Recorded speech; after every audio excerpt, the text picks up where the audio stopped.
Good morning. We are live from Council Chambers. Before we begin this morning, I will go over the emergency response plan for this room. In an emergency, everyone must evacuate through the nearest safe exit. Those seated in the gallery will take direction from security, and Council will take direction from the meeting clerk. Thank you, Mayor. After evacuating the room, please proceed to a stairwell, take the stairs to ground level, and evacuate the building through the doors marked emergency exit and go to the muster point. Do not take an elevator or walk through the city room. Anyone with limited mobility should identify themselves to the security or the meeting clerk during an evacuation. And finally, please speak with security or the meeting clerk if you require first aid. Thank you. Well, good morning, everyone. I would like to call this meeting to order. At this time, I would like to acknowledge that we meet on the traditional land of Treaty 6 territory and Métis homeland, and acknowledge the diverse Indigenous peoples whose ancestors' footsteps have marked this territory for centuries, such as Cree, Dene, Saulteaux, Blackfoot, Nakota Sioux, as well as Métis and Inuit, now settlers from around the world. As we know, yesterday was September 30th, Red Shirt Day, as well as the day to commemorate and memorialize the struggles that First Nations, Métis, and Indian communities have faced. And the day was Truth and Reconciliation Day, and many people came together to stand in solidarity with the First Nations communities and Métis communities and Inuit communities in doing our part on recognizing the truth of our history, but also working together to build a better city and reconcile with First Nations, Métis, and Inuit communities. It's important for Edmontonians to participate in that. So with that, thank you so much. I will do the roll call of council colleagues. Councillor Wright. Good morning. Councillor Knack. Good morning. Councillor Principe. Good morning. Councillor Stevenson. Good morning. Councillor Paquette.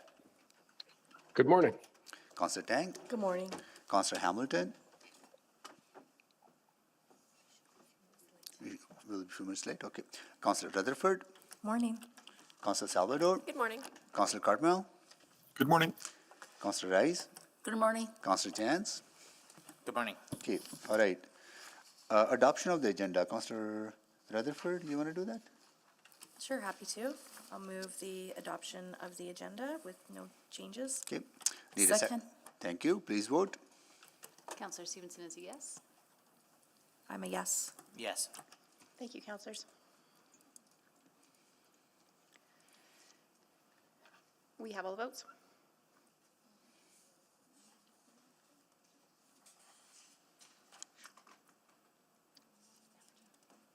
It is, there we go. It is carried. Any protocol items? Any protocol items? I see none. Explanation for the public hearing. Okay. So before we begin our discussion, I want to share my expectations for the conduct of everyone participating to ensure a safe and inclusive environment and workplace. These expectations apply equally to both in-person and virtual attendees. Hearing from the public is an important part of Council's process to ensure we hear the full diversity of opinions that exist in our community. As meeting chair, I have a responsibility to ensure the safety of all participants in today's meeting. As part of that responsibility, inappropriate comments or gestures will not be tolerated. If they occur, I will direct the clerk to immediately remove anyone engaging in such behavior. The type of behavior that will result in the removal from the meeting includes making disrespectful comments directed at individual staff members or other public speakers, or using profane language. Responsive behaviors to show support or dissent, such as shouting, cheering, clapping, or using the chat or emotion response features in the Google Meet, are also not permitted. I will not provide any additional warnings. Once removed, the person will not be permitted to rejoin the meeting. This meeting is being live streamed. and everyone is welcome to view the live stream online. Again, my role as chair is not to moderate the nature of the content being discussed, but to ensure chamber behaviors are maintained to support a safe, respectful, and neutral space for my colleagues, city employees, and the public. I thank everyone in advance for your respectful participation in today's discussion. Now to the explanation of the public hearing process. The clerk will call out the bylaws, and I will call out the names of people registered to speak. Council will then select the bylaws they wish to discuss and vote on any bylaws that have not been selected for discussion. Council will then deal with each of the bylaws that were selected for discussion and debate. For each item, administration will first provide a presentation. Members of the public who register to speak will then be invited to make their presentations in panels. The first panel will be those in favor, followed by a panel of those opposed, continuing in that order until everyone has been heard. Each person will have 5 minutes to make comments. The clerk will run the official timer in council chamber. The timer lights on the podiums will be green for the first 4 minutes, turn yellow when 1 minute is remaining, and flash red when the 5 minutes are up. If you're participating virtually, there is a virtual timer on the Google Meet, or you may wish to use a timer of your own. When everyone in your panel has made a presentation, members of council may ask questions of you or other panel members. After hearing from the public, council may ask questions of administration. After all questions of administration have concluded, I will ask council if they wish to ask any further questions of those who presented in response to new information that may have arisen during the public hearing. Thereafter, council may close the public hearing and debate the bylaw. If participating virtually, please remember to mute your microphone when you are not speaking. If experiencing any technical difficulties, please reach out to the office of the city clerk using the contact information provided in your confirmation of registration or at city.clerk@edmonton.ca. If you're here with us in person, city staff will guide you to your seat when it is time to hear from your panel. With that, I'll go to clerk. Please call the bylaws. Thank you, Mayor. Is there anyone here to speak to bylaw 20720 to conserve, preserve, and restore natural areas, allow for development that provides a public benefit, and allow for citywide scale development on Parklet, Kinglet Gardens? In favor, we have Jim Kilo to answer questions only from Roth Group. Jim, are you there? Yes, good morning. Thank you. And Keith Davies to answer questions only from Stantec, joining remotely. Hello, good morning. And no one is in opposition. Items 3.2 and 3.3 will be dealt with together. Is there anyone here to speak to bylaw 20946 to close a portion of road right-of-way, Barano, or bylaw 20947 to allow for large-scale facilities that provide community services and smaller-scale parks and amenities, Barano? In favor, we have Ryan Idick to answer questions only from EINS in person. There you are. And Andrew Olson to answer questions only EINS in person. Thank you for both joining us, and no one is in opposition. Mayor, we've had 2 late registrations in opposition. We have Ray Moher and Nelson Soko, both who are joining us in person. Ray Moher. Moher? Is Ray Moher here? Thank you for joining us. And what was the second person, please? Nelson Soko. Nelson Soko.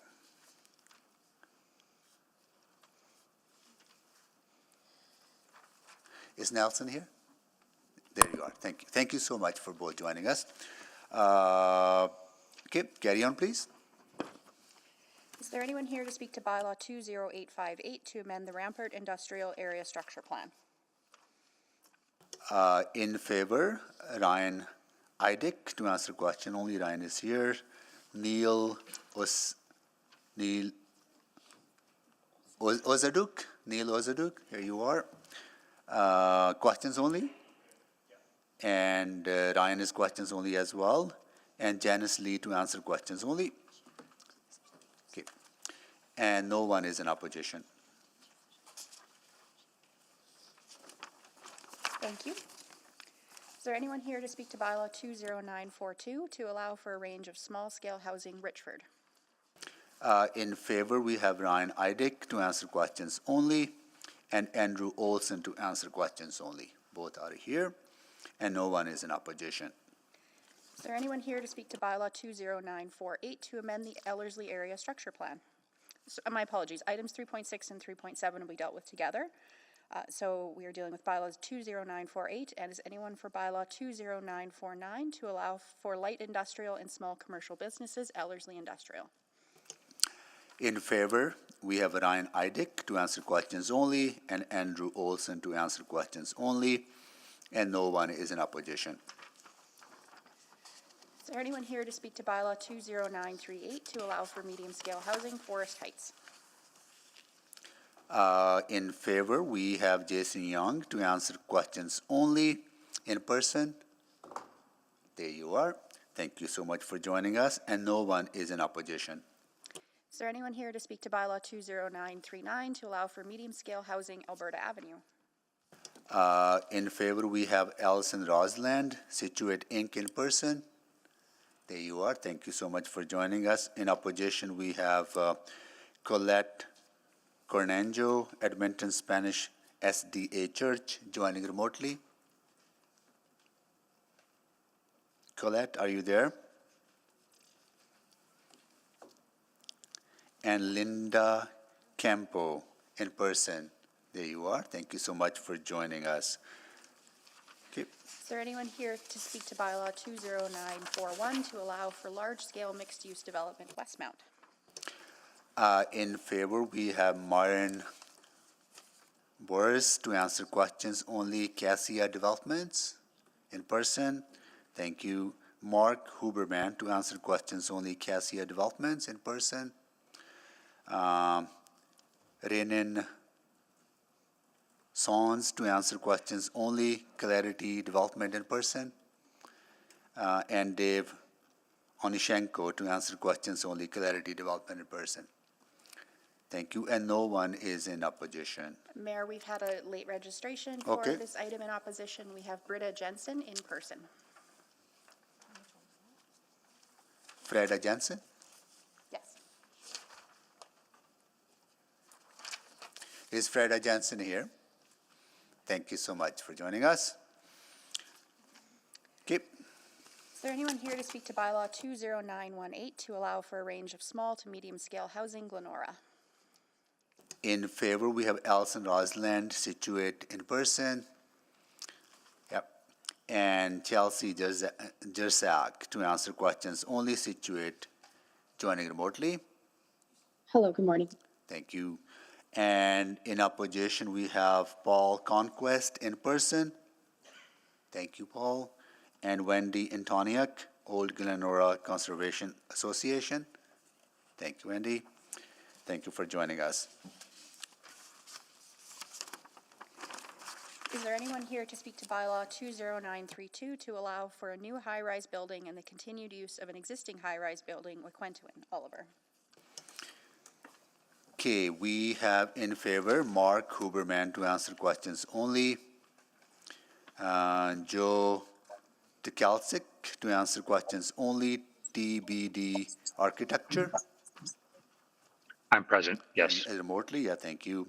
Alison Rosland, Situate Inc. Jeff Booth, Situate Inc. in person, thank you. Chelsea Jersak to answer questions only, joining remotely.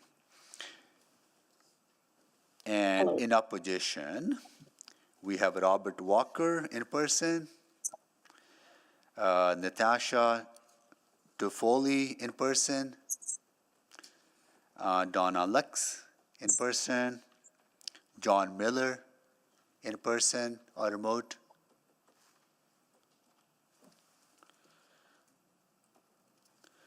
Diane Kyle Buchanan in person. Greg Nedelik in person, Kamson Iyer in person, thank you. Kathy Solom in person, Carrie Sutton in person, Emalino Morano remote, Yes, good morning. good morning. John Holmes in person, Julianne Buczynski in person, Jennifer Duchesne remote, Yes, good morning. thank you. So that is it for the speakers. Now we will, Mayor, just one more. We had a notice that Ryan Idick would like to be changed not for questions only for 3.4. So to speak to that item.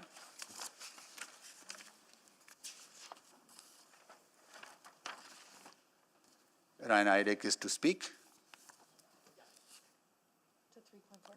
3.4, right? Correct, yes. Okay, even though there's no one in opposition.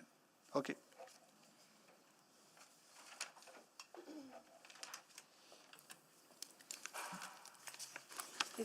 Sorry, point of order. Yeah. Just confirming, because he's also on the one with the bar now. And because I wasn't planning on pulling 3.4. So I'm sorry, can you, I'm not understanding the So question. 3.3, he's also speaking to, and there's people in opposition, but he said for questions only on that one.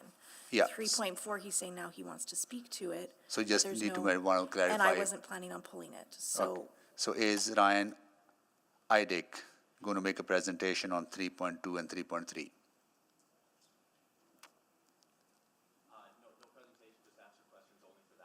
Okay, and presentation on 3.4? Okay, got it. Okay, that is clear. Okay, now exemptions. Selections or exemptions. Okay, let me go through the list here. Councillor Knack, Thank you, Mayor Sohi. I'll select item 3.11. 3.11. Okay, Councillor Stevenson, Thank you, Mr. Mayor. I'll select 310 and 312. 310 and 312. Okay, Councillor Salvador, 3.9, please. 3.9. Councillor Rice, 3.5, please. 3.5. Councillor Rutherford, okay, I will select 3.2 and 3.3 that need to be dealt with together, and I will select 3.4.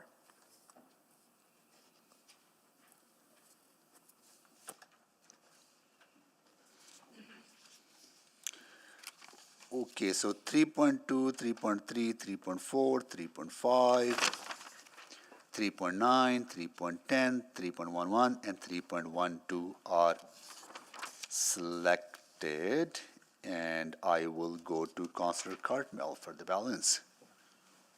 Good morning, Mayor Sohi. I'll move closure of the public hearing on items 3.1, 3.6, 3.7, and 3.8. Second. Thank you. Please vote.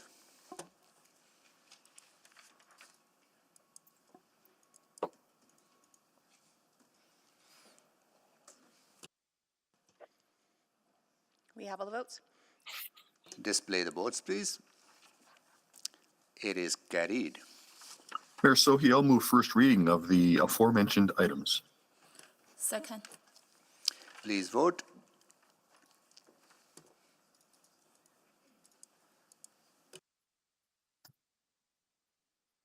We have all the votes. Display the votes, please. That is carried. Mayor Sohi, I'll move second reading of those same items. Second. Please vote.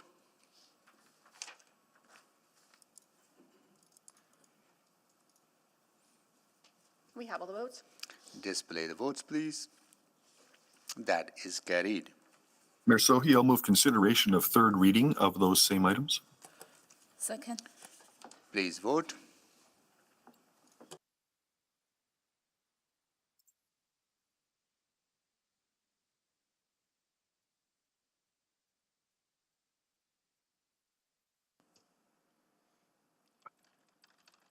We have all the votes. Display the votes, please. That is carried. Mayor Sohi, I'll move third and final reading of bylaw 20720, bylaw 20948, bylaw 20949, and bylaw 20938. Second. Please vote.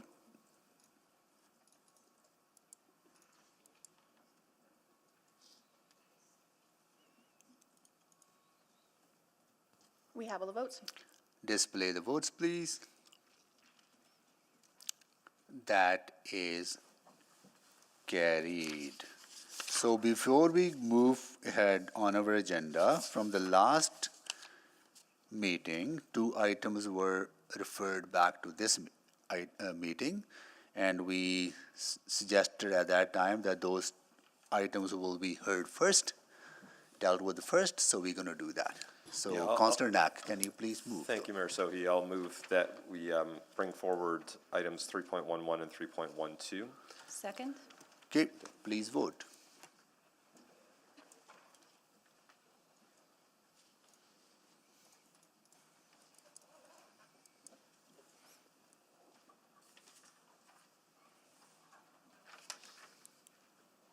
Yes. Thank you, Councillor Hamilton. Councillor Jans? We have all the votes. Display the votes, please. That is carried. So we're going to start with item 3.11.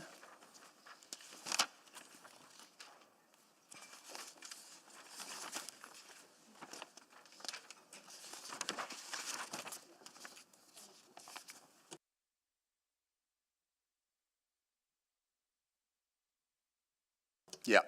So recognizing the number of speakers on item 3.12 and 3.11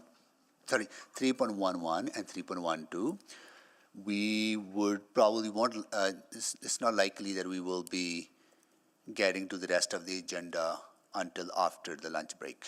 So rest of the folks, you can, figure out your schedule accordingly, right? So we're going to deal with item 3.11 first. Once we have dealt with that item, we will go to item 3.12. Okay. With that, I'm going to go to administration for a presentation.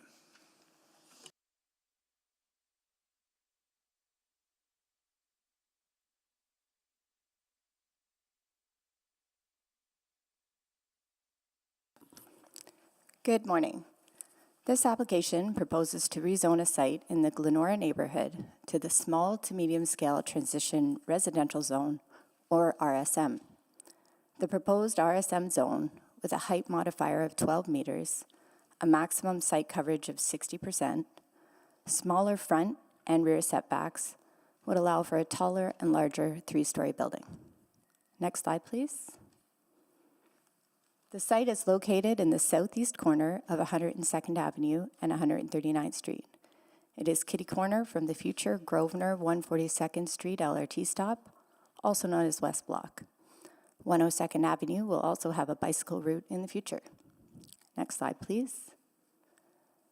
Through engagement, approximately 70 people were heard from, all of whom were in opposition. Nearly all of these responses expressed the opinion that this rezoning should not be approved because it goes against the Carruthers caveat, which is seen to protect the character of the neighborhood.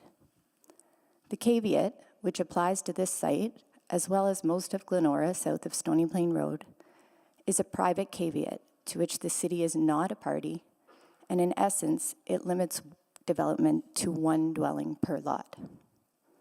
The caveat does not restrict council's ability to rezone the land or for administration to issue permits.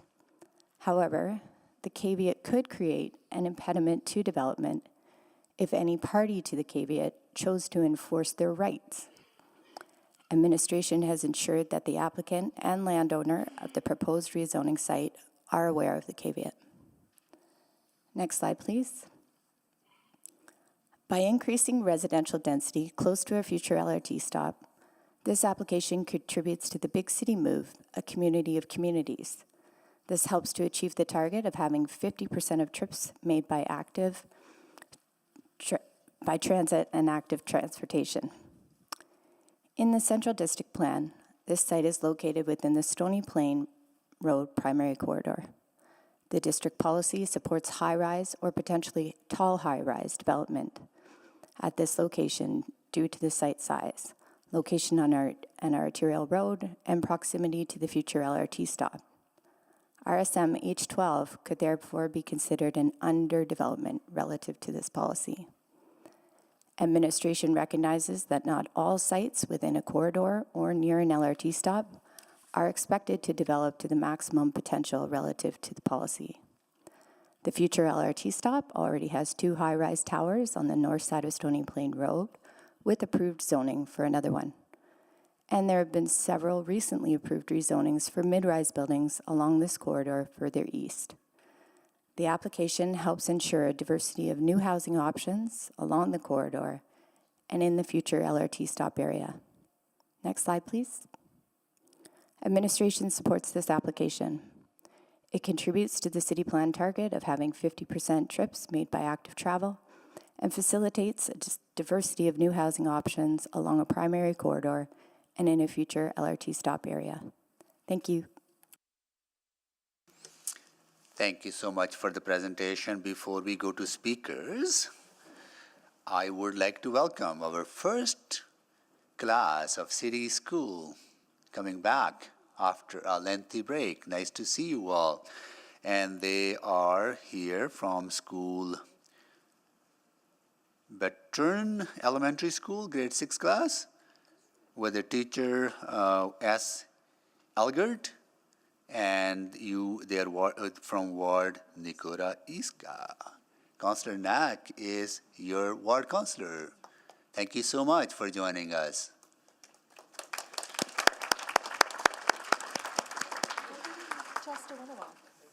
It's Testawinawak? It's Tastawinawak. I know why is that. He said Ward Nikora Iska. No, Baturn is Tastawinawak.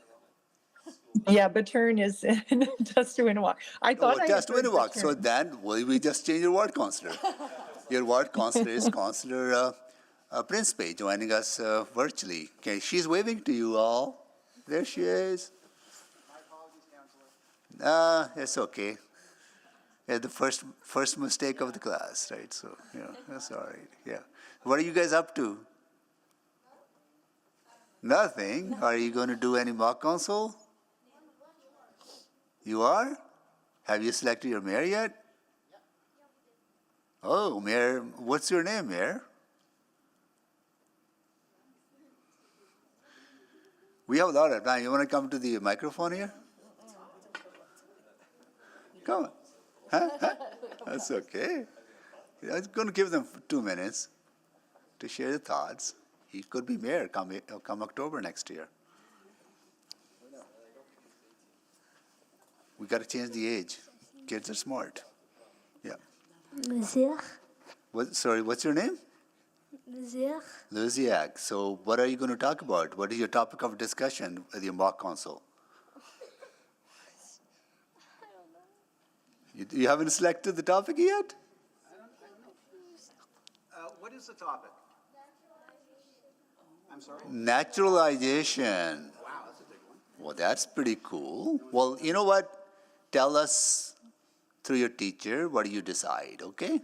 Share some thoughts with us, because we always talk about naturalization as well. Cool. Thank you so much for joining us. Thank you, everybody. Okay, take care.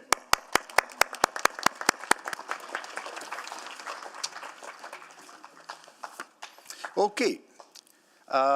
Elson Roseland, in person, please come down. And Chelsea Jersak to answer questions only, joining remotely.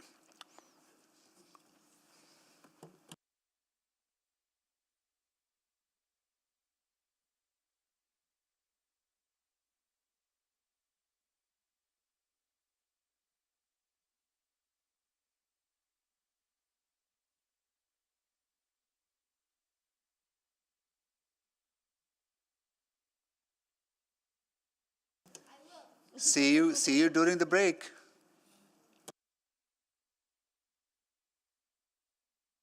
All right. Here you are. Good morning, Mr. Mayor and members of council. My name is Allison Roseland from Situate, and I'm here today to talk about River Valley Custom Homes' application to rezone their property from the RS zone to the RSM H12 zone. Next slide, please.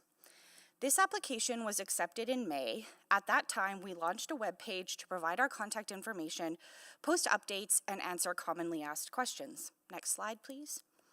We mailed a postcard to 23 nearby homes within 60 meters to let neighbors know about the project, the webpage, and our contact details. In June, we also posted custom signage on the site to direct folks to the project webpage.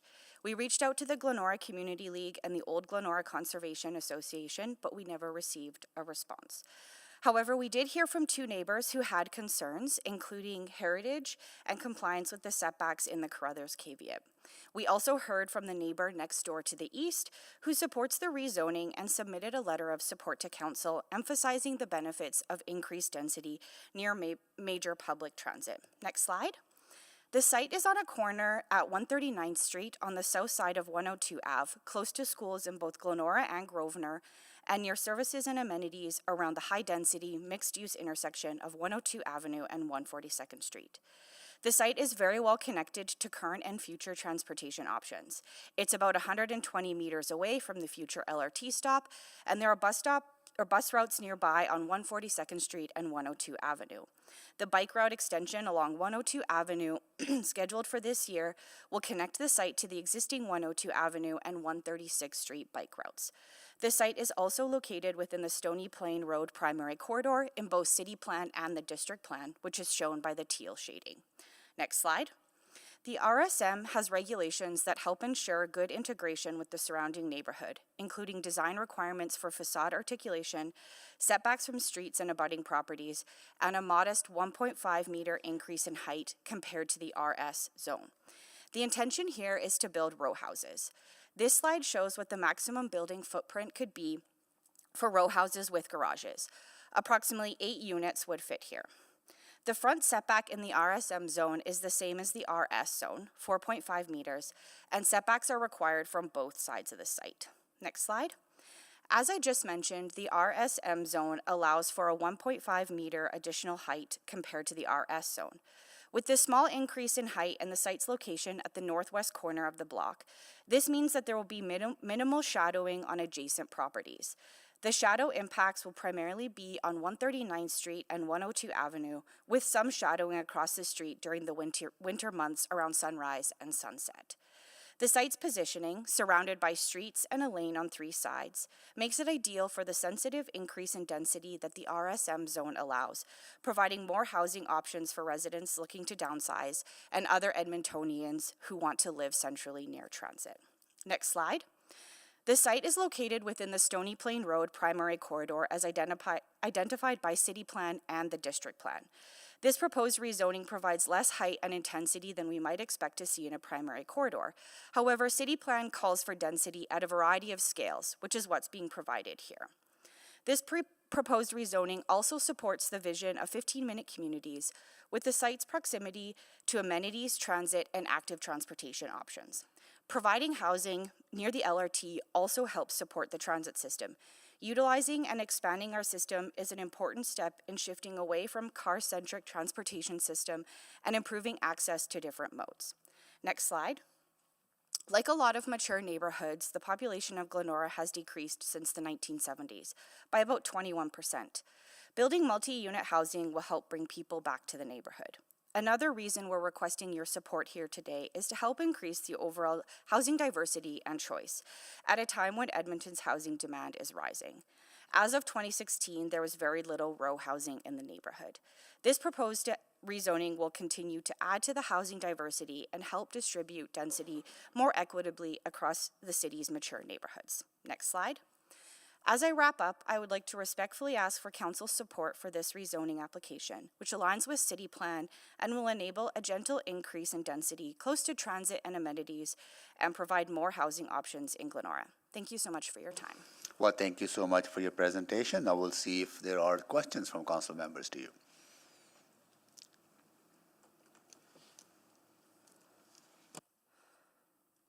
Okay. Okay.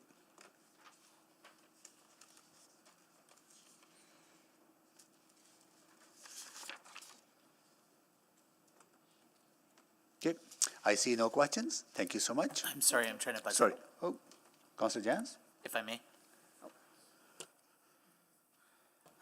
Thank you. I just wanted to ask the speaker about,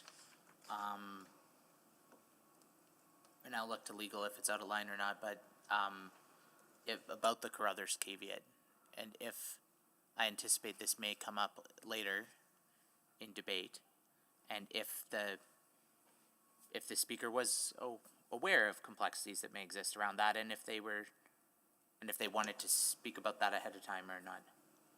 Is that an Yes. on-side question? Yeah, that's fine. Yeah, Okay. thank you. Thanks, Councillor Jans. Yeah, we are aware that the Carruthers caveat applies to the site, and there's definitely some complexities that come with that. Right now, and part of the reason why we chose the RSM zone is that our client really wants to build townhouses on this site. And from what we understand, you know, there has been redevelopment in the community with new single detached houses. There's some row housing just to the west of the site that's also within the caveat area.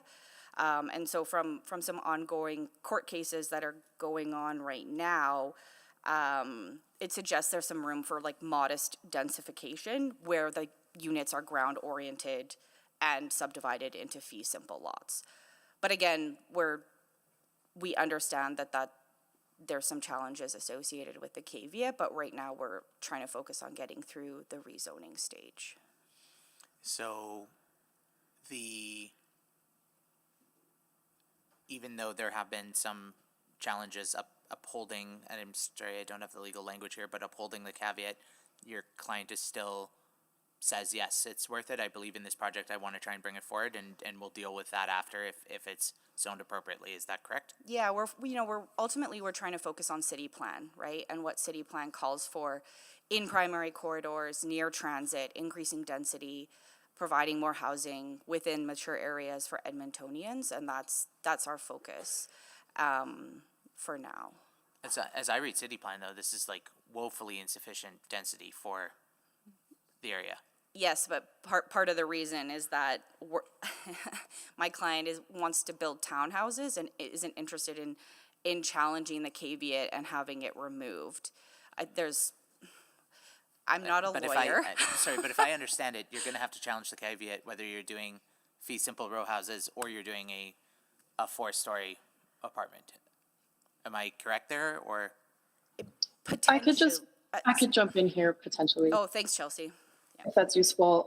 So the reason why we chose to rezone to the RSM zone is that it does allow for development that complies with the caveat. So the advantage of the RSM zone is it allows for a little bit more height and slightly more site coverage. So it would be a slight intensification over the RS zone, but it does allow for compliance with the Carruthers caveat because our client on the site is not interested in challenging the caveat, nor is he interested in being challenged on the caveat. So the rezoning decision in this case is very much being sort of moderated by the fact that the caveat is on the title. Okay, so to paraphrase, the caveat exists. Your client believes, though, that what you're proposing would be compliant with the caveat. Am I hearing that correct? Potentially, yes. So there's redevelopment options under this particular zone that would comply with the caveat. And therefore wants to proceed with this project as is, understanding the challenges. Yes. And that's why you're not coming forward with something more intensive. More intense, Yeah. yes, correct. Okay. All right, and then maybe if I can look to legal. The only question Not yet. Oh, you have question I in just need to administration? bounce off. Okay, go ahead. Can I ask legal though? Yeah, go ahead. But I can ask about the caveat, but I'm not supposed to be thinking about the caveat when I cast my vote. This is purely a land use decision. Is that correct? Yeah, the most recent court case on this matter talks about council being able to acknowledge and understand there is a caveat, and that is clearly in the record and on the reports and before you at this point. But your ultimate decision is what is the best land use for this site. Okay, that is what decide. You can seek further clarity when we go to administration. Okay. Thank you. Thank you. Okay, is that it? Okay, any further questions? I see none.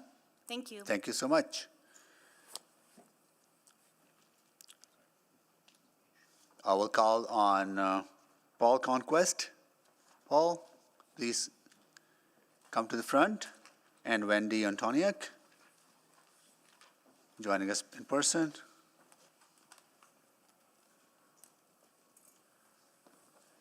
Each of you would.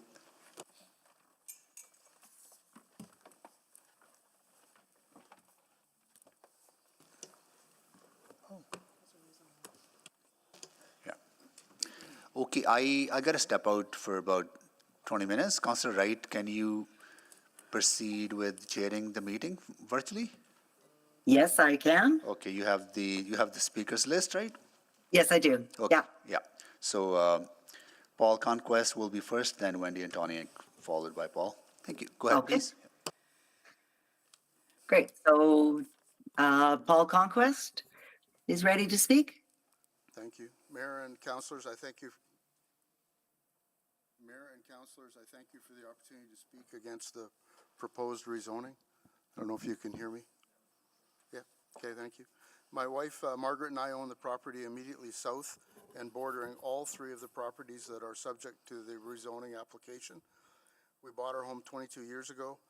The reason we selected this particular home was the character of the neighborhood. Large trees, quiet streets, and a neighborhood comprised entirely of single-family homes. Like ours, all the homes surrounding the subject properties are single-story homes, occupying not more than 45% of the lot. If I understand correctly, the proposed rezoning would allow the developer to build a three-story structure occupying 60% of the combined lots. In comparison to the surrounding homes, this will be a massive structure. I've read the material provided by the planning department for this hearing, and I'm shocked at the complete lack of discussion about how this proposed development would fit into the neighborhood. The planning department report contains one picture of the two vacant lots and a second picture of the lot with a home on it. Neither picture shows the adjacent homes. Moreover, there are no pictures or drawings showing the size of the proposed development relative to adjacent homes.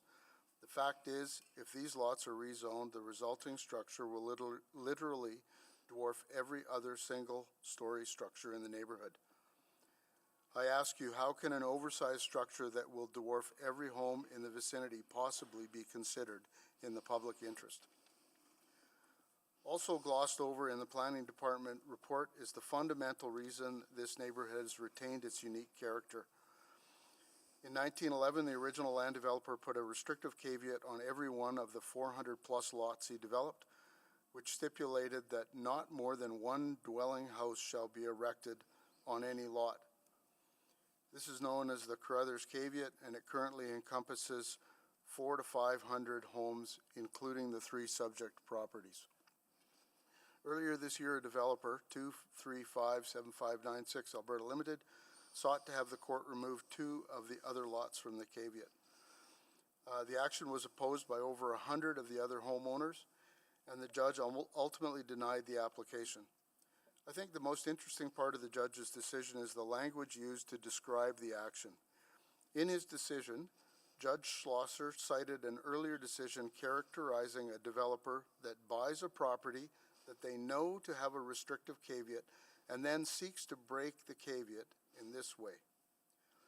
There is no evidence whatsoever that the character of the neighborhood has materially changed so that an order can be made without doing violence to the rights of other landowners. Those are pretty strong words. Violence to the rights of other landowners. Oh, I share the judge's opinion and his harsh words. In this application, the developer bought properties knowing development was restricted by caveat, which they have also acknowledged here, and now seeks a different method around removing the caveat. But seeking to rezone the properties really is no different. This developer is doing violence on the other 400-plus landowners. Of course, as was mentioned here earlier, rezoning does not nullify the civil caveat. There are still some 400-plus homeowners who can and likely will bring suit against the development. All this does is make lawyers rich. In closing, I ask you to look past the misleading planning department recommendation and turn down this application. If this application is not turned down, I suggest that the mayor and council will likewise be doing violence on the rights of the other 400+ landowners. Thank you. Thank you very much, Mr. Conquest. Next, we have Wendy Antoniak. Good morning. I'm Wendy Antoniak, speaking today as the president of the Old Glenora Conservation Association. I thank you for this important opportunity to participate in this valuable democratic process. Just following up, before I start my speech, a couple of words on Rosalind's comments. Glenora decreased in size because the boundaries changed. I have been here many times and said this, 1971, the boundaries changed, and it's always used as an example that it decreased in size by 20% because the boundaries changed. So let's not go back to that again and again. And it's also, I want to be very, very clear from the outset, this development proposed is contrary to the caveat. You've been fed some misinformation. My theme today is to talk about respect. Respect, please, number one, respect our input. Number two, respect all of the city plan, not just part of it. Respect Edmonton's history, respect Edmonton's environment, and respect our laws. So respect our input. As you heard, 100% of the respondents, all of the respondents to the city's input gathering objected to this rezoning. Why does our input as citizens, why does it not matter? Why is it ignored? 100%. You are legally required to consult, but are you not, at the very least, morally obligated to consider the feedback? Number two, respect all aspects of the city plan.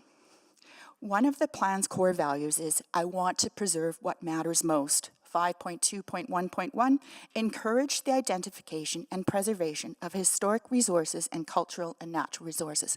That's being done in Glenora. Number three, respect our shared history. Glenora is one of the best preserved historic Garden City neighborhoods.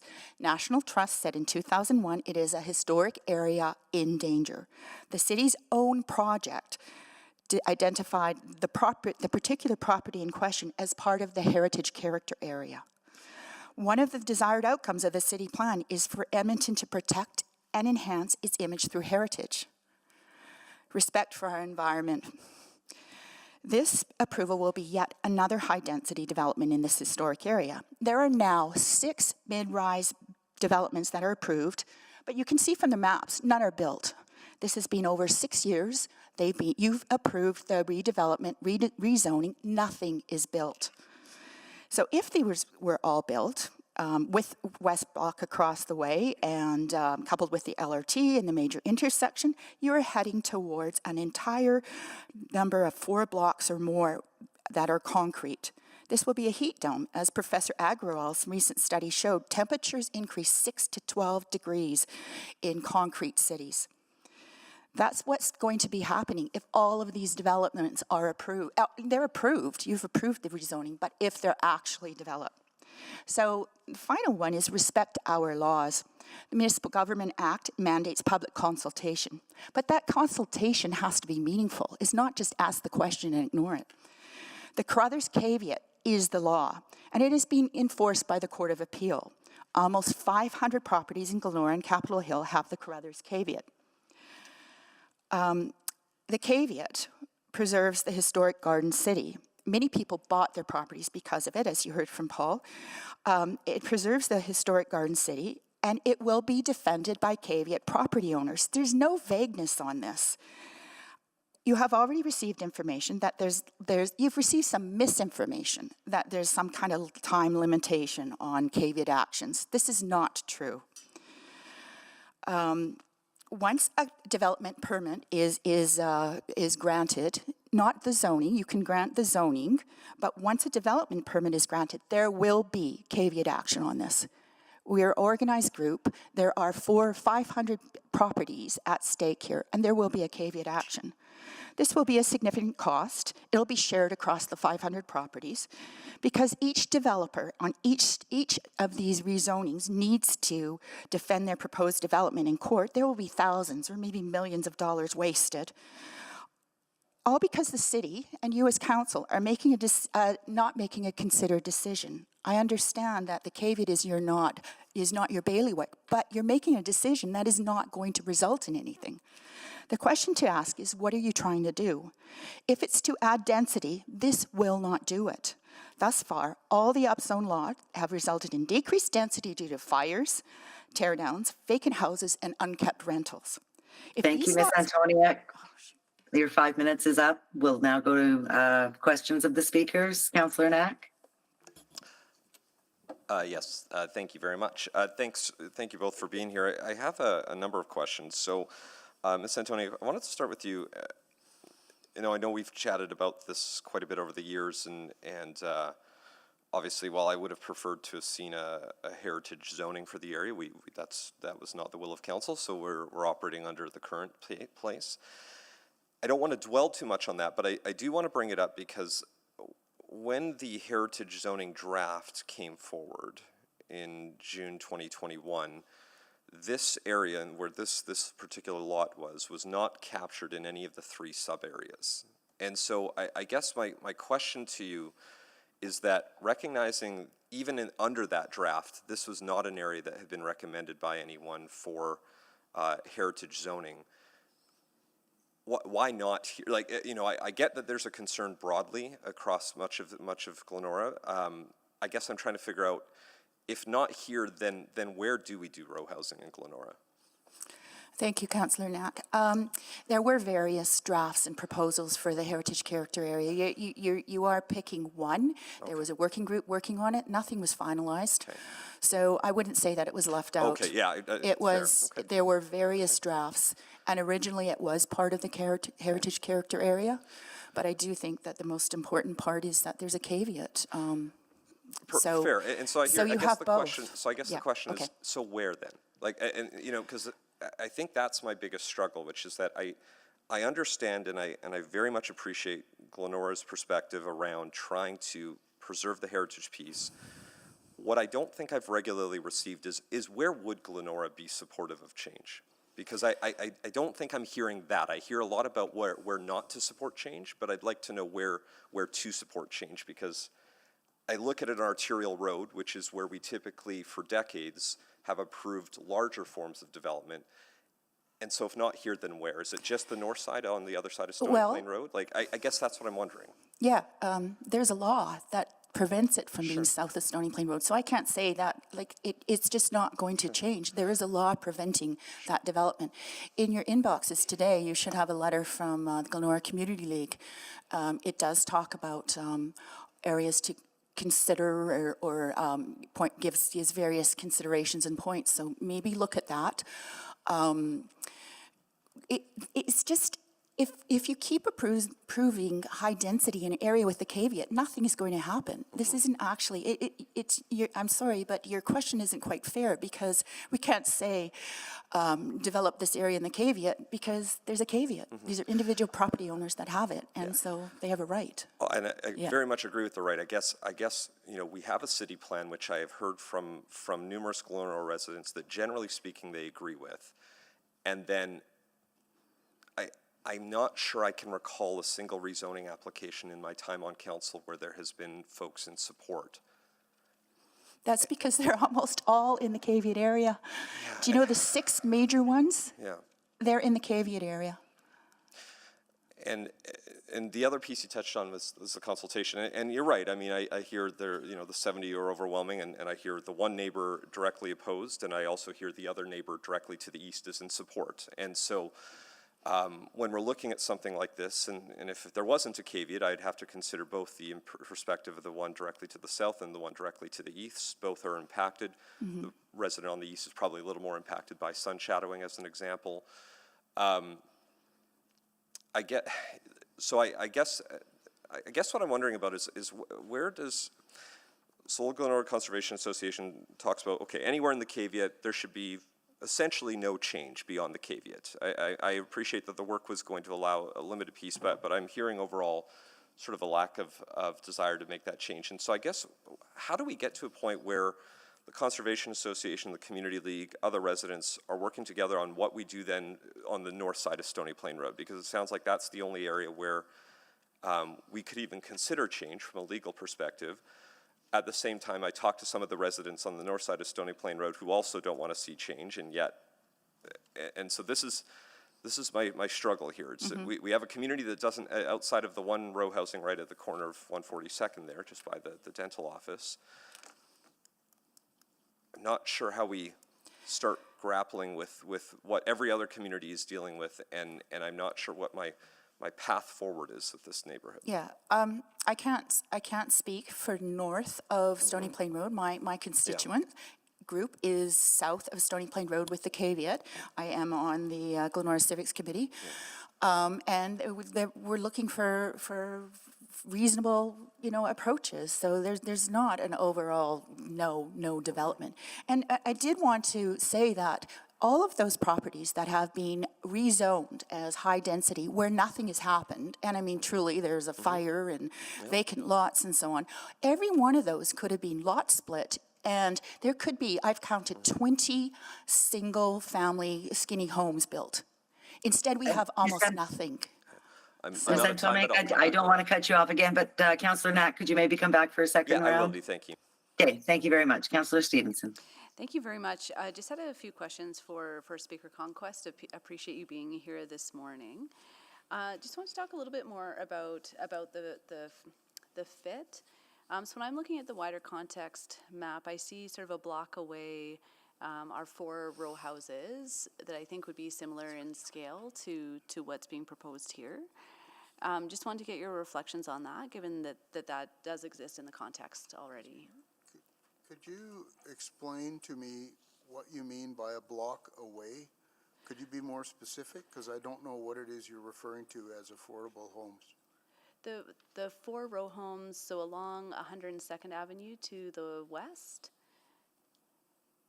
just at the end, so across 139th Street and at the end of that block, just before that commercial building. I think it used to be a dentist's, but I don't recall. Okay, well, I was not involved in any of that, so I can't really speak to what the process was or what objections would have been made at that time. Sure, and I think I just was responding to your comment about. Could I also finish by saying, I would argue whether they're really affordable homes.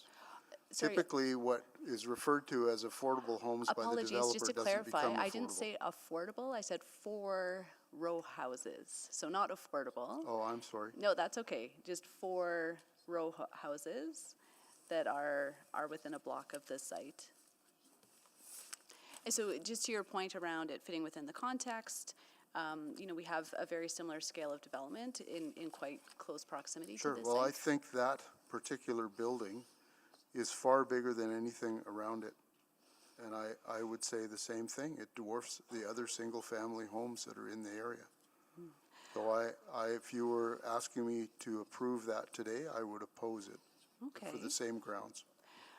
Okay, then just thinking about, I think you mentioned sort of the character of the area, having stayed the same.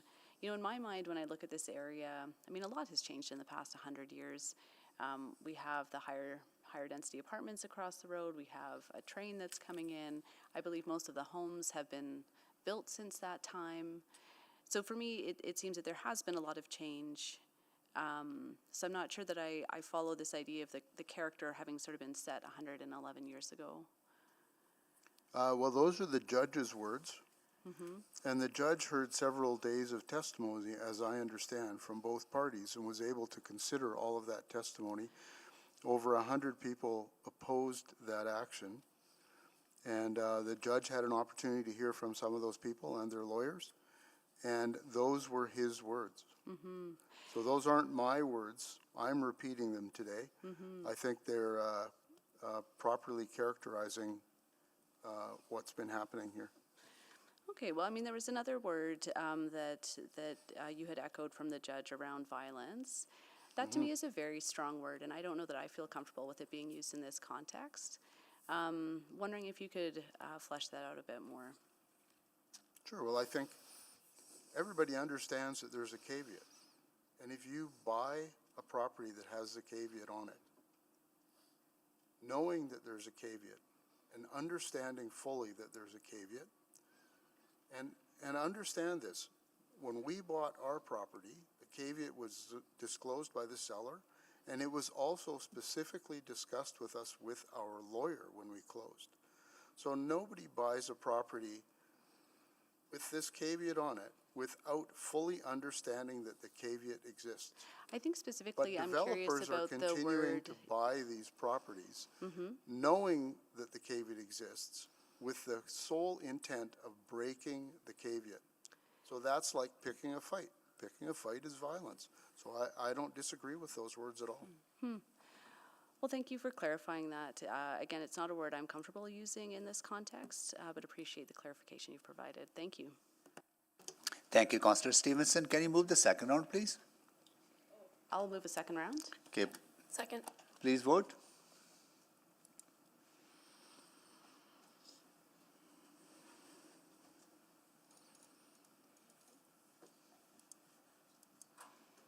We have all the votes.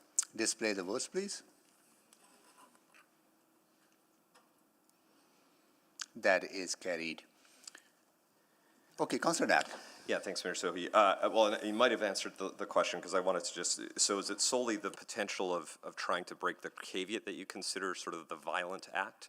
Or is it row housing versus single-family homes? I just wanted to get your sense, Mr. Conquest, on that. Sure, I've made 2 points. Yeah. One of them is that it's a legal caveat. Yep.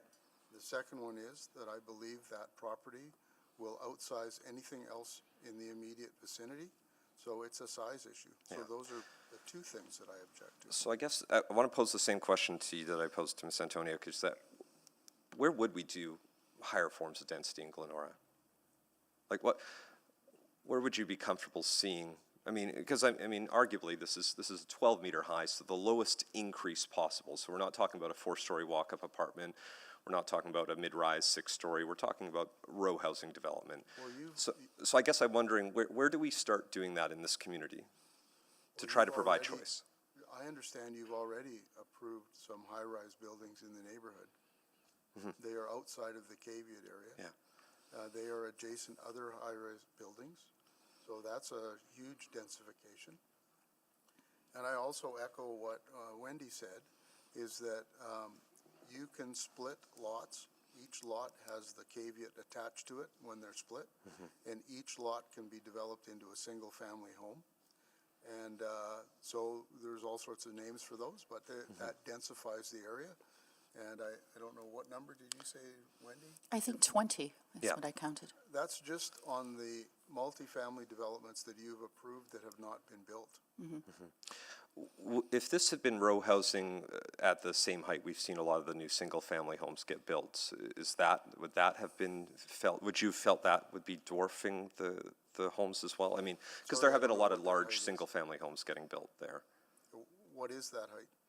Well, now it's 10.5 meters. Some of the homes built in Old Glenora would have been built to 8.9 meters prior to. I would oppose that because Yeah. the other houses in the neighborhood are nowhere near that size. Plus, it's also a larger density on the lot. So it becomes a much larger structure. It dwarfs everything else around it. Yeah. Okay. I think those are all my questions. Thank you. Thank you, Councillor Knack. Councillor Wright, can you take the chair, please? Yes, I have the chair. Yeah, sorry I had to step out, but one question I want to pose, maybe I'll start with the Speaker, Paul Conquest. The struggle I face sitting in this chair, that our population is increasing, and the density in your neighborhood has considerably declined. The population has declined. You heard from the speaker. So you dispute that? You dispute that population in Glenora has not declined by 21%? That's because the boundaries of the area you're measuring have changed. Okay, It's so not that the density of the area we're talking about has changed. It's that you change the size of the area you're measuring. Okay. So it's not an apples to oranges Got it. comparison. So within the, say, old boundaries, you would have seen population growth or retained? I understand that, yeah. Is it retained or is growth? I don't have the numbers, so Okay. I can't respond to that. All I can say is, you need to make an apples to apples comparison. Yeah. Not an apples to oranges comparison, and the numbers that you're hearing are an apples to oranges comparison. They're not a true comparison. Okay, no, I'll, thank you for that, sharing that perspective. But I want to understand that even within the boundaries that you think should be compared with, if there was apple-to-apple comparison, would you have seen growth in your neighborhood or I not? can't answer that. I don't have any numbers to. But this is what I will say. You want to build a city that goes from 1 million people to 2 million Yeah. people roughly. And you want to densify the city over time. Yeah. Well, you can densify this area over time if the houses that sell are split and 2 single-family homes go up on the 2 split lots. That would densify, that would double the density over a long period of time. So that is the You're talking limitation. about a long period of time to densify the city and get it up to 2 million. So It's that not gonna is the happen overnight. limitation you would like to see, right? Is that the limitation you would like to see instead of row Well, houses? To be honest with you, I wouldn't like to see it, but I would accept it. Well, that's the challenge, right? I think would this is the accept it. challenge we face, that as a community, we want to be more sustainable economically and environmentally. We are a growing city, and, there's a resistance to change, right, which I appreciate, right? But this a struggle that we have here and sitting in these chairs that, Right. There's a difference between liking it and accepting it. yeah, I've accepted it. okay, Of the 3 lots that we're talking about, 2 of them are a result of lot splitting. The package that we're talking about today used to be 2 single-family homes. Yeah. And one of those lots was split by the previous owner. got it. And then when the boulevard was removed on 102nd Avenue, he said, I'm out. That changes the character of my neighborhood. I know, Wendy, you wanted to add something. Sorry, I have another minute and a half. I just want to say that Glenora has increased. It is actually the most targeted area for lot splitting. And also West Block's in Glenora. So that whole development, there's another 25-story tower going up. So there's actually a lot of density happening. It's just the numbers, like Paul said. weren't right. Yeah, if you include that particular tower. Well, which it I is in think Glenora. Yeah, okay, got it. Okay, thank you so much, appreciate that. Okay. I will take the chair back. Sorry. Chair returned. Okay, and Councillor Rutherford, you have questions? Yeah, go ahead, please. Sorry, I was just give me 1 second. Can I ask a question to legal first before I ask a question to? Yeah, of course. Am I allowed to talk about or ask questions related to pro forma? So pro forma would be like the cost of the land plus the building. Are skinnies even a viable option in Glenora? Councillor, you can talk about viability of the development, and you can ask questions about that. As far as balance sheets and cost of development versus return on investment and Because they're whatnot, no. arguing that if we had kept it up, there'd be 20 skinnies in the neighborhood. So can I build off of that? The viability of that, and whether, you can challenge that assessment for, that assertion for sure. Okay, thank you. So I guess I just quickly did some math, and I'm obviously not a developer, but some homes that were advertised, or a lot in Glenora right now that's advertised for sale is around, that for development, it's marked for development, is around 560. If we say each skinny is about 400 to 500,000 to build, that's about 1.36 million. The developer would likely have to sell those homes for 750,000 per home, and that's if they don't sit on the market and they sell right away. So I heard your comment about there would be 20 single-family homes that would be there if we had kept the zoning as it is. But I don't know if there would be, density also allows for higher pro forma and that ratio. So I get that you're saying right now, one thing that I find really intriguing about your argument is that it's basically sterilizing the land. Yeah, I'm arguing that there's a law that we have to follow, is really what I'm arguing. No, but you said, and I quote, that Yes. you walked around and there would be Yeah. 20 single-family skinny homes. Right, within the law, those could be, within the caveat, that's what could be built. And within Glenora, there's definitely a market for it. There are, and the price you mentioned was low for what skinnies go for, and they sell all the time. I don't know if you've driven through Glenora to see all of the skinny Yeah. houses, and they all sell for pretty close to 900,000. And there is a market, people are moving to, like, I think when you talk about affordability in terms of density, like West Block, I don't know if you know what the price of those is high density, Yeah, I but see there's all no that in affordability there. Yeah, no. What West That's a Block fair- did do was, there was affordable housing in Glenora. Everybody forgot about it. There was a walk-up, and West Block tore that down, and that was affordable housing, but now it will not be. And there will be high density there, but it won't be affordable. So the argument to say that adding, more density to it makes it more affordable isn't true. That's not what I'm saying. Sorry, I misunderstood. Sorry, that's not what I'm saying. I'm saying that ultimately, at the end of the day, building houses is a business. And what I'm trying to make sure is whatever decision we make today doesn't sterilize Glenora from having housing.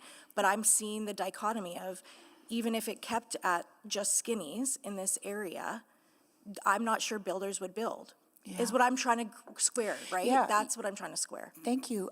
Councillor Rutherford, I am arguing that your decisions to approve the high-density RSM density is sterilizing. That's my argument.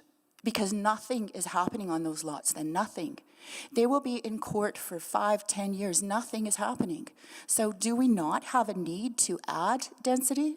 Because if so, we need to look at ways we can actually do that within the law. So your argument, just so I'm understanding, because I'm just really hearing you today, is that the skinnies are the path of least resistance. No, the skinnies are the path to add density within the law.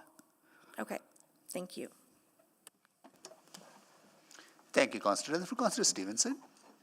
Yeah, thank you. Just want to get some clarification to Speaker Antoniuk around the boundary changes of the neighborhood. Do you have details on that? Sorry, Yeah, I mean, you got to go back to archives, and I've been at various meetings here, and it used to include across Groat Ravine, what is part of Westmount, that all to 124th Street. That was all. What is it called? That whole area. So Stony Plain Road south to 124th Street. That area was part of Glenora. Okay, and that was the sort of city neighborhood, not necessarily the federal census boundary? I don't know. Okay. But that's what was taken. We found maps that showed this was part of Glenora. It goes back in in the historic books, and that is what. I'm sorry, but this city has glommed onto this 1971 figure, and that's when the boundaries changed. Yeah, no, that's helpful. I'll get some clarity on that, just in terms of how we've captured population data over time. That's it. Thank you. Thank you so much for joining us. So that concludes the questions to both of you. If you don't mind, please step back into the chamber. We will go to administration now. Councillor Knack. Yeah, thanks, Mayor Sohi. First, maybe just, do you have any information on the population piece? Again, because I do have the census data, and even Westmount didn't change. In fact, they've dropped substantially from 71 as well, and so I didn't necessarily see a flip from one federal census to the other, because the 1971 shows Westmount and Glenora quite a bit higher, and in 1976, both of them are quite a bit lower, so I would have thought it might have been flipped. Do you have any context on that, by any chance? We do. Also, just broadly, right? I know citywide we've lost. Citywide, but right? just out of curiosity, because yeah. I think there's one community I know in the ward I represent that didn't actually see a drop from 71, but I'm just curious about this space. Okay, great. Actually, if I could ask clerks to bring up the presentation just to slide 7, possible. Okay, that's all right. So what we use is federal census data. Okay. Okay, and the federal census data, it's publicly available to anyone. And it does start in 1971. We have heard from some colleagues just while we were listening to Wendy and the residents talk. Prior to 1971, it seems there was like an electoral change for the boundaries. So possibly that's what's, triggering. But federal census data since 1971, and this is our baseline for all of our mature neighborhoods in the city, Glenora population was around 4,400, right? And that's where we see that neighborhood life cycle. There's a dip where the young people grow up and move out of the house. In the 80s, it dips down to 3,400, and now building back up to 3,500. So still not quite where it was in 1971. Yeah, pretty consistent across. Oh, excellent. there we Thank go. you. Yeah. So it is your understanding that the 1971 federal census data, which is also what I use when I'm referencing, is all based off, everything since then and including then uses the same boundaries, that potentially prior to 1971 that wasn't the case. Yeah, and in fact, right, the federal census, like federal data, has a caveat that any fluctuations in boundaries have been accounted for. So that's right on the bottom of the chart. Okay. Yeah. Okay. But again, I do hear the community on that, and I think overall, though, the bigger theme is that we've seen a pretty large reduction citywide. Even from what I understand, I know when we did the last city plan, we talked about sort of generally it was 76,000 or so reduction in mature communities, and even from the 2016 to 2021 federal census data, it doesn't look like there's been much of a significant change in mature communities, even though infill had started to become a little more prominent back in 2015. That's right, and you've got the trend exactly, Councillor Knack. And as far as the administration is concerned on this file, this is really more about the diversity of housing that this potential development offers. If you look at the diversity from the same data from 2021, so it could be missing a few row houses, but there's virtually zero in Glenora. So there's some apartments, there's mostly single detached, and so in terms of housing options, that's really where we're lending support here. I think it's just the four right at the edge of 142nd. Ortona Village is an apartment building. And then there's been a few rezonings approved on 142nd Street for, it was originally urban character row housing, but nothing constructed. Right. Okay.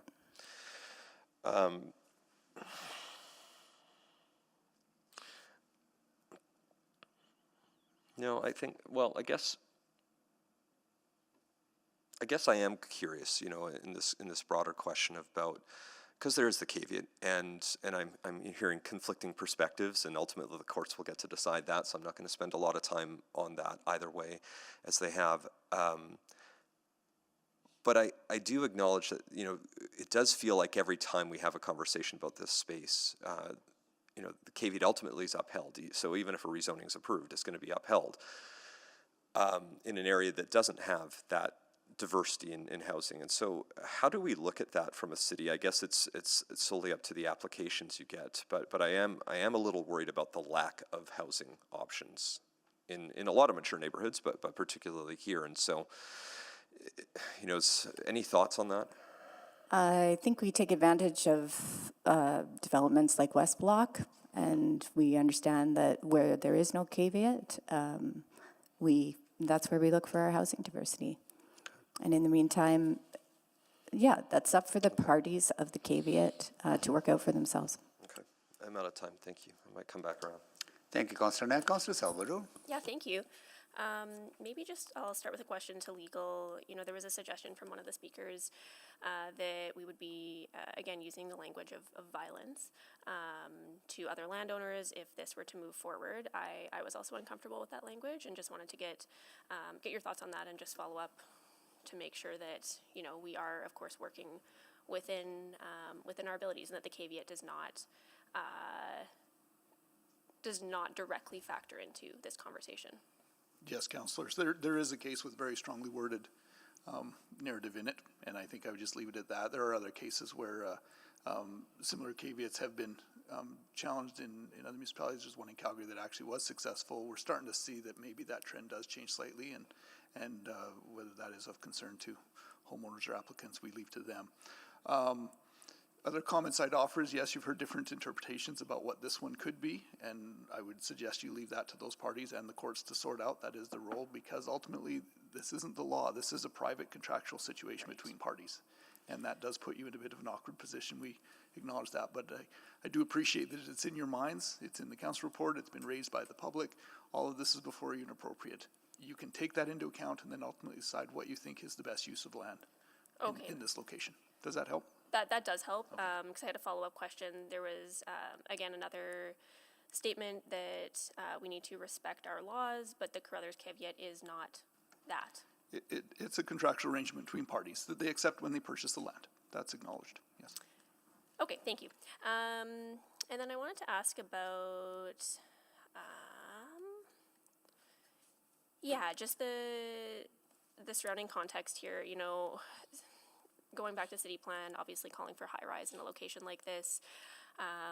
Appreciated that the report called out that it would be considered an underdevelopment on a site like this.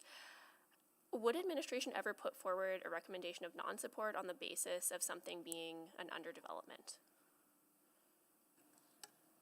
Really difficult to answer. It's just really like, it all depends on the context. Yeah. And here we're taking all of that into account, right? Glenora does not have the housing diversity in terms of row housing and even apartments.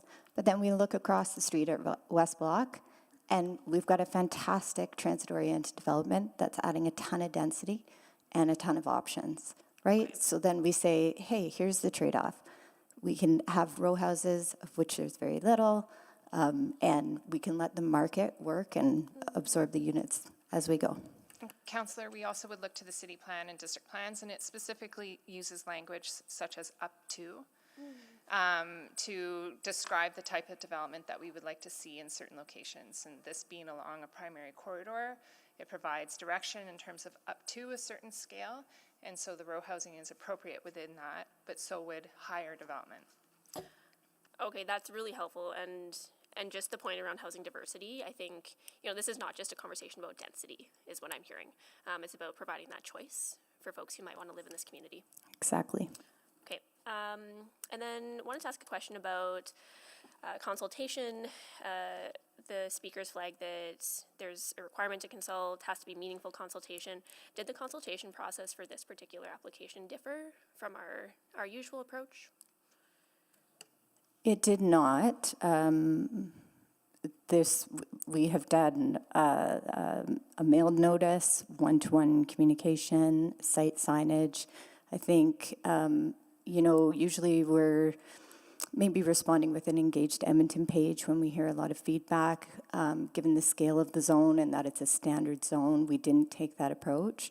But we certainly interacted with over 70 individuals on this. Okay, so it's not like we were taking a special approach. This was a fair approach that's consistently used across the city. Absolutely, and when you think about the proportional impacts of what's being proposed here, it's a smaller scale zone, right, given the location and its standard zoning. Okay. And Councillor, we referred to our engagement charter to inform us what approach we take, whether that's basic or enhanced. Okay, excellent. And then maybe just one quick question. Actually, I'm not going to have enough time, so I'll end it there. Thank you. Councillor Stevenson. Yeah, thank you very much. Just want to follow up in terms of the feasibility for development. So again, I believe sort of to the west of the site, 13923 and 13929, there is a row house development that was built. There is. And so in that case, it seems that rezoning, which looks like it happened in 2017, was able to be developed and realized. Yes, we did some research on that. It looks like they subdivided those into single lots. Okay, and then they were able to have single dwellings on that, even though they were attached. That's right. Maybe just a last question. I mean, I echo, I think some of the questions around the low scale of this and maybe not being sufficiently high have been asked. I just had one question left.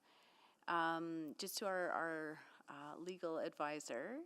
So appreciate the comment, this is a private contractual agreement. Does the city have any recourse when there's a private contractual agreement that arguably impacts public interest? Councillor, unfortunately, not a lot. So City Council, some degree through the passing of statutory plans, city plan, all these documents create the narrative around public interest and would be taken into account, should be taken into account by the courts in what is determined to be public interest. To remove a caveat, it requires a conflict with the zoning bylaw. It also requires it to be in the public interest to remove it. That's often the narrative that's hard to distinguish just from the conversation that happens here. It usually takes greater documents and planning and longer term planning. So, I mean, it seems to me that we do have that in terms of city plan. How do we more firmly establish what we believe to be the public interest for land use in the area? Stay the course. Council, really what you see in other jurisdictions where there's a history of that consistent messaging of we need densification, we need growth. Eventually that does then persuade the public interest argument, but it isn't a short-term fix. It does require that continued messaging and alignment of the various statutory plans. Okay. And it seems to me that right now we do have that alignment in the statutory plans. I believe so. I think district plans as well, if those are approved here shortly, would also help with that. The more that consistency comes throughout the various city policies, the stronger that argument is. Okay. And again, just in terms of the engagement process, those policy documents are all developed with significant public input? They are. Okay. That's great. No further questions for me. Thanks. Thank you, Councillor Stevenson. Councillor Paquette. Oh, thank you, Mr. Mayor. Following up with Mr. Johnson, just how much of a consideration should council be giving to Carruthers? Council should give consideration to the viability of development on this land. You have heard from opposing views that they interpret it differently, and so you know, the risk of sterilization is a relevant factor to you. The elements of growth, compare that with what you wish to see on the land and ultimately would approve here, would weigh in on that. I would say you're somewhere in the realm of you need to acknowledge it, you need to recognize that that issue is before you and has been brought to you by the public. I would think ultimately still your mandate is what is the best land use for this parcel. Okay, so thank you for that. Ms. Saint-Aubin, so if this gets approved or if this does not get approved, what difference do we see on those parcels in the next few years? It's hard to say for sure, but does approval or not approval impact what's going on with that parcel if there is a stalemate in another area that council has no control over? I think we've seen an example just very close to this site of where row houses are workable with the Carruthers caveat. So okay. I think there's tremendous potential here for movement on the site. Okay, I'm just trying to get an understanding of the argument about sterilization. And so that would be your example that things would not be sterilized then? That's correct. Okay, I see. But we also have examples where things have not moved forward. Is it specifically because of one issue or another, or does it range, or do we even know? We don't know, aside from when we're following court cases and seeing the decisions. So, but I think largely, though, unless we enable and signal that those conversations can take place between those parties, say by supporting a density and diversity of housing, that's where the Carruthers caveat is having its alternate conversation, right? Outside of these walls. Yeah, okay, so it's an interesting conversation because you've got this arterial, you've got transit. And so on one hand, approving development as a land use, there's a lot of arguments for it. The fear, I think, is that this becomes sort of the slippery slope of creeping development that ultimately, eradicates what some people feel is the character of Glenora. And so how would you answer that concern? Of a slippery slope to the character, I think I mean, the character of the neighborhood, single detached housing can also be seen in terms of character as a barrier, right, to people coming and living and having an option for housing in any given neighborhood. So Yeah. Councillor, this is Shauna Kuiper speaking. We also have our policy documents, so the city plan and district plans are our guiding documents. So they are the ones that we look to when we get these land use change discussions to guide us in that decision making. And so they're, in terms of a transition to change, those are the documents that we look to guide that transition. So that was my understanding, that there are guidelines and that there is the different planning that's coming forward. I think so. Okay, that I believe answers my questions and definitely gives me some satisfaction. Okay, thank you, Mr. Mayor. Thank you, Councillor Briquette. So that concludes the questions to administration. Councillor Rice, you have questions? Okay, here you go. Please go ahead. So I would like to go back the public engagement questions. So we heard there are 2 points here. So as usual, we heard lots of public speakers come to say and they 100% opposed. And also in the engagement process, they already demonstrate that position and from neighborhoods perspective. So how did that opposition be considered in the decision and for administration to make approval decision? So I just want to know that because we heard this over and over and from public talk about our voice not to be heard to today, and specifically one speaker talk about the respect to the inputs from community. So I want to get more detail on how that be considered in the decision making. So, Councillor Rice, the City of Edmonton has an engagement spectrum, right? And that talks about how we engage the public at certain points and to what extent. So for land development applications like this, where the public falls on the spectrum is at the advised level. And that means we consult, right? So, and then if you kind of think of our work like in a Venn diagram, this is a bubble of what we factor in to our decision and what we relay to the applicant and to City Council for their consideration. Our other bubbles include technical information and policy, right? Largely in context. So all of those things factor into the analysis. So we hear people, we talk to them, we're a conduit for the applicant, we gather that information, and we feed it back to council as well. So thank you for that detailed explanation. Yes, I heard and we heard them and we considered and into the decision. Then my question become, through this decision process, I should say review process from city administration, so what specific action you take or steps you take to address the concern you already heard and from the feedback during this engagement process? So we talk to the citizens, the residents, and Edmontonians when they call, when they write. This is we provide education and outreach on our policies, how we arrive at our analysis.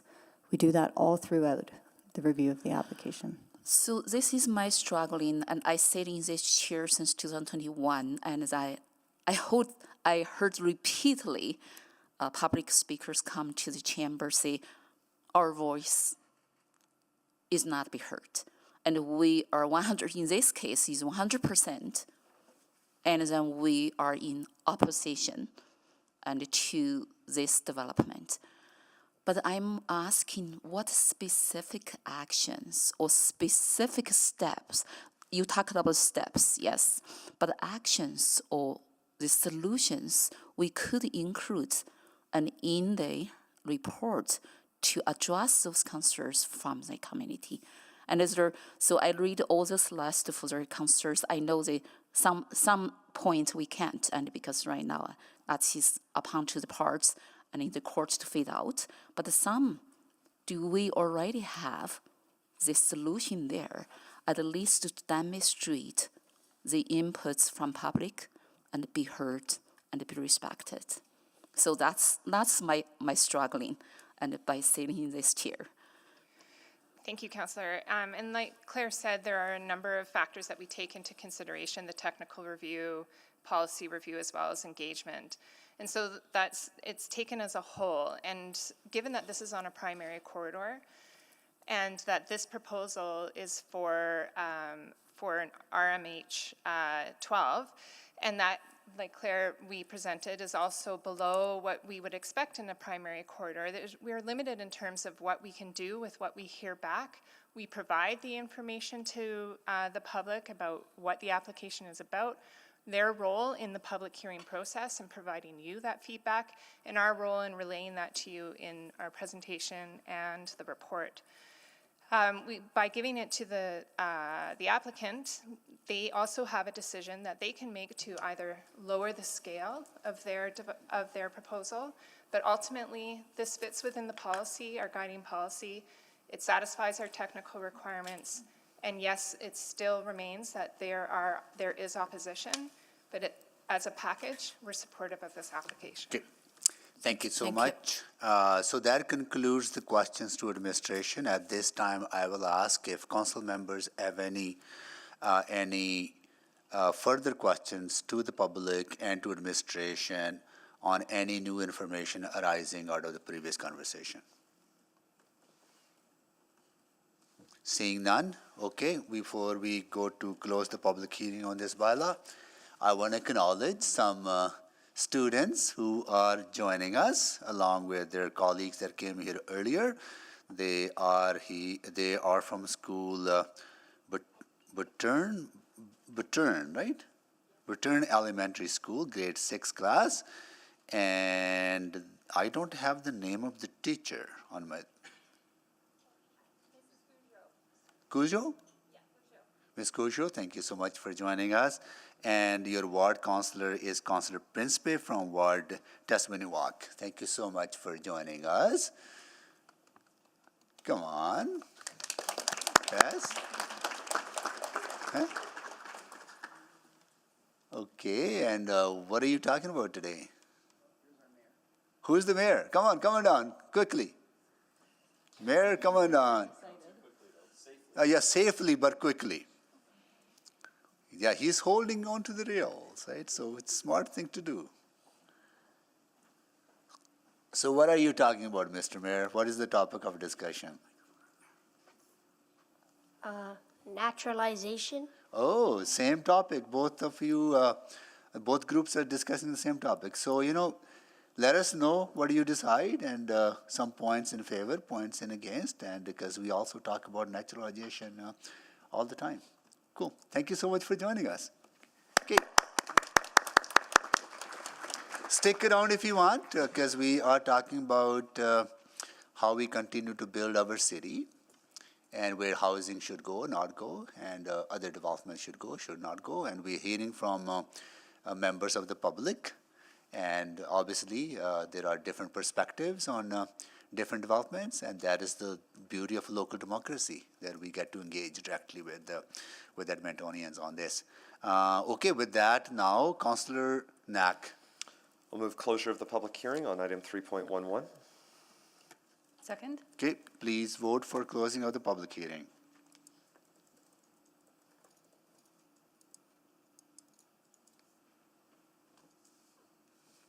We have all the votes. Display the votes, please. That is carried. Mayor Sohi, I'll move first reading of item 3.11. Second? Okay, we have first reading on the floor. Anyone to speak?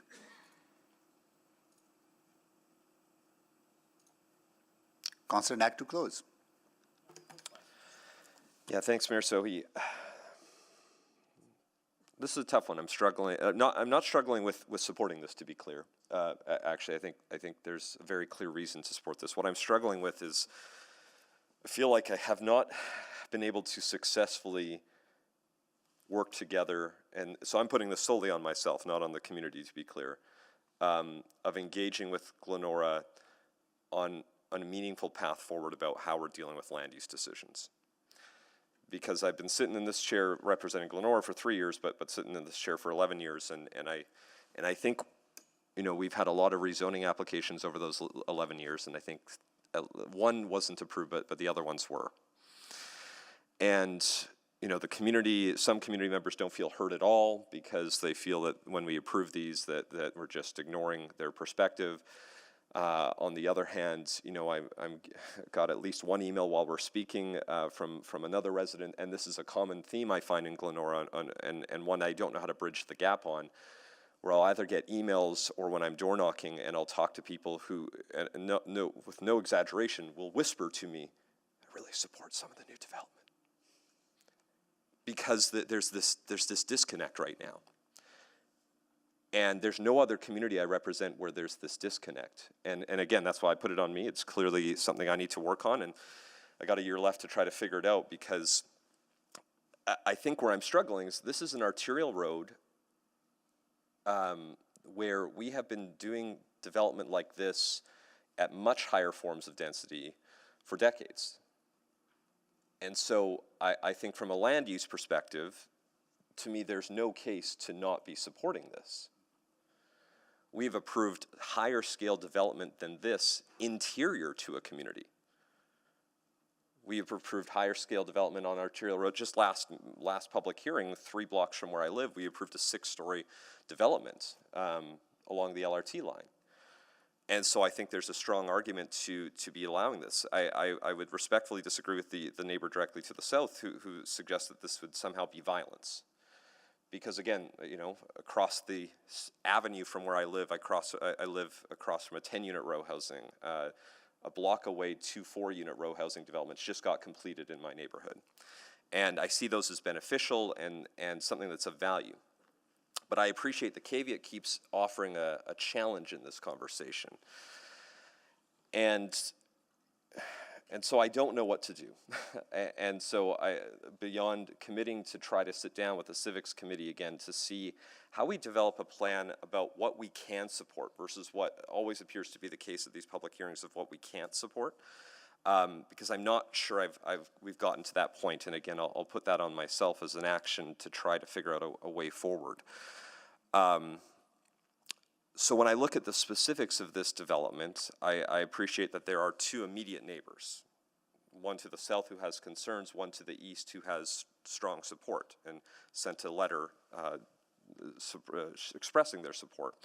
And they also, in their letter, expressed support about the caveat as a whole, but you know, they're obviously in an area where they live with the caveat. They've chosen to move there, so whether they like it or not, that is the piece that's there.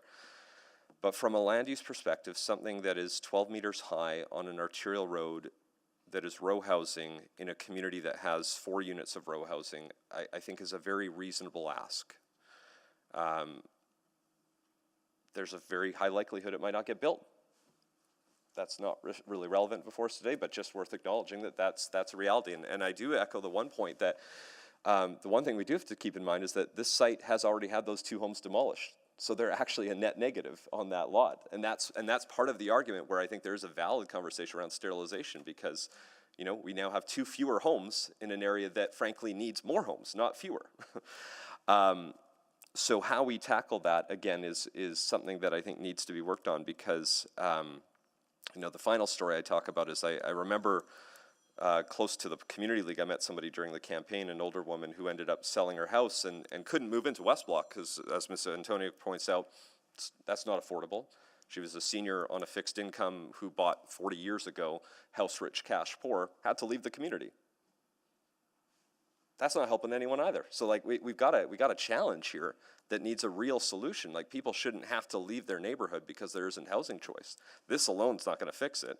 But we need to figure out a better path, because that is another reality that we're facing here. So I'll support this, noting that we got a much bigger conversation we should be having. Thank you. Thank you, Councillor Knack. So please vote.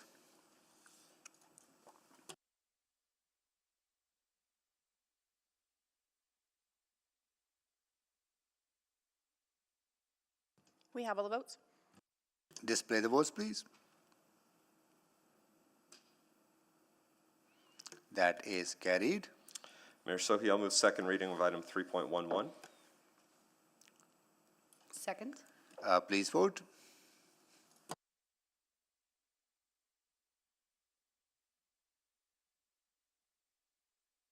We have all the votes. Display the votes, please. That is carried. Mayor Sohi, I'll move consideration of third reading on item 3.11. Second. Please vote.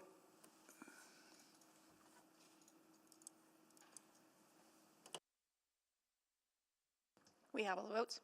Display the votes, please.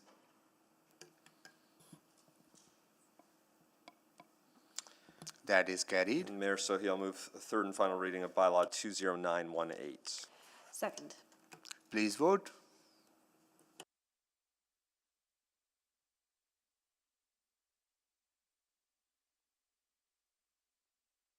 We have all the votes. Display the votes, please. That is carried. Oh, yep, that is carried. Thank you. Okay, we are moving on to item 3.12.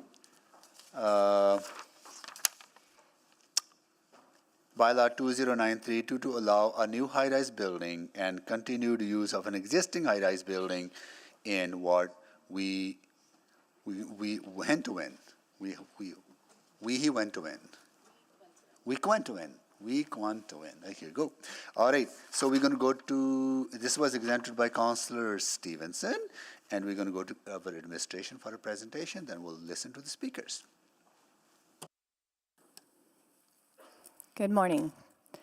Through a direct control, or DC, this application allows for the continued use of an existing high-rise building and the development of a new, taller high-rise building in the Wekentowin neighborhood. As the site is currently part of a larger area-specific DC1, this DC1 must be rezoned to remove the subject site and is included as part of this bylaw. Administrative updates are also proposed to bring the DC1 up to writing standards and to align with the new zoning bylaw. Next slide, please. The site is located at the southeast corner of the intersection of Jasper Avenue and 121st Street. It overlooks the Victoria Promenade and the River Valley. This is a particularly dense area of the Wekentowin neighborhood, with surrounding land uses being mostly high-rise and tall high-rise buildings. Commercial businesses, amenities, and active travel options are readily accessible along Jasper Avenue. Next slide, please.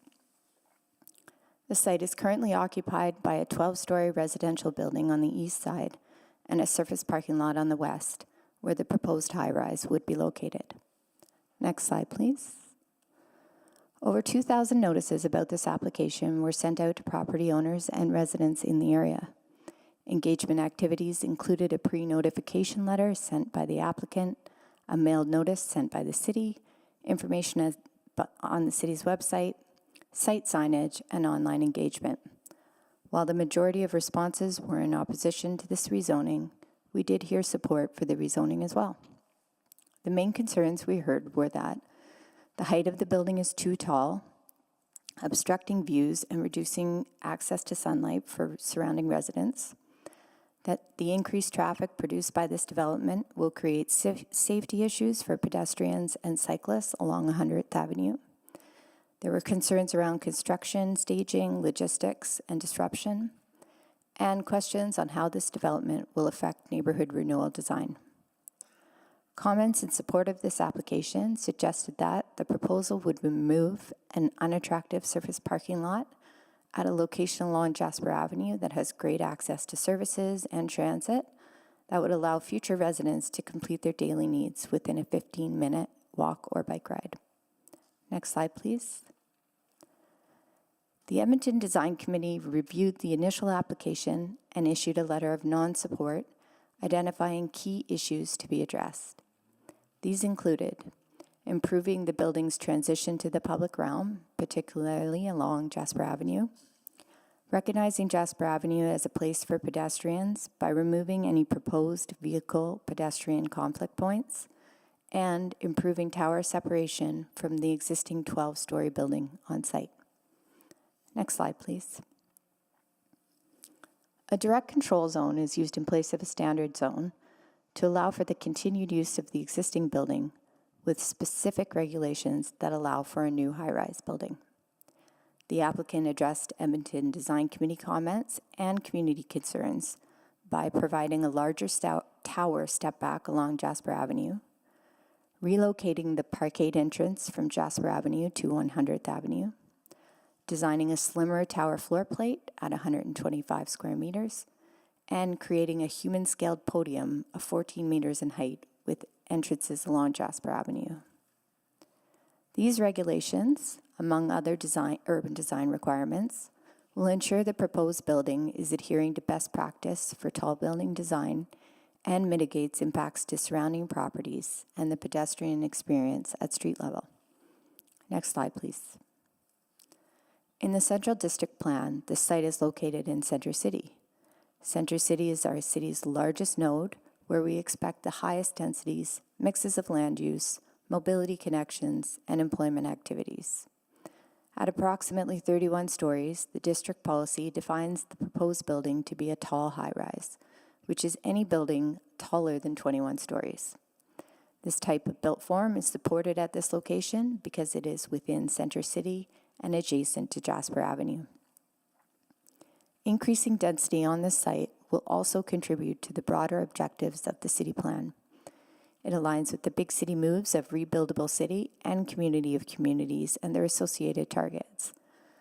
The proposed rezoning will contribute toward 50% of new infill units through infill within the core of our city at a highly connected location, which contributes to the target of 50% of trips made by transit. Next slide, please. To comply with City Policy C599, this application is required to provide community amenity contributions. The applicant has chosen to satisfy this requirement through the provision of 28 three-bedroom dwellings designed to be attractive to families and the installation of public art. Next slide, please.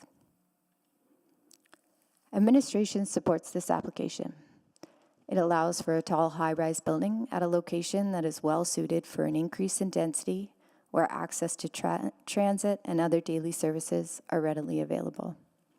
It supports the city plan's targets for infill development, and it aligns with the Central District Plan, which supports a tall high-rise building at this location. Next slide, please. No, it's over. Thank you.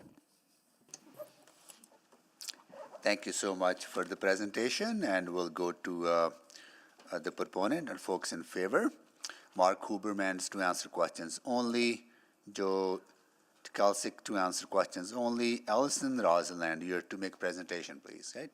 Please come down, as well as Jeff Booth to make presentation, and Chelsea Jersack is to answer questions only.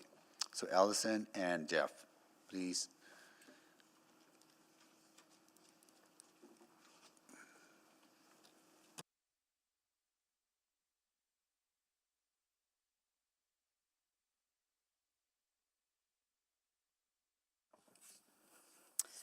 All right. Hello again, Mr. Mayor and members of council. I'm here again to speak about our client's application to rezone his property from a DC1 zone to a new direct control zone. Our proposal is to replace a surface parking lot on Jasper Avenue with a new 31-story residential tower while preserving and enhancing the existing Jasper House building, an important example of mid-century modern architecture. My presentation will focus on neighbor relations, the site and context, and the policy that applies to the site. Next slide, please. Situate submitted this application in March of 2022. In 2021, 650 mail notifications, with a survey included, were sent to assessed owners within 120 meters of the site. We received a total of 31 survey responses.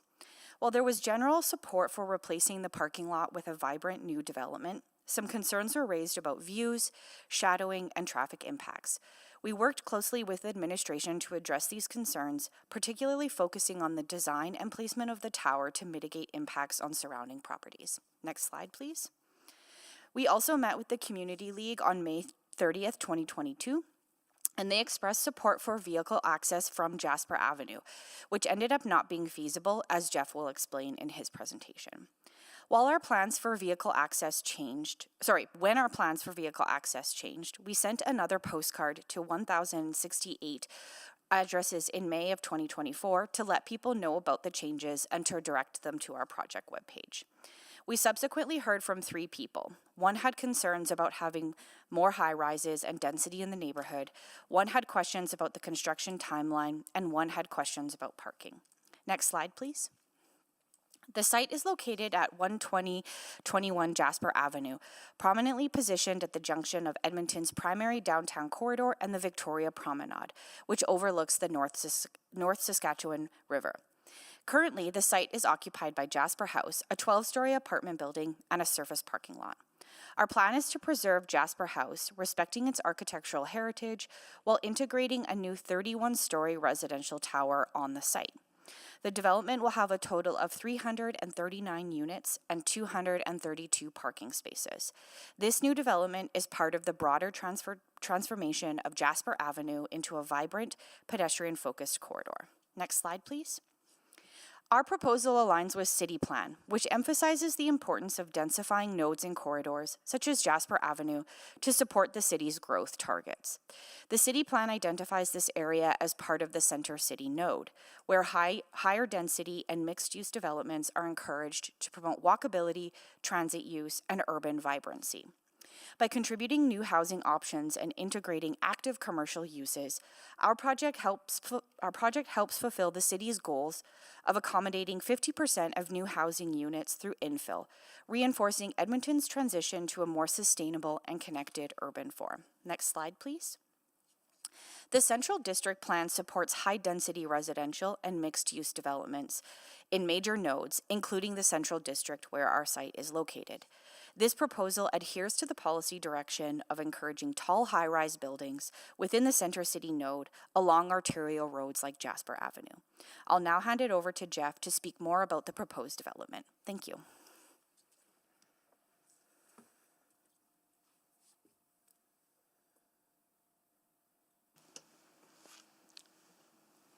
Jeff, go ahead. Just waiting for my slides to. Okay.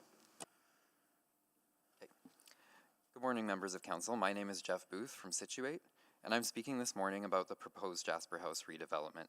Next slide, please. This site is uniquely constrained by its frontages on 3 public roads, Jasper Avenue, 100th Avenue, and 121st Street, and without lane access, which presents specific challenges for vehicle circulation and waste management. Currently, the site has access from Jasper Avenue and 100th Avenue. Initially, we proposed moving all vehicle access to Jasper Avenue, which would have allowed us to create a pedestrian-oriented plaza on the south side of the site. That's the concept that we brought to the Edmonton Design Committee as well. However, both EDC and City Administration were opposed to the new Jasper Ave access, citing the Imagine Jasper Streetscape concept and Main Street guidelines, and would not permit any new vehicular access from Jasper Avenue. As a result, the project team redesigned the site to address administration and EDC's concerns, which I'll talk more about throughout my presentation. In our new design for the site, we now have one main access point on the south side. The existing access point from Jasper Avenue will be used solely for waste collection for the existing building. This approach minimizes vehicle-pedestrian conflicts on Jasper Avenue, enhancing the street's role as a safe pedestrian-focused corridor with retail frontage on the new building. Next slide. Landscaping is a critical component of our plan to improve the pedestrian experience on the site. We have designed landscape pathways that connect Jasper Avenue to the Victoria Promenade, enhancing public access and encouraging foot traffic through the site. This design allows residents and visitors to enjoy enhanced views and green spaces. We've also included landscape features between the new and existing buildings to provide attractive communal spaces. Next slide.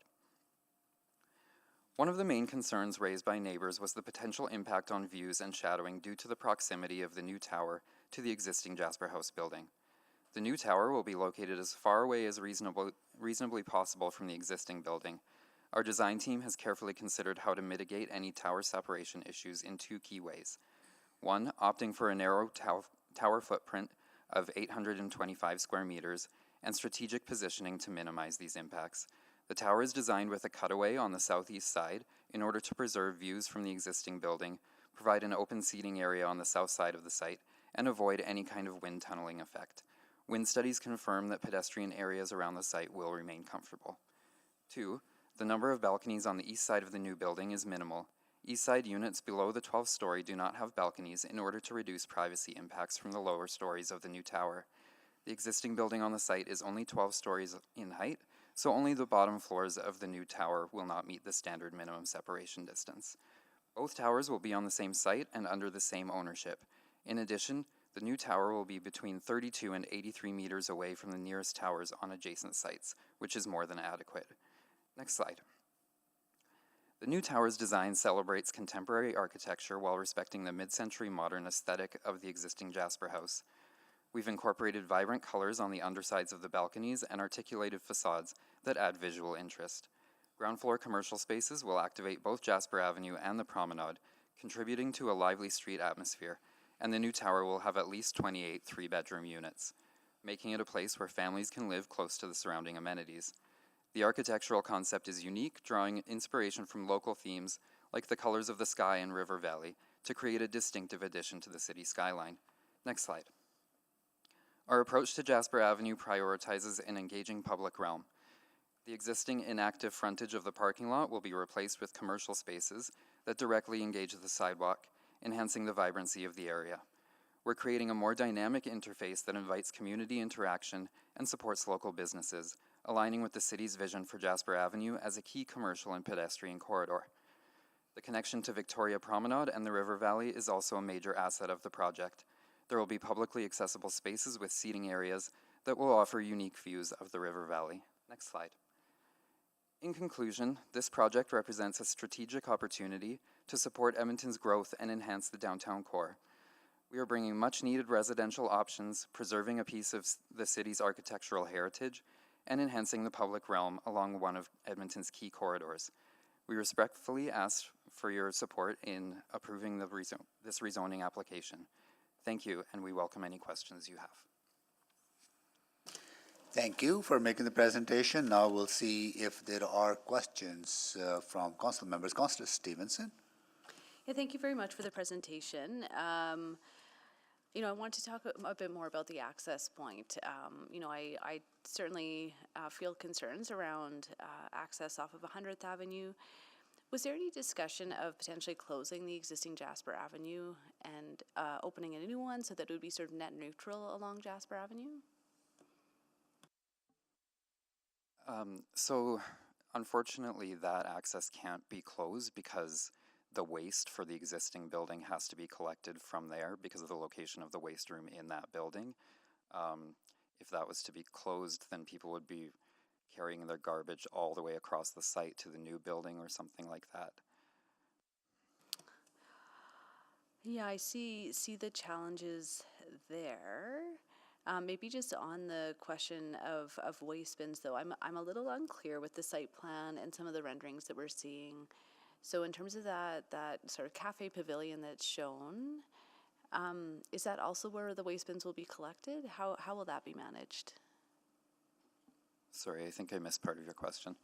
Well, that's okay. I was just having trouble reconciling the site plan and the renderings that have been provided.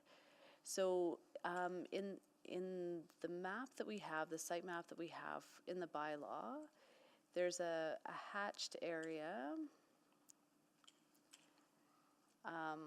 that isn't labeled. This is the site plan setbacks and stepbacks appendix 1. It shows a hatched area close to the 100th Avenue access point. There isn't actually a legend on the site plan, but at some point I think it's referenced. So there's yeah. I believe what you're speaking about is there's a hatched area along the promenade, and that's where the waste vehicles would pull in, collect the waste for the new building, and then turn around and exit.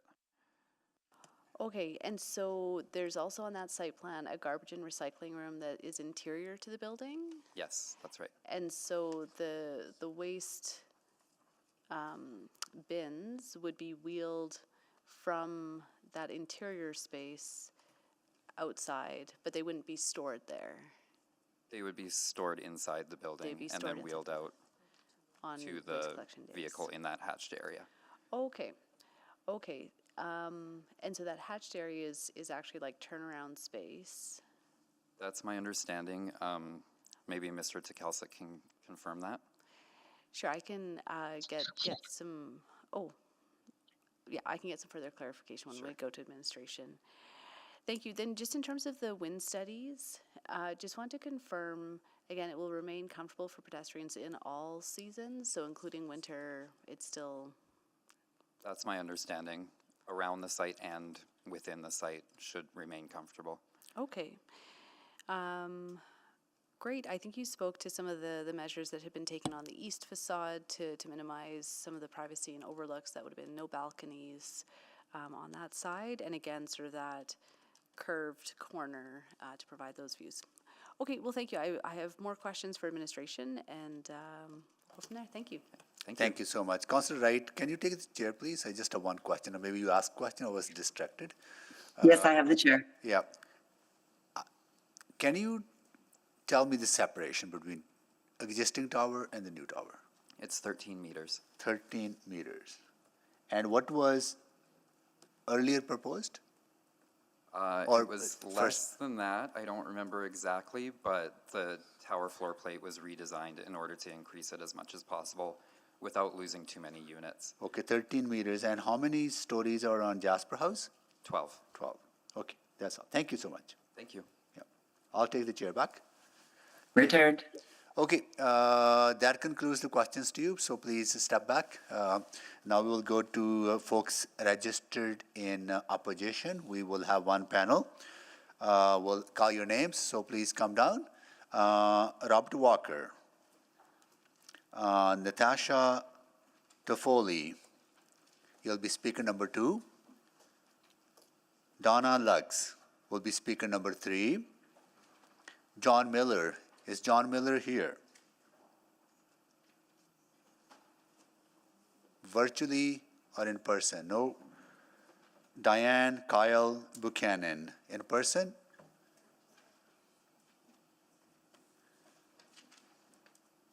Or are we starting on this side? Okay, we'll start on this side then, okay. Diane Kyle Buchanan, you'll be speaker number 5, or whichever order you are sitting there.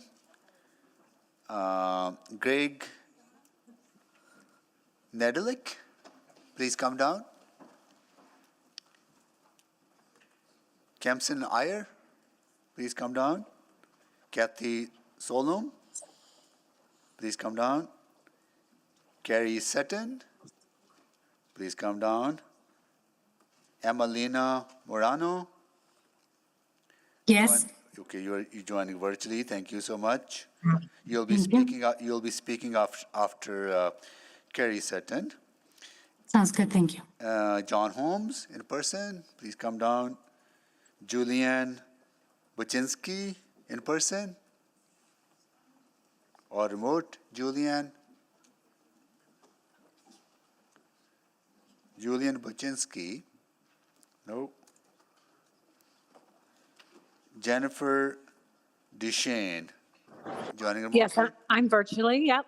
Thank you. So if Julian is not present, then you will be speaking after John Holmes. Okay, thank you. Yep.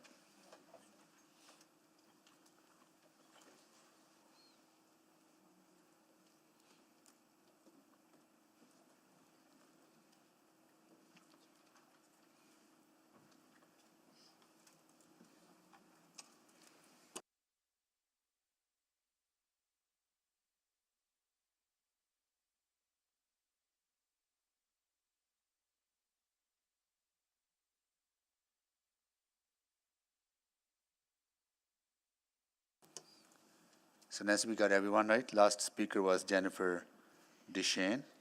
We had a Sally Monroe register not that long ago. Apologies. Sally Monroe. I believe Sally is online. Sally, you there? Yes, I am. Okay, thank you. That is everyone we Thank you. have. Okay. Okay. All right, we will start with Robert Walker. Each will have 5 minutes to make your presentation. Thank you. Can you hear me? Yes, we can. Initially, I would wish to congratulate the City of Edmonton Planning Department and especially Stuart Carlisle on the efforts to effectively communicate and respond promptly to the neighborhood questions and concerns. This was a big improvement compared to the installation of the second bike lane on 100th Avenue. For almost 20 years, my wife and I have resided on 100th Avenue, Victoria Promenade, and a 1-minute walk from the proposed development. For most of those years, we've lived in a high-rise construction zone with the development of Illuminata 1, 2, the Pearl, and Lessard. But we accept that this is a positive progress issue in a developing city. Slide number 1, yes, the Victoria Promenade between 116 and 121st is one of Edmonton's finest jewels, well maintained by the city, and the most scenic avenue connecting to the river enjoyed by thousands of people every week. For context, on having the knowledge to comment on this proposed development, in my 50-year career, I have overseen some of the most complex and high-profile capital downtown projects in Edmonton, including the building we're sitting in right now. This will surprise my neighbors, but I am in favor of the new proposed high-rise residential tower adjacent to the existing Jasper House. The proposed 31-story tower fits well into the surrounding neighborhood in regard to scale, providing increased activity, safety, and potential future amenities. And I have no issues with additional traffic. While I support the concept, there were 2 issues that I was concerned with. One of the issues regarding waste collection has been alleviated. All the bins will be inside, and I have no issue with the bins. Slide number 2. Jasper House is regarded as one of the finest examples of 60s modernist architecture with a magnificent exterior sculpture in the west facade.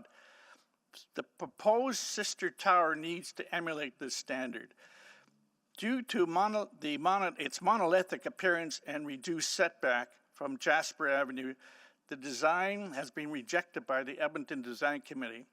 But even in spite of that, we were encouraged when the bylaw stated that the exterior building materials should be durable and high quality. However, there was a serious contradiction in the initial bylaw forwarded to the community for review, which stated that for the exterior materials, stucco was accepted, and later in the same paragraph, the use of vinyl and cemented stucco was prohibited. After contacting the planning department with this major contradiction, we were very disappointed to see that the bylaw was amended to now allow the much inferior and low-quality stucco on the tower. Not one of the recently constructed adjacent high-rise towers have included or were allowed this inferior product, and you can see the 2 towers right adjacent. You can have high quality or you can have stucco, but you can't have both, especially at the intersection of Jasper Avenue and the spectacular Victoria Promenade. It would be our wish that the amendment to this bylaw would be to remove the reference to acrylic stucco from approved exterior finishes, and reinstate from the original bylaw the use of vinyl and cementitious stucco is prohibited. While others may have some issues with the scale of the project, it's not the physical aspects of the project that cause the greatest concern, it's the construction. The construction logistics for this project is going to be an absolute nightmare for the neighborhood, and they documented 2,000 plus vehicles accessing this road daily. Slide 4, please. You can see what happened when we put the second bike lane on a 100 Avenue. It's a 1 lane. Whenever any vehicle stopped, all the traffic stopped. 2 bike lanes on a one-way lane does not work. Slide number 5. Now, most of the bike lane on 100 Avenue was removed, but there's still a section down at the 121st end of it. It is estimated that will be approximately 2,600 trucks of earth weighing 60,000 pounds for each load removed. What have I got for time? Oh, I got to go at the end. Okay, on particularly contentious major projects that affects so many people for so long, a comprehensive construction logistics plan and a proposed schedule should be required as part of the development permit. This is especially critical for this site. If this permit requirement is not standard COE practice, Robert. then it should be. Thank you. Thank you. Thank you. Next, we will go to Natasha Toffoli. Thank you. Good morning. I stand before you today as a concerned resident of the area, urging you to oppose both the rezoning applications for the Jasper House site that would allow the construction of a 31 or 32-story tower and the blanket rezoning in Area 7. There are a number of folks who live between 118 and 121 Street who are older and unable to be here today. I am aware of a number of email submissions in opposition, and I trust that Council will take those serious concerns into consideration. It's also important to note that 64% of respondents were in opposition to the rezoning for various valid reasons. It is imperative that prospective purchasers have confidence in the zoning and bylaws around them. These regulations are not just legal formalities, they're protections that safeguard our investments, our homes, and our ways of life. This is not the first time zoning issues have had directly impacted our community. The city's approval of the rooftop lighting at the Citizen, for example, despite being in contravention of the bylaw, demonstrated disregard for the very rules that are supposed to protect us. Rules that residents rely on when making significant financial contributions to live in the area. The renderings also show unnecessary and intrusive rooftop lighting, echoing the situation at the Citizen. And the rezoning proposal seems to encourage it to accentuate architectural elements and rooftops. It specifies that such lighting shall not negatively impact an adjacent property, which is also stated for the Citizen. For context, adjacent property is any property directly next to or separated by a street, easement, or an alley, which is the case, but despite this, the lights still shine directly into our homes. This isn't a matter of aesthetics, it's about the impact on our neighborhood's livability and the blatant disregard for neighbors. The city has a responsibility not just to density and future tax base, but also to the interests of current residents. By allowing the rezoning and high-rise, you're disrupting the lives of those who have already invested in the community. The increased traffic and congestion in an area already facing reduced laneways due to the Promenade and Imagine Jasper projects, the shading that will blanket an entire block on either side, and the loss of views that many residents cherish are not trivial matters. The city put great efforts into the Imagine Jasper project with an emphasis on pedestrians and the feel of the avenue. Why then is the city considering reducing the setback from 6 meters to 4 for this one property, which will reduce the open area and create an urban canyon effect at this important intersection where active transportation peaks? All others are at 6 meters. Furthermore, this development does not add to the allure of the Promenade or Jasper. It has very little green or open space and would have the highest floor area ratio at 11, nearly double that of the Pearl. Clearly, this site is not large enough for the intended development. These issues not only affect our quality of life, but will also have a direct impact on property values, which in turn will affect the current tax base this city depends on. The current zoning already allows for another tower similar in scale to the existing one. This would still enable growth while respecting the established environment and the rights of current residents. I also have serious concerns about the stability of the property and would urge the city to obtain an independent investigation of the site and the bank, including drilling and probing, which are both essential.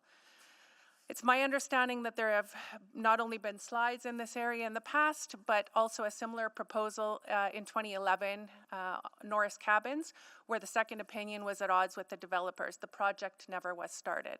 For context, there are no other towers of this magnitude this close to the bank. Lastly, I do not agree with the blanket rezoning in Area 7. I believe it's essential that each development be presented individually for city and community input.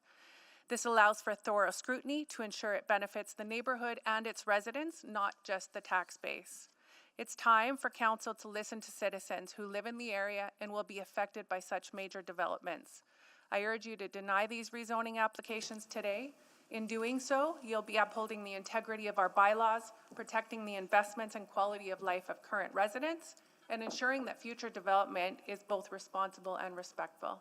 Thanks for your time and consideration. Thank you so much. Next, we will go to Donna Lux. Good morning. I'm Donna Lux. I'm here today asking your support in voting against proposed rezoning of bylaw 20932. Several surveys have been conducted in the past years. In pre-application survey conducted by the applicant in 2021, some of the concerns were the size and scale of the building, exacerbation of parking, and traffic congestion. There was no comment as to whether any of these responses opposed the proposal. 2 other questionnaires were conducted by the city, one in 2022, the other in June of 2024. Most of the respondents were against the construction of the high-rise tower, 40 opposed to the tower, 11 in support. City administration has combined this rezoning application with another rezoning application, the Imagine Jasper Avenue and the tower application. These 2 applications are very different from each other. Both the tower application and the Area 7 application, Imagine Jasper, from 114th Street to 124th Street have been approved by city administration. In recent years, council has approved 2 similar buildings in the area, the Pearl and the Citizen on Jasper. Both the rezoning applications were site-specific. Proposed new tower rezoning is not. Specifically, there's no requirement for a green space. The proposed tower is significantly higher than the existing DC1 zoning of 15 stories is the maximum in the existing zoning. The proposed tower would be 31 stories. Tower separation would only be 13 meters, not the 25-meter separation standard of the zoning bylaw. Proposed tower setback is only 27 meters from the Victoria Promenade Hill. The Pearl is set back 60 meters. A geotechnical review has been conducted. I haven't been able to locate the report findings. My question is, was there a drilling test conducted? If so, how deep to the bedrock? Other concerns raised from the questionnaires were pedestrian and cyclist safety and road closures. Should the application be approved, community development in the promenade, or community enjoyment, in the promenade would be affected. Access to the gazebo would be challenging, if not virtually impossible. Road closures during an anticipated 3-year construction would be challenging for our community. Closure at Jasper Avenue would leave the only option of using the alley between 100th Avenue and 100th and Jasper from 119th Street to 118th Street. The Arcadia, the Illuminata 1, Illuminata 2, the Pearl, Lassard House, the Fairmont, and River Cliff Place use the alley at present. The Fairmont is the only building to use 100th Avenue as an entrance and exit. This alley is very narrow, 16 feet, 4.8 meters at the narrowest. It is possible for 2 vehicles to pass if there are no vehicles parked in service or guest parking. There are 7 power poles in this 1-block alley, further challenging vehicle movement. Garbage trucks use the whole width of the alley, as do moving trucks and delivery trucks. To exit this alley, it requires a 2-point turn, approaching 100th Avenue, then backing up, straightening the wheels, then exiting onto 100th Avenue. And if 100th and Jasper Avenue are closed, these huge trucks will be forced to back up. Not an easy task. 100th Avenue was not designed for heavy traffic. As a retired person, I watched with interest the 3-year construction of the Citizen on Jasper. It took more than 8 months just to excavate the soil to a depth of 70 meters for the construction of a parkade. We watched as numerous heavy tandem gravel trucks would be waiting their turn to load. There were many places they could park around the construction site. The proposed project does not have the same luxury of available parking. Jasper Avenue is not suitable for parking. The only place to park is the 1 lane on 100th Avenue, just south of Jasper, between the 2 bike lanes. Not a very safe for pedestrian parking. The same applies to concrete trucks, pumper trucks, cranes, construction materials, deliveries, all deliveries required to complete this construction.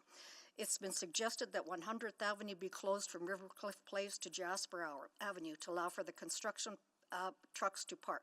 If this were to happen, the residents of the Bristol and Jasper House would have no way of exiting the area. What happens for waste removal for the Bristol? There are approximately 11 residents in Jasper House who have daily caregivers. There's no easy access to parking or entrance for emergency medical, groceries delivered, Canada Post or other deliveries, urban or taxi pickup. The Thank existing you. parking. Thank you so much. Is John Miller joining us? Nope. We'll go to Diane Kyle Buchanan. Good morning. I'm here today in opposition to this application for much of what my neighbors are speaking about. This morning I was caught in that lane for 9 minutes while I waited for the garbage truck to load each building as it goes down the laneway. This is going to be such a difficult navigation area. I can't even begin to imagine how we can look at a tower that's that high. There was a study done back in 1970 by Thompson Engineering on the riverbank stability and the horizontal sliding plane.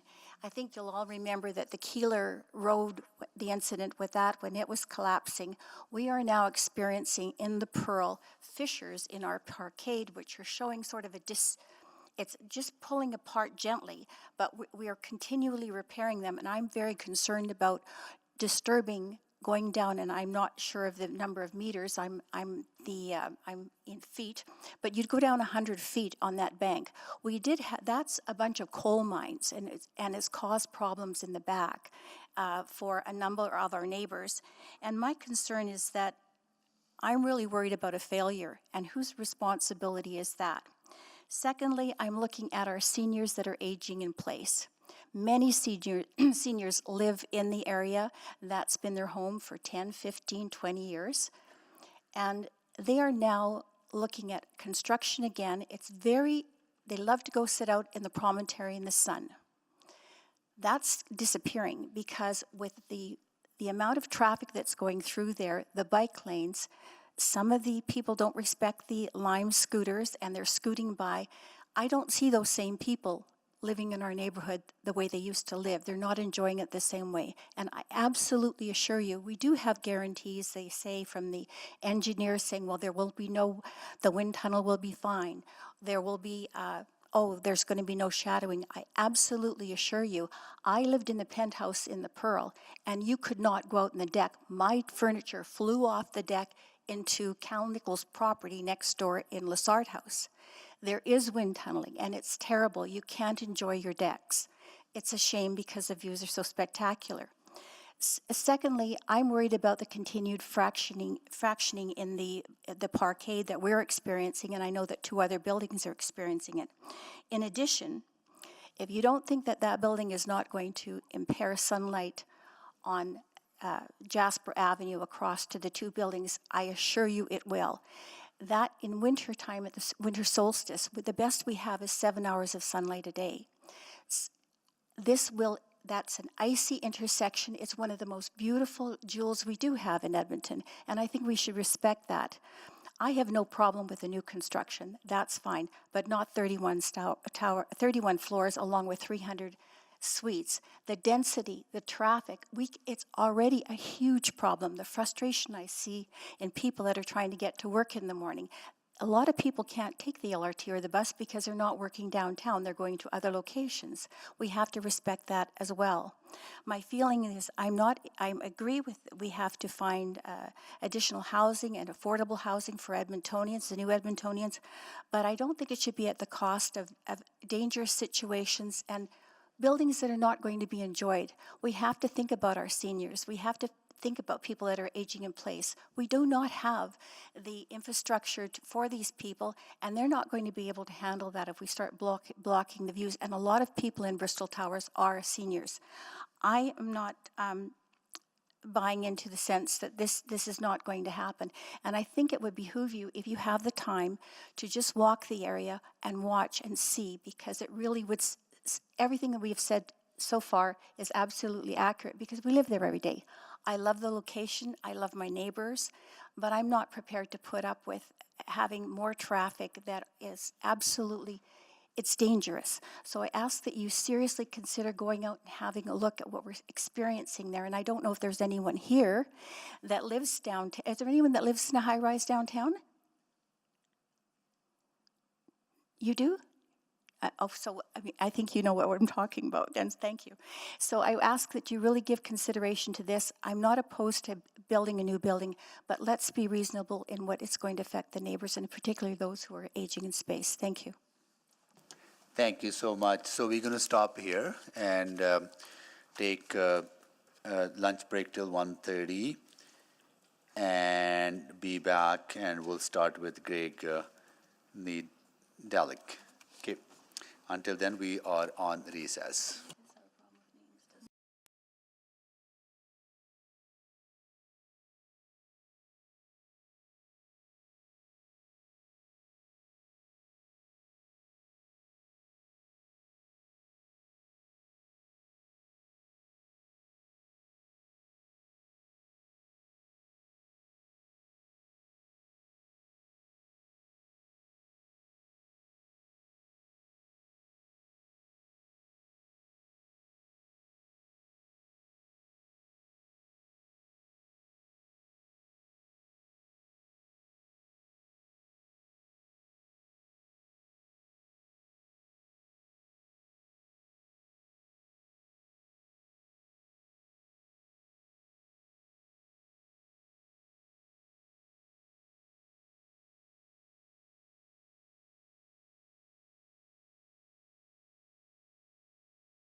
I would like to call this meeting back to order and do a roll call of council colleagues. Councillor Wright, Good afternoon. Councillor Knack, Good afternoon. Councillor Principe, Councillor Stevenson, Good afternoon. Councillor Paquette, Good afternoon. Councillor Tang, Councillor Hamilton, Good afternoon. Councillor Rutherford, Hello. Councillor Salvador, Good afternoon. Councillor Cartmel, Good afternoon. Councillor Rice, Good afternoon. Councillor Jans. Okay, we have quorum. Oh, hi, Councillor Tang. Okay,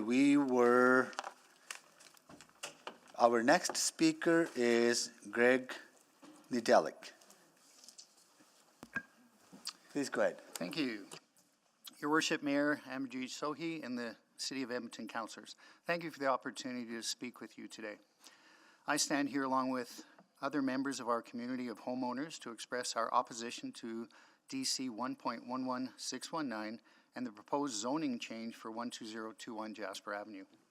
As concerned residents of the area, we have tremendous reservations about the potential impact this provision and zoning plan would have to our home and our community. We share several concerns which include, first and foremost, the proposed development at 12021 Jasper Avenue. Why is the City of Edmonton simultaneously trying to rezone the land between 106th Street and 124th Street to a new district-controlled zone? The current zoning in our area permits only 15 stories. For example, we understand that the Pearl was a site-specific change. This is not just a site-specific change for the proposed development in question. Rather, it is a substantial area change, allowing towers of over 15 stories to be erected across a vast area. This is very concerning and unsettling. We understand that the proposed 32-story tower and the broader Area 7 changes are being approved simultaneously with one broad rezoning that will be easier for council members to support. We are curious why the City of Edmonton administration has already indicated that it supports this change. Frankly, this feels underhanded as it now gives broad approval to the City of Edmonton when only one site requested and required approve. This is a huge red flag to us. We can see the writing on the wall and are not blind to the fact that this sets the area up for unlimited future high-rises. Can you please explain why this is being done? Secondly, although 64% of respondents oppose the rezoning, the City of Edmonton administration supports the zoning change to the council despite the majority rejection. We are curious as to why this is the case. We'd like to understand further why you would go through the motions of public engagement, hear what the public wants, and then do the opposite, moving towards what appears to be an already set in motion agenda. Why go through the charade of asking for community engagement only to ultimately ignore the desires and wishes of those opinions you are seeking? Our list of concerns with this rezoning application are numerous. As noted, the questionable packaging of this rezoning by the administration, the building height, the inevitable increased traffic levels and congestion, the strain on public services, lack of parking availability, the noise levels, the instability of the bank. We currently have buildings nearby that do not have underground parking, and the promenade has already been mudded for leveling and stability as it is. The loss of open space, the years of disruption for residents with the construction, the unknown effects of the Imagine Jasper Avenue and the Week We Know to Win renewal initiative. I hope I said that right. The lack of green space, the shadow effect on our building and our neighbors' buildings. This provision and zoning plan would overwhelm the neighborhood and existing infrastructure while negatively impacting the quality of life for residents in the area. The proposed zoning of 12021 Jasper Avenue should better align with the existing neighborhood. A drastic shift in zoning designation would alter the neighborhood's aesthetic and atmosphere, comprising its charm and identity as a desirable place to live. Furthermore, we are concerned about the need for more consultation with the local community. The residents of the area must fully comprehend the proposed changes, scope, and scale. I have been a board member at the Pearl for 9 years, and the members of our boards and several of our building residents are aligned and share the same sentiments and concerns. I urge the city to reconsider this provision and zoning plan and engage more fully with those most directly impacted. In conclusion, We strongly oppose the current proposal and urge the City Planning Committee to revise development plans better to reflect the needs and concerns of the Oliver community. We understand that thoughtful development is necessary, but it must be done to respect the current residents and our neighborhood's character and ensure long-term sustainability. Thank you for your time and consideration. I look forward to a transparent and inclusive decision-making process that considers the voices of those who live and work in our area. Thank you. Thank you so much for joining us. Next, we will go to Kamsen Iyer. Good afternoon, council members. I would like to begin by stating that I am in favor of the densification of our downtown core. I understand the need for growth and development, and I believe that with careful planning, it can benefit the city and its residents. However, I am strongly opposed to this being done without thoughtful consideration of the existing zoning and bylaws and the community that currently live in the area. I made a significant investment in this neighborhood, and the investment was based on the zoning and bylaws that existed at the time. I knew what the rules were regarding sun shading based on the building heights, placements of buildings in front of and beside the Pearl. The new rules being proposed, however, are part of a blanket rezoning that does not allow for each new project to be evaluated on its own merit. These changes overlook the views and needs of current property owners, and that is something I cannot support. I'm opposed to this rezoning not only because of the blanket approval it provides to future developers, but also because of the immediate and significant issues it will cause for residents in the area. Firstly, the traffic congestion. The promenade downtown Jasper Avenue, 100th Ave, and the back alley between the two is already a major problem. The streets surrounding the proposed development are heavily trafficked, and parking is a serious issue. Commercial vehicles already struggle to find space, and the situation will only worsen if the development goes forward as planned. Currently, the Pearl has 128 residences and 13 commercial parking stalls behind it. The new project is expected to be about 3 times that size, with over 300 residences. Yet it is proposing only 4 commercial stalls. This is not only insufficient, but also irresponsible. What are the existing 50-plus cars that are parked on that lot today supposed to go? Where are they supposed to park? And where do they plan to stage construction vehicles during the 3-year building process? These are critical issues that have not been adequately addressed. The promenade is a beautiful and serene space, enjoyed by residents and visitors alike. It adds immense value to the area. How can we maintain this space and preserve its future value if we allow buildings along it to be constructed under these broad rezoning guidelines? The lack of green space and setback requirements is particularly concerning. I ask, to what end are we ignoring these existing and essential factors? Additionally, the stability of the site should be seriously questioned. It's less than 30 meters from the existing bank, and any construction this close could have significant implications for the integrity of the surrounding land. For these reasons and many more, I am firmly opposed to this rezoning as it is currently worded for the Jasper House project. I'm especially concerned about the precedents it sets, one that dismisses green space, parking, and considerations of future and current residences. This proposal contradicts the very reason I chose to invest in the area in the first place. It is unfair and irresponsible to move forward without addressing these concerns. I thank you for taking my comments into consideration. Thank you so much for joining us and sharing your thoughts. Next, we will go to Kathy Salome. Thank you. Good afternoon, Mr. Mayor and members of council. Thank you for the opportunity to voice my concerns over the proposed rezoning and tower on 100th Avenue and 121st Street.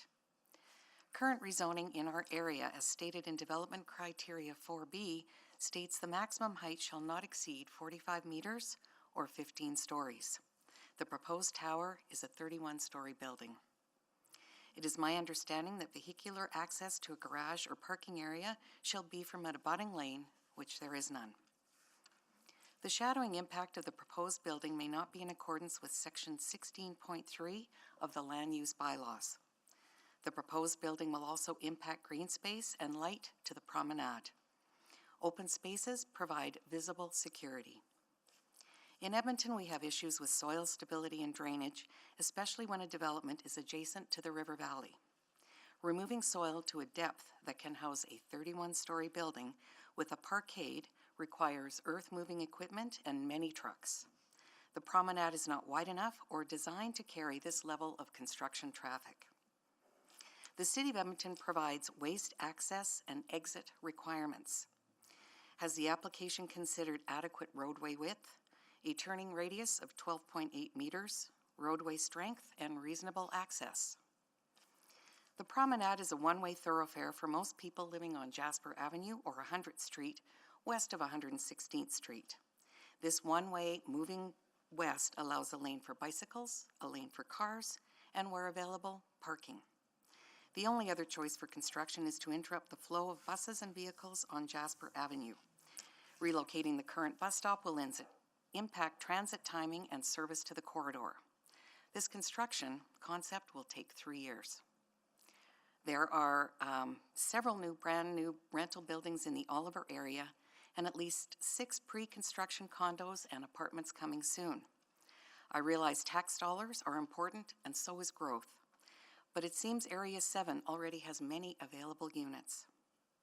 The suggested parkade with access from Jasper Avenue does not contribute to a street intended for pedestrian and transit priority. The vision of Imagine Jasper Avenue included planned raised cycle tracks on 121st Street. Site access will be limited with this proposed building. It seems also that there has been a broad approval for this 31-story tower and broader Area 7 changes. It appears they are combined as one broad rezoning concept instead of separate concepts. Also, it is my understanding that the recommended separation between buildings should be a minimum of 25 meters. With the tower, there will only be a 13-meter separation. Lastly, the affected community is strongly opposed to this proposed application. Thank you for your time. Thank you so much for joining us. Next, we will go to Carrie Sutton. Oh, I'm sorry. She had to leave. Okay, had to leave, okay. So they won't be able to come back? Okay. Okay, and then next we will go to Emelina Morano joining us remotely. Yes, good afternoon, City Councilors, Mayor Sohi, and general public.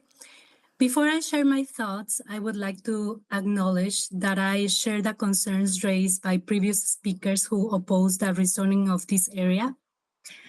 I want to express my strong opposition to the proposed rezoning of 12021 Jasper Avenue Northwest. The introduction of a high-rise of such height will disrupt the peaceful atmosphere that our neighborhood currently enjoys in the heart of the city. Many residents, including seniors, value the tranquility of this area, especially after long work days. A high rise in this location will not only compromise that peace, but also create safety concerns due to increased traffic on 100th Avenue, which is currently a one-lane street with a bike path. This street serves as a popular promenade for both residents and visitors who enjoy walking and cycling in a safe environment. Moreover, the existing density from nearby high-rises already detracts from the relaxed feel of this area. I believe that any new construction should be limited to a maximum of 5 floors if any construction is approved. This in order to maintain the character and safety of our community. Thank you for considering my concerns. Thank you so much for joining us. Next, we will go to John Holmes.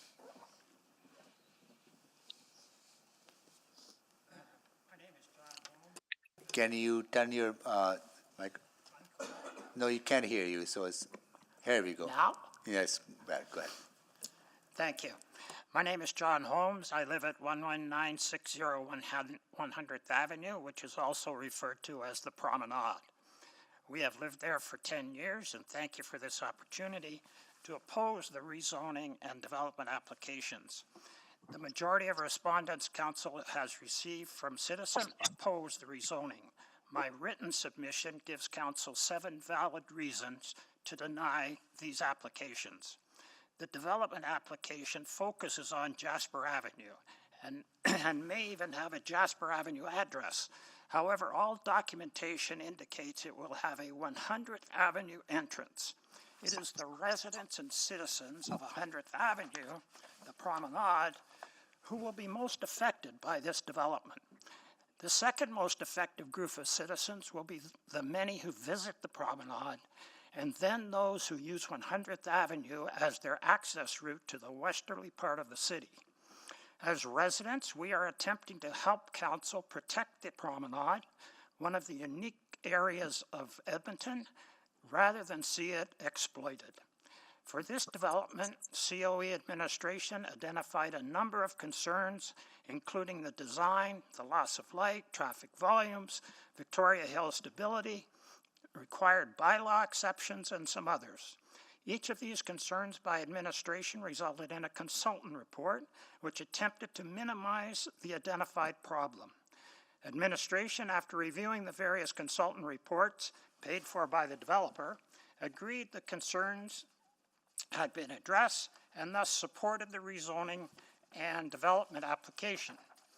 I submit to you that a 31-story tower digging a 70-meter hole in the ground, adding over 300 residential units with over 200 new parking stalls on a very small parcel of land, only 25 meters from Victoria Hill, will adversely affect every single item identified by the city administration as concerns.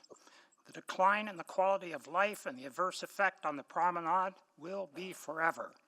A consultant report cannot reduce or mitigate the significant concerns and issues of a 32-story tower. Final plans for Imagine Jasper Avenue and Wickoton are not available, and no plan has been provided for the renewal of 100th Avenue, the Promenade. Residents of the Promenade are quite protective of it, and rightfully so, since we maintain the north side of 100th Avenue so that visitors to the Promenade appreciate the entire experience. 2 years ago, the city recognized the increasing traffic volume on 100th Avenue was a safety issue. The speed limit was reduced to 30 kilometers per hour, the same as a school zone. Since then, the city has removed some parking spaces along 100th Avenue, again to increase safety. Studies reveal that traffic is increasing even without new development activity. Just seems like folks seem to like their electric cars.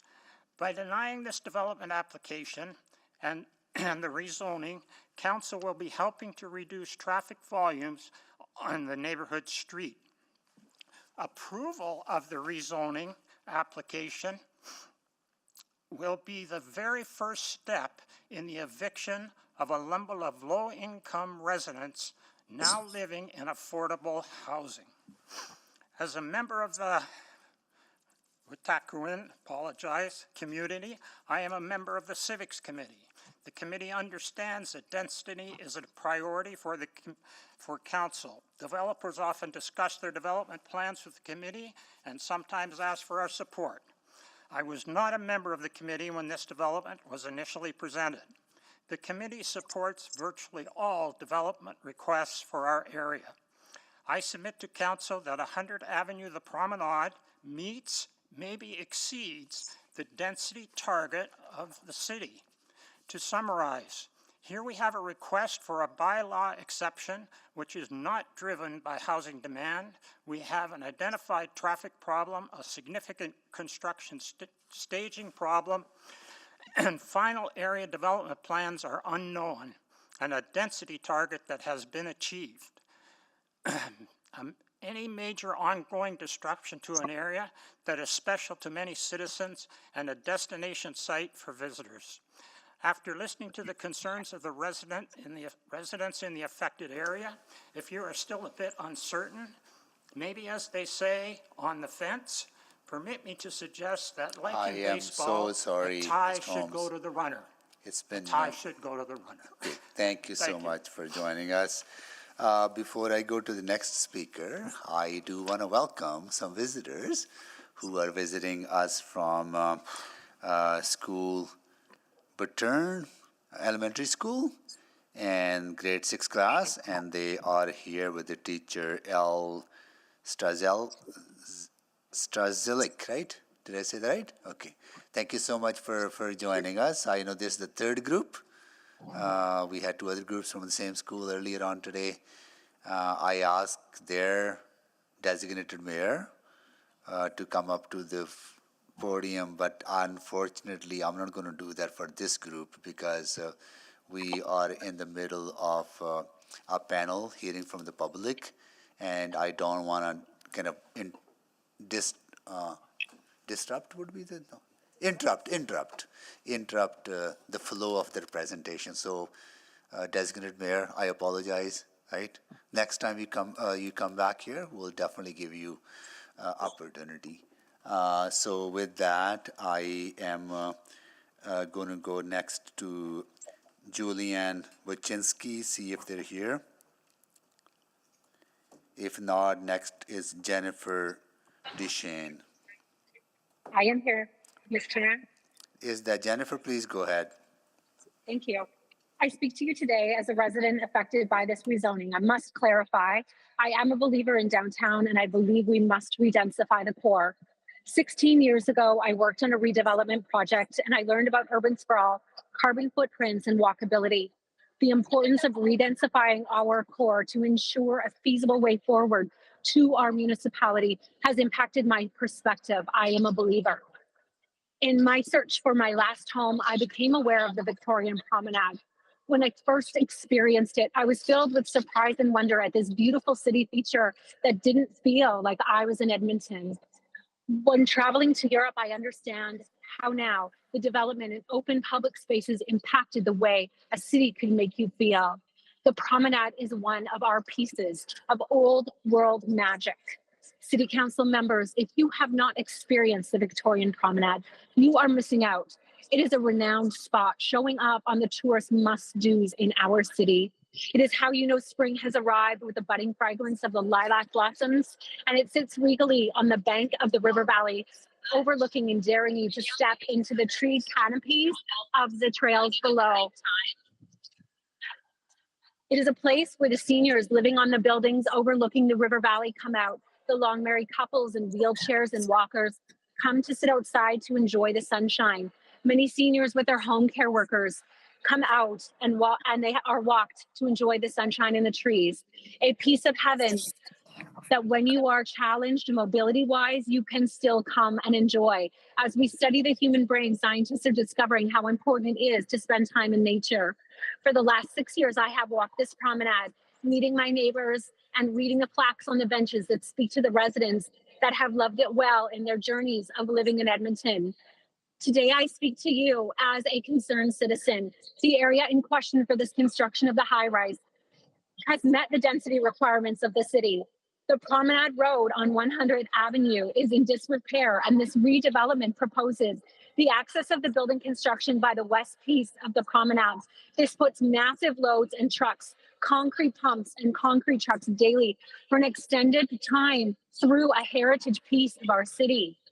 The promenade is a beautiful piece of infrastructure built by a city with vision and a dream.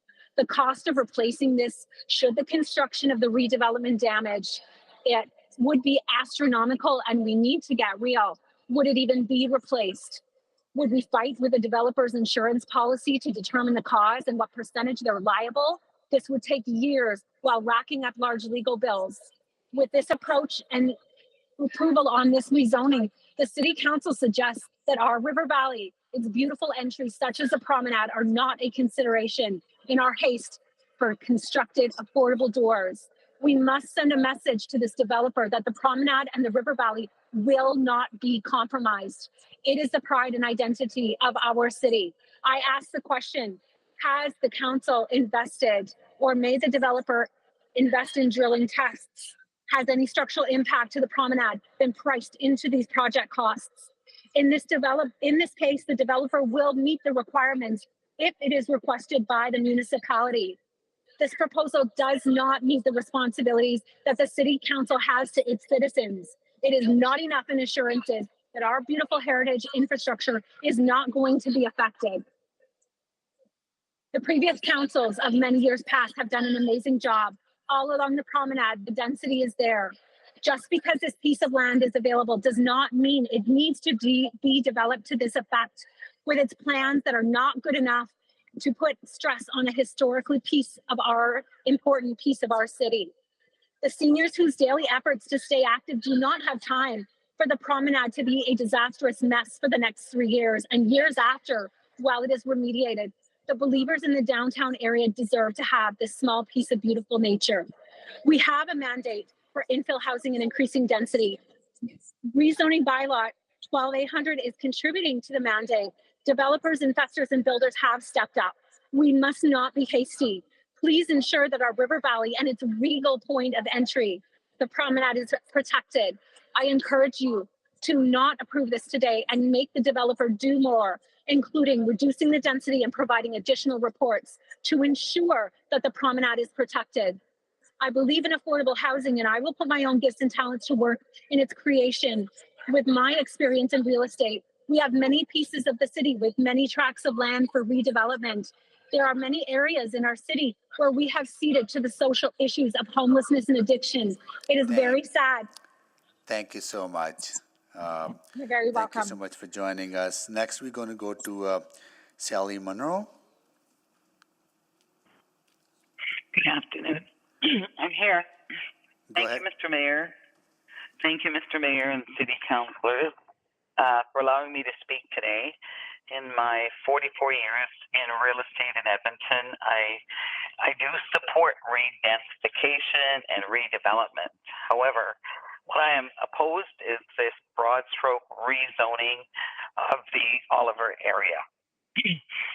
Particularly, this city has been so protective of the promenade and many of the areas, the river valley. So in looking at the particular redesign in this tower, I feel that far more studies are required. You cannot arbitrarily rezone the whole area.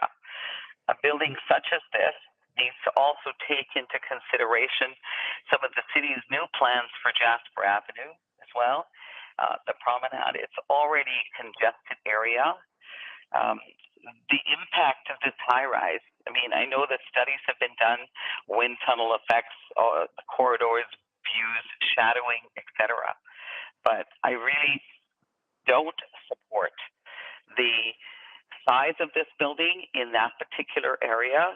And when I look at the overall plans for that area, I don't believe that this is anywhere near. It should be approved the way that the city is planning to rezone the entire area. Buildings such, and I have firsthand experience with the developer back in the day of the Pearl, that was definitely a site-specific building. They had to comply with a lot of different things. I see with this particular building, Mr. Mayor and councillors, there's an awful lot of relaxation, and I understand the push perhaps politically to look like we're redeveloping and creating lots of wonderful, achievable, affordable housing. But this area is pretty special, and I honestly believe that this building is not in keeping, with this particular area that has such significant buildings, heritage buildings, new buildings. So I'm also concerned of the impact of value on other buildings. People struggled, they made huge investments in these areas, but many people are not seeing an upward increase in their assets in some of the buildings they're in. So I don't believe that this, in the manner that this project is being approved is, or at the moment, the right structure for that particular area. So perhaps my background in real estate, I'm mainly concerned about, and I support all the people that spend their lives. Many people have lived in the area for a long, long time. But I think to just arbitrarily rezone that entire area the way that it's proposed, I am totally against it. And I would like to see more site-specific zoning. And if we look backwards to what the city has in the past put other developers through, it's not a slam dunk to get a 32. Yes, it sounds exciting, but I think it has serious impacts on all the residents that live in the area, from pedestrian traffic to cars, everything. The promenade is a jewel of our city. I've been here 44 years. It's always been a beautiful part of the downtown. And I applaud the city for trying to encourage people to come back downtown. But what I'm seeing with this, I think it just keeps people away. And it also impacts all the long-term residents that live, work, and enjoy the River Valley and Jasper Avenue. Thank you for allowing me to voice my opinion. Thank you so much for joining us. I will check again if John Miller is joining us. No, or Julianne Buczynski. Okay, so that concludes this panel. Now we're going to go to council members to ask questions. Councillor Stevenson, you exempted this. You want to start? Yes, thank you very much. First, just want to thank all of our speakers for joining us in person and online. I've captured a lot of the technical questions that you have, and we'll certainly be putting that to our city administration. So I just had a few clarifying questions for a few of the speakers, and a few spoke to this similar one, but I'll maybe go to Speaker Iyer. You sort of mentioned your concern with the blanket rezoning. From what I'm understanding, there's the site-specific rezoning for these, the existing Jasper House and the parking lot site, and that's a standalone direct control zone. Then my understanding is that for the rest of the direct control zone, it's not changing substantially. None of the development rights are being changed. Was that also your understanding? No, that's not how I understand it. Maybe I have a misunderstanding. I understood that the zoning that is being changed for this one building extends basically from 121st all the way to 116, which means that every building on the promenade of 100th Ave can now apply these rules for setbacks and lack of height restrictions and lack of concern about staging area and parking, etc. And to me, that's shocking if that's true. Why are we approving it? It's almost like packaging something together to get something through, and that's why I think one of my fellow speakers here said it seems underhanded. We're not accusing anyone of being underhanded, but it wasn't even clearly announced at the beginning that we're voting on one thing that's both. Okay, and I think that's a great clarification I'll get from our team. That's not my understanding of the rezoning. My understanding is that the development rights are being proposed to be changed on just those two, the existing Jasper House and the parking lot. That would be great if it was just that. Okay. And then we could deal with the issues of just that site. Perfect. But my bigger concern was it's all, and when I look at the shaded area that was sent out in the mail out, it covers the whole promenade. Yeah. All of those buildings now fall under this new setback requirement, which is much more relaxed than it was at the time that we all invested in the area. Okay, no, I really appreciate those clarifications and appreciate those concerns. I think if my understanding is incorrect, I would certainly share that. But I'll be sure to get clarification from our staff team who can clarify that. I think I might actually just leave it there. And again, as I say, I've heard all of your comments, and I certainly have a lot of follow-up questions for our administration, including on that really important question. Thank you. Thank you. Yeah. Thank you, Councillor Stevenson. Councillor Knack. Thanks, Mayor Sohi, and again, thanks to everyone who took the time to come out today. Similarly, I think there's a lot of questions I have based off some points that have been raised. I want to come to sort of more general conversations, and so And in particular, looking to ask any of the folks who said that they were in the Pearl a question, and appreciate this. The question I have is that from what I understand, and I actually looked to Mayor Sohi because he was on council when the Pearl was first approved, but from what I remember during that discussion, as somebody who was just sort of an interested bystander of council meetings, there were a lot of folks in opposition expressing, frankly, very similar concerns to what we heard today.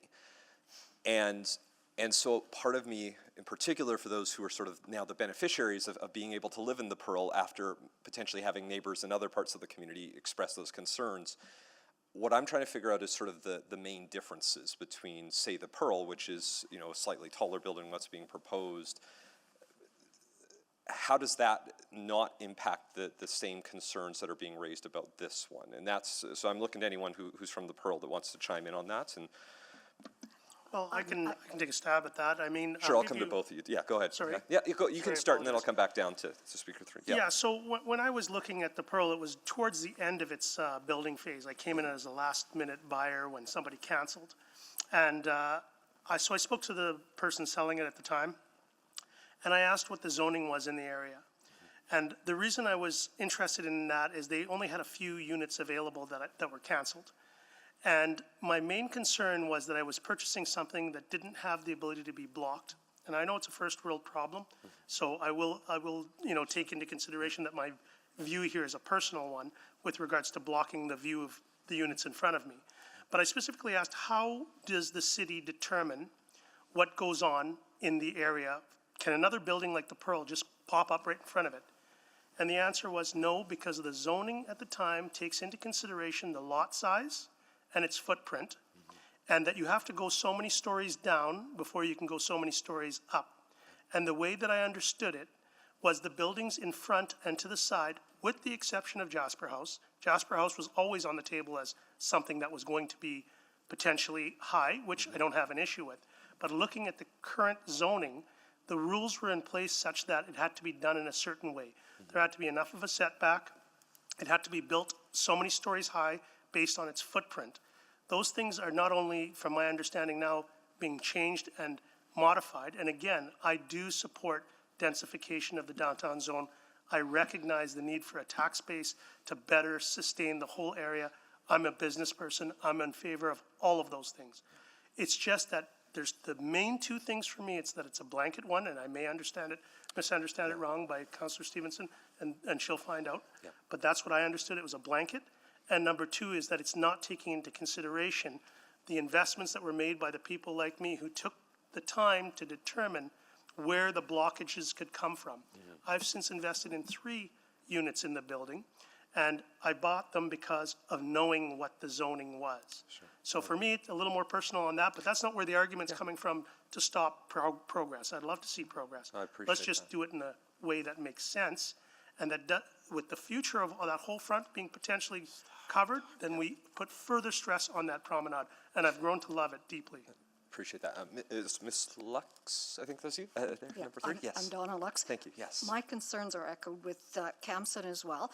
Specifically, you asked the difference between the Pearl, how it's site-specific compared to this proposed new tower.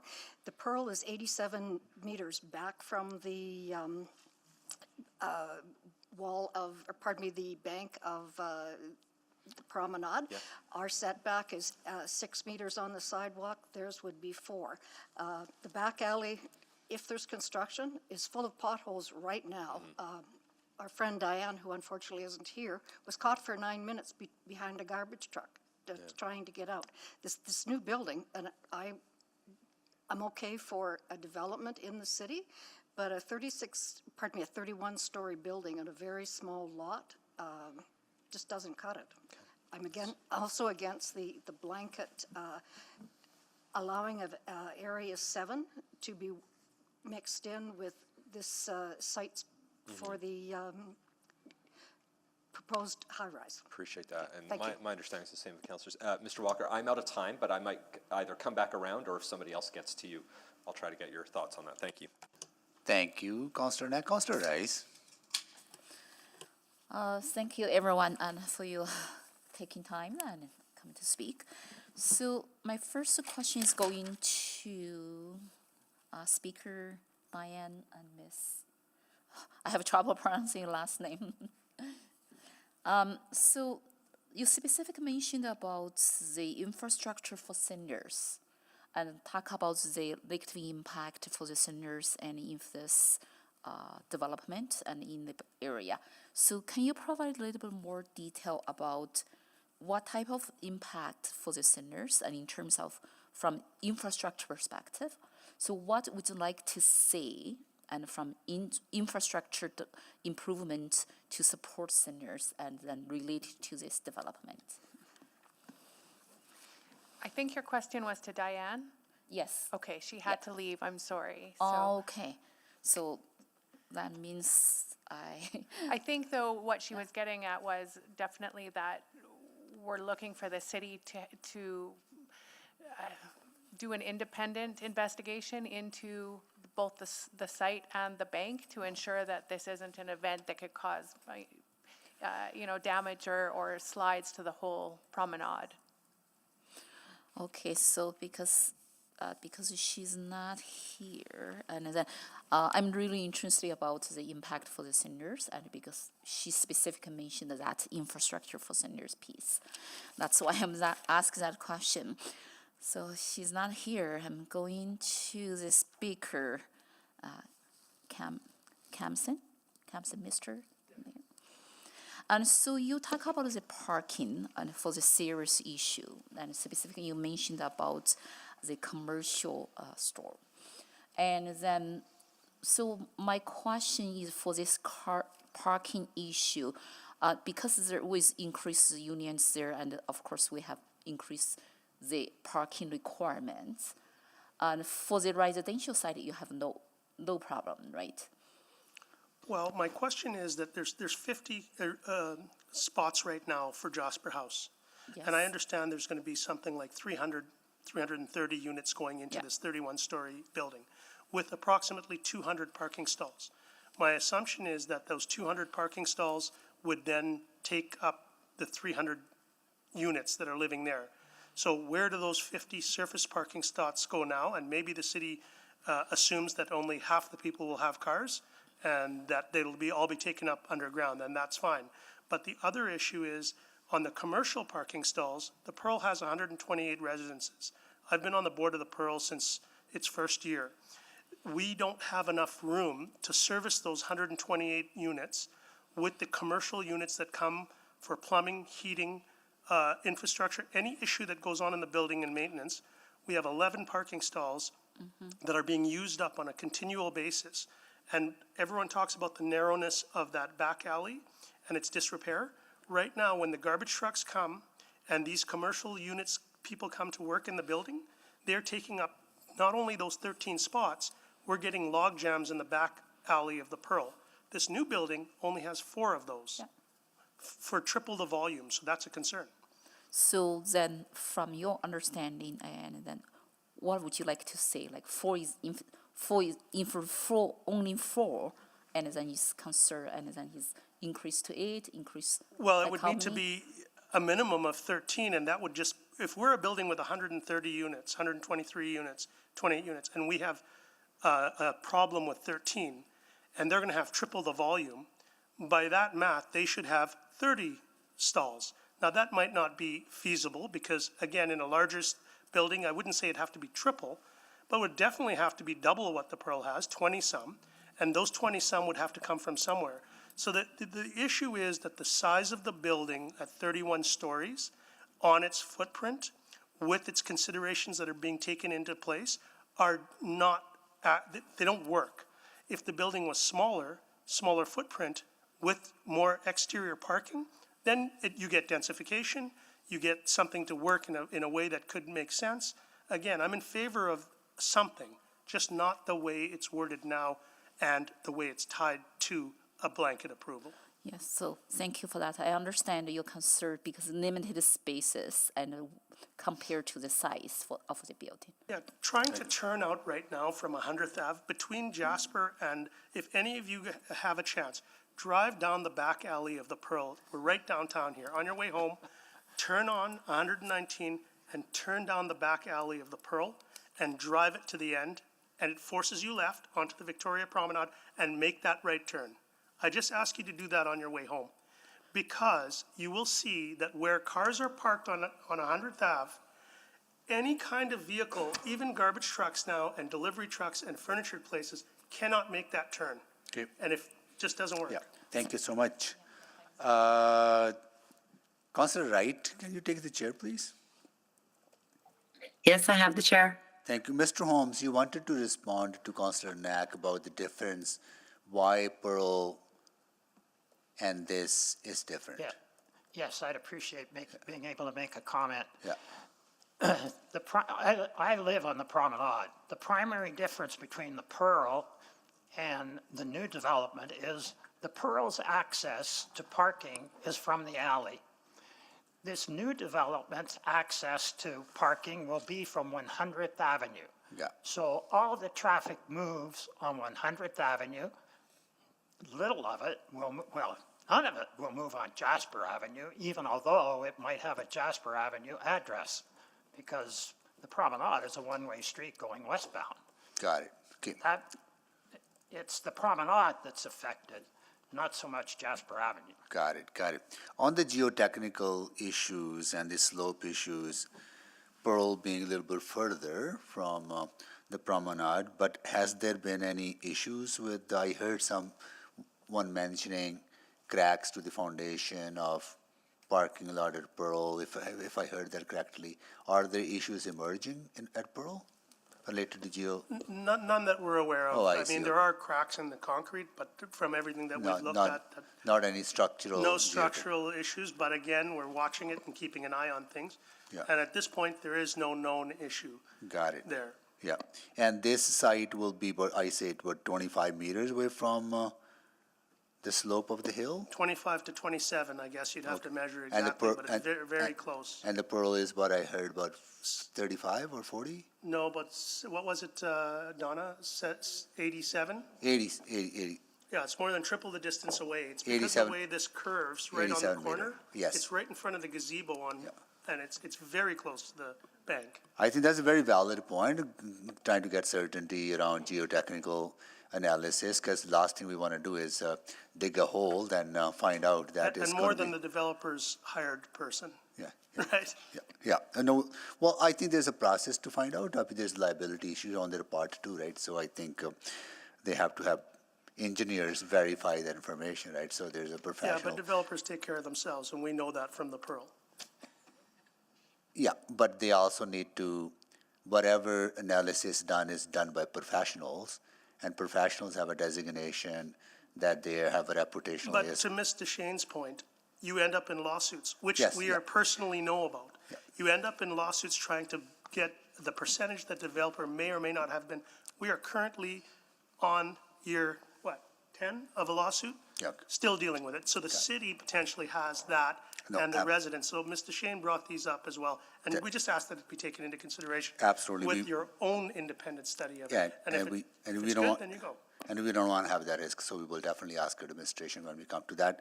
My last question is related to the type of stucco being used, and this is the question that you have raised, Speaker Walker. You want to be more prescriptive on the quality of the stucco, the exterior? Yes,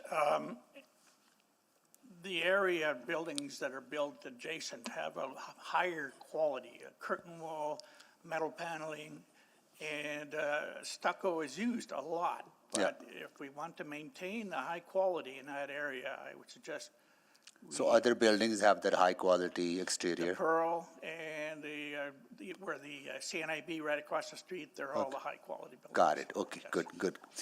And the last one, did I hear that the hole that needs to be dug in order to build this building about 70 meter deep, if I hear that? Okay, good, okay. Well, and that ties into geotechnical stuff. Okay, good, we'll definitely ask those questions. Thank you so much for, I'll move the second round. Second. Please vote.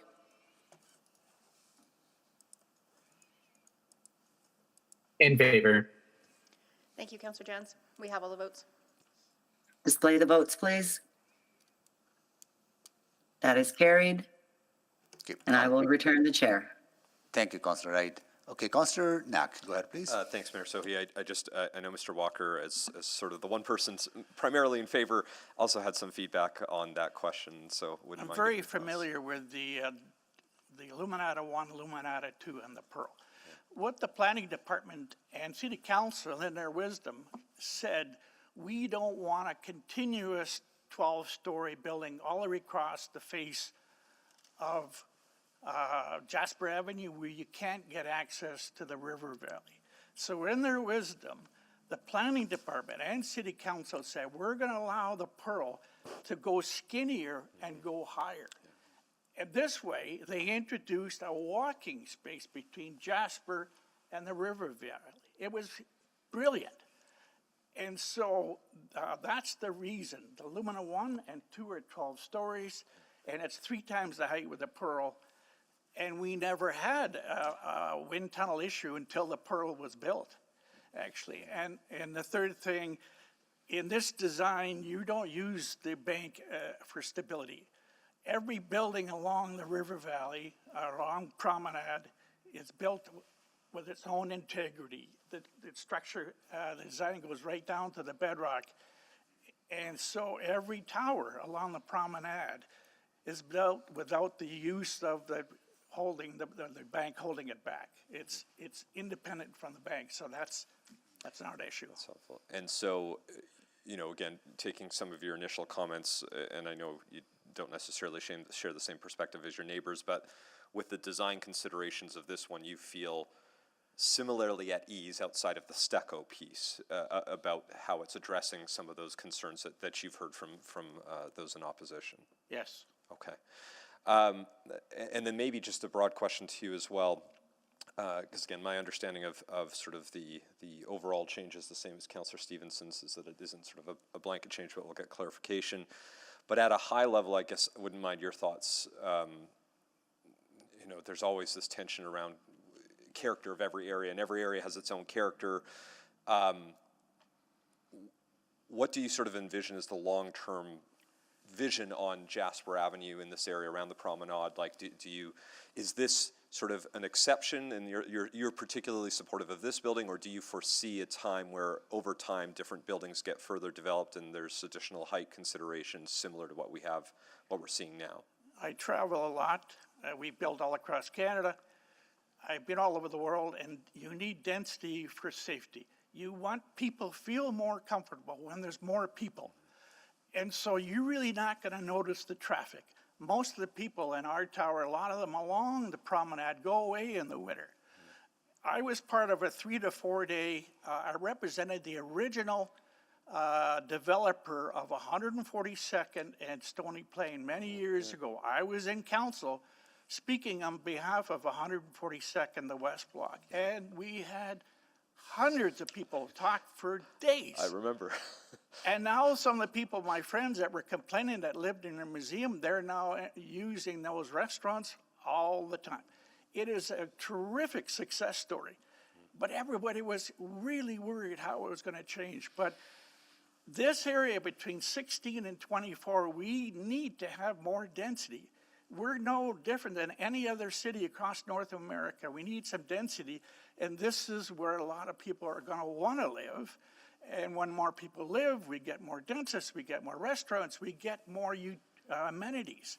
So I'm all in favor of getting more people downtown and increasing the safety, and I'm not worried about the traffic. Okay.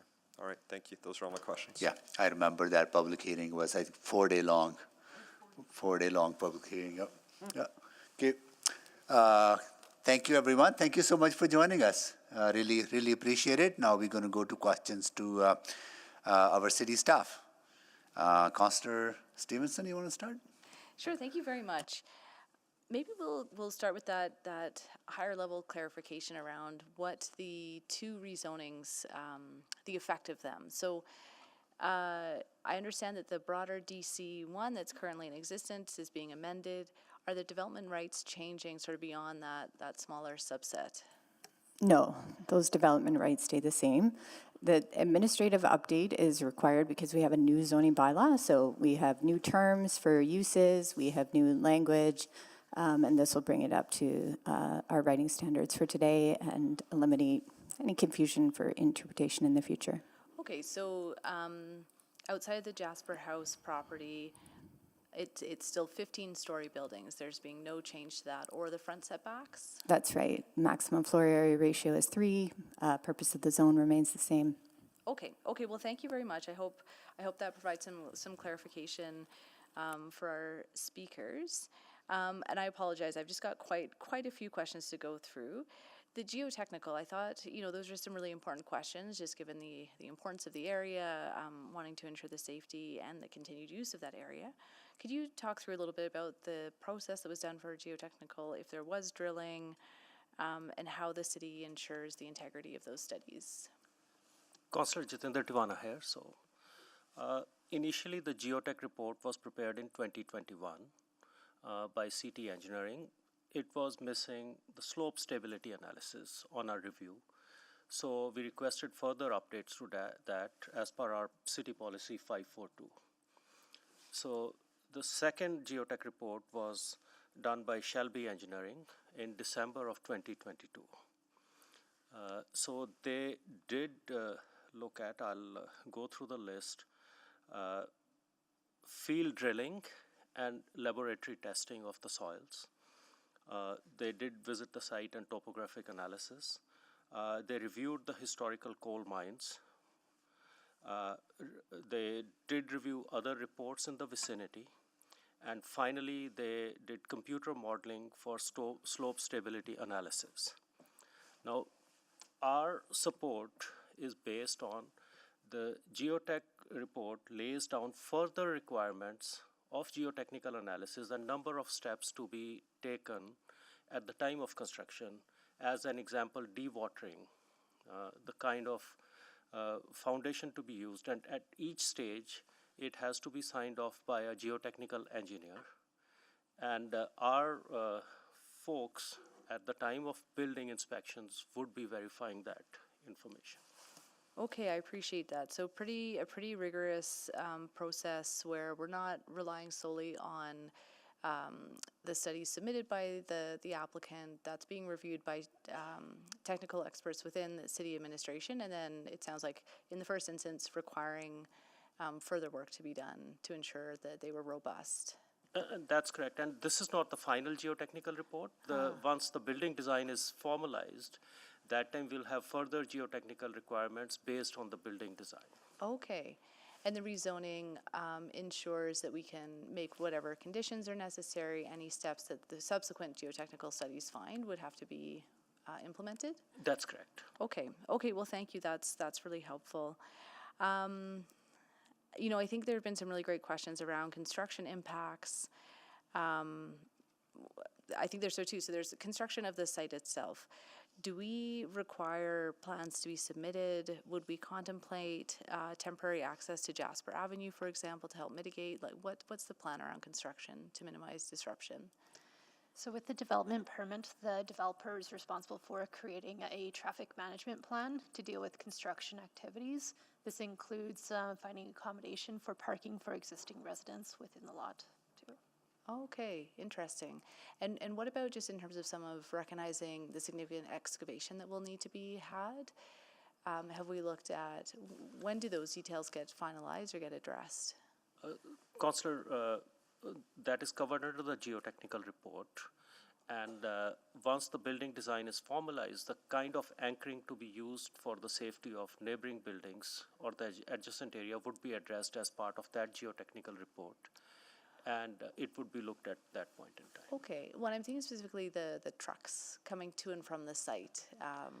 So part of the traffic management plan is to look at construction vehicles, how it will be accommodated, acceptable, like where the construction phasing or zones are. That would be identified on that plan too. Okay, I'll come back for another round. Thank you. Thank you, Councillor. Councillor Knack, go ahead, please. Yeah, thank you, Mayor Sohi, and again, thanks for this report. Wanted to just talk a little bit about sort of the safety of the promenade, which I think, frankly, would exist either way, because as our, we're growing at this rate, 50,000 people a year. There are going to be people, if they don't live here, that they'll live in the suburbs and drive downtown, or they'll live in a different part of the, so the increasing in traffic is something that's going to happen regardless of where development occurs. But for this, if it is right in this location, have we looked at requirements, or do we have an expectation of requirements around, okay, if everyone's going to come in off 100th Avenue, is that a location where you put in a raised crossing to ensure that the people who are using the promenade are safe? It's a major destination point to help make sure that the driving traffic is being very careful and considerate. Maybe there's a crossing from where the existing crossing is over to the space right as it makes that bend. I know that's probably a little ahead of the conversation, but nevertheless, I think it's an important one. So. I'd like to take a moment to provide an overview of the transportation network within this area. Perfect, let's do it. So would the clerk please bring up slide 20?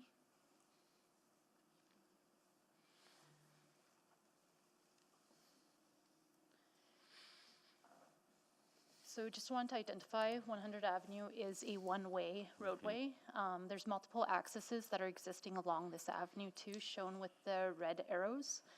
Every street and alley between Jasper Avenue and 100 Avenue is two-way. Every street intersection with Jasper Ave has signals, so this provides connectivity to the broader network. The signals are phased for every intersection too, which means the corridor on Jasper Avenue has streamlined traffic too, which makes it more inviting for vehicle traffic to go to Jasper Avenue instead of the 100 Avenue. So not all traffic needs to be on 100 Avenue to service the developments here. Mm-hmm. I guess it's more for the people living there after the fact, recognizing that it's, because if I understood correctly, there's not going to be an access point off Jasper Avenue for this property, and because they would potentially have to go down. I imagine they'll have a lot of underground parking because That's right. You're going down anyways, might as well use it. Therefore, you're going to get resident traffic now adding into that space, into an area that is tight. I ride my bike down that stretch quite often, and it's already a little tight as it goes. I imagine if you're walking there a lot and you have this traffic coming in and out, as you do in a lot of locations there's that tension. And so have we thought about how that, I know we can't change the entire promenade tomorrow, but if they're doing a development there, is there any sort of trigger mechanism that would say, hey, if you're turning into the parkade at this new building, it's going to be a raised crossing so that folks can stay at street level and instead of having to dip down into the roadway and have that more conflict point? So the site plan is a concept right now. Yeah. So during DP, the details will be sorted out at that time. It's kind of a unique situation right now where we have different capital projects going on in this area too. So there's opportunity for improving the pedestrian experience too within the street as well as the adjacent property. Is this area going to be part of the overall Quentin neighborhood renewal? That's correct. Okay, and that's the next budget cycle. So there's a broader body of work going to happen throughout the entire community around that. Okay. Exactly. So that gives us a chance to tackle how safety is taking place for anyone that's living there and wants to be able to enjoy it by foot and not have to jump in. Okay, that's great to hear. That engagement's just underway right now. We've just started engagement, right? That's true. It's in the early stages of design. So lots of times for folks to still get involved, and would encourage obviously everyone who's here to be a part of that as well. Okay, 50 seconds. I'll probably stop now. I might have more after. Thank you. Thank you, Councillor Nack. Councillor Rice. Thank you very much for the report and lots of detailed information. Really appreciate that. And so a few questions, just want to focus on how to address the concerns we heard from public speakers. The first one, in terms of parking issue, and specifically for the commercial stores. And right now what I heard, if my understanding correct, so is not enough spot and for the commercial use. So is there any way and through the design or through, so I don't know, so from Tyclic perspective to address this. So the city of Edmonton has open option parking, so that's kind of market driven. So the developer takes that into consideration to determine how many parking stalls are available. Yeah. So if that is the case, what's my understanding here is we do not have any like minimal parking requirements, and then in terms of residential parking or commercial parking. So that is not part of consideration for this land use approval. That's true. Okay. If you want more details about the commercial parking, you could also talk to the applicant to see how their plan is for the commercial parking. So that is a concern because I heard very clearly compared to the size, the usage could be the results of this development, and we don't have enough parking spaces even for the waste services, for this type of services moving. Waste service, we have areas for Okay. collection too, and all movements for the waste management is within the site too. So that one could be addressed. Yes, Okay. it's addressed. But not other issues. Okay, thank you for that. Councillor Rice, I'll just add, there are 4 loading and universally accessible stalls at the surface then for this building, and there's also going to be parking available underground. Okay, so look at my time. Next question. Next question is drainage service. So there is good. The report provided, and then for city administration to review and approve this, accept it. And then the one question is not clear in the report. So if the existing drainage infrastructure, because right now the new building will be located on the parking site right now.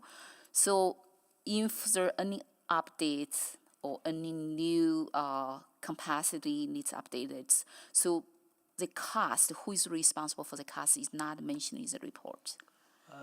Councillor Jitendra Tiwana here, that will be the developer cost. Okay, so that will be developer cost because they said very clear for the water infrastructure cost, if needed, will be under developers. That's it.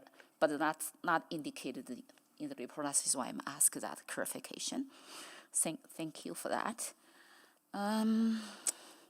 Another one concern is about in the report we're talking about this at the design stage could mitigate the shadows impact and also mitigate some like obstructs and to surrounding views at design stage. And then I would like to get it more clearly. What's your understanding how this mitigation could be to reduce or drastic concern for the shadows, for the obstructs to surrounding views? The zone right now, it regulates in a very specific way how the building is, the architecture of the building is to be articulated to mitigate those impacts. So, for example, the building is recessed on the south and east side, and that helps with the views from the existing Jasper House residence.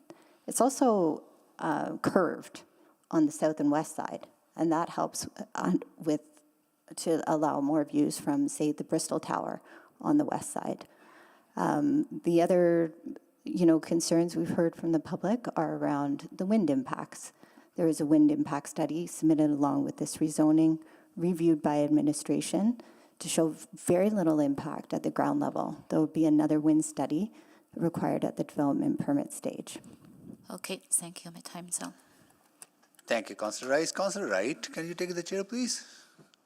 I have the chair. Thank you. Just coming back on to geotechnical, Jitendra, like this is not a normal site. Like this is a very special site, being close to the promenade, being close to the river valley. So are there any additional considerations that we ask developers to kind of do further analysis because of those slope-related issues, because of the historical presence of mines and all. Like we require additional work, right? You're correct, Mayor. So initially, the report submitted was like for a regular building, but it did not meet our policy requirements as per policy C542, where it is top of bank. Okay. Then we have additional requirements. So hence a second report was prepared. Oh, I see. Okay. Which lays down further requirements at the time of construction and the final design. We would have further geotechnical investigations and measures to be taken. So the top of bank policy triggers further analysis and requirements. Okay, got it. That's good. Thank you so much on that. On the quality of exterior stucco, how do we ensure, like if other buildings are beautiful and durable, stucco is used, exterior is used, how do you ensure that? Why would we not do the same? Because you want to have high quality buildings in the downtown. Yeah, so I think some of the concern comes from like old style stucco. Yeah. We are very clear in the regulations of the direct control zone that where stucco is used, that it's acrylic stucco. So that's a higher quality stucco. It's not that old school. Is that similar type of material and style and aesthetics that you would see on other buildings like Pearl and others? This is the modern type of stucco. There's tons of different exterior cladding options, And cementitious panels and hardy board. How do you ensure that at what stage? During the development permit stage? Like at what stage? That's correct. Oh, I So see. when the development planner is reviewing the construction drawings at the development permit stage, they'll refer back to the zone, which is very clear on the architectural requirements at both the podium and the tower level. Got it. Okay. On the traffic management plan, I think Edmontonians kind of not comfort, maybe confidence, how we manage traffic is always a concern. Like we hear a lot about those concerns. How proactive we are. If a developer give you a traffic management plan, right, and you review it, and you find it to be sound, including accessibility for seniors, people with disabilities, and site-specific needs because of the promenade, how active are we monitoring that? How proactive are we? So with the OSCAM, as part of the DP process, they are to create that traffic management plan. Our DP group reviews that, and so there's sometimes iterations for that. But as far as the implementation, so there's 311. Even I have used the app too for some construction as well. So there are opportunities for people to bring up some concerns. It's more of a complaint based then, right? Or do we do proactive? There's inspectors too that come by as well. Okay. Because I noticed people, pathways being blocked, bike lanes being blocked, right? And, if I usually don't call 311 because they ask for your name, right? And I hesitate to do that sometimes, because it's an easily recognizable name, right? So I just want to, I'm going to dig deeper into this maybe in a different setting, right? But I think this is a very legitimate concern here being raised by the public about the traffic management. So enforcement and proactive enforcement, I would say. I would want to learn more, like how much proactive enforcement we do on the plan that is submitted to us. I could take this back too and follow up as well. Okay, great. Thank you so much. And I'll move the second round. Second. Please vote. In favor. Thank you, Councillor Jens.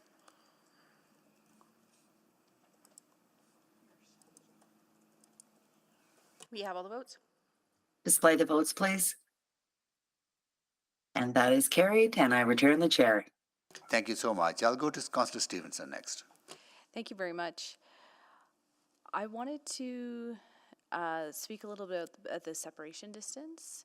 So I recognize we have our policy around 20 meters.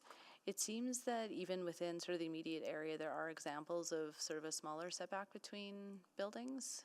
Is that the case? I'm thinking the Illuminata between Lessard House and Fairmont. There are instances where buildings may be closer together.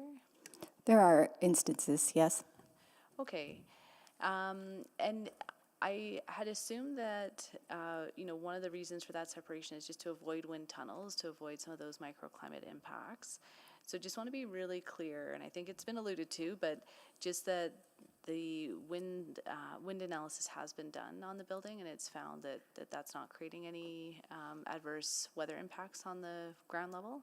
It has, and that is one of our main considerations, right? In tower separation, there's also, letting light through and that kind of thing, but it's really about that pedestrian experience at the ground level.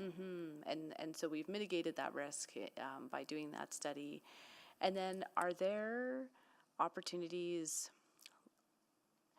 studies are always theoretical models. What sort of retroactive, what's what I'm looking for, remediation could be done if there were wind impacts? So the development planner would be looking for those to say on the ground with like increased landscaping or specific types of trees, like coniferous versus deciduous, right? There's some landscaping requirements in the zone right now, but because there will be another wind study at the development permit stage, the development planner has that discretion. They can also ask for changes to the architecture of the building. Okay. So that power does exist and it will be reviewed at the development permit stage. Okay, great, thank you. I just want to follow up from Mayor Sohi's question about the materials, because I think that is an important one. Do we have some examples of recent buildings that have acrylic stucco, that just in terms of sort of gauging the quality of that in our minds? Yeah, I would say the Symphony is probably a good example that uses stucco. Falcon, which is just finishing up construction right now, same thing. So 104th Street rather downtown is a pretty good example of towers that use stucco. So you've got your Icons, you've got your Foxes, and again, all maintain what we would consider to be relatively high quality of tower in our skyline. Okay. So it's a fairly common material that we have seen used in sort of these higher profile areas, and I don't often hear concerns about the quality of development along 104th Street. Okay, thank you. That's helpful contextualizing. Councillor Stevenson, just to add too, on the podium, stucco is not permitted. So it's very specific in terms of the regulation. Pre-finished metal cladding, masonry cladding, and glazing, and 70% glazing at the ground level. At the podium level, so Yeah. where we can see it most closely, but in the upper stories. Yeah, and that's 14 meters, right? So that's right with your direct pedestrian interaction. Okay. How do we gauge the impact of lighting? So I did hear some concern about lighting features on the roof. So the development permit stage, that gets reviewed, and again, what are the measures for impact? The measures for impact of lighting on the surrounding community. That is reviewed by the development planner, but we wouldn't know those details until the development permit stage and we have the construction drawings, right? And then they can otherwise judge. Stuart?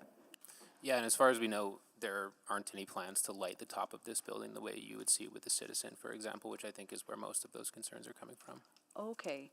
And again, if there was concern in the development permit stage that there'd be light directly going to other people's windows, the regulation is clear that it has to mitigate impacts or not have impacts. That's correct. Okay.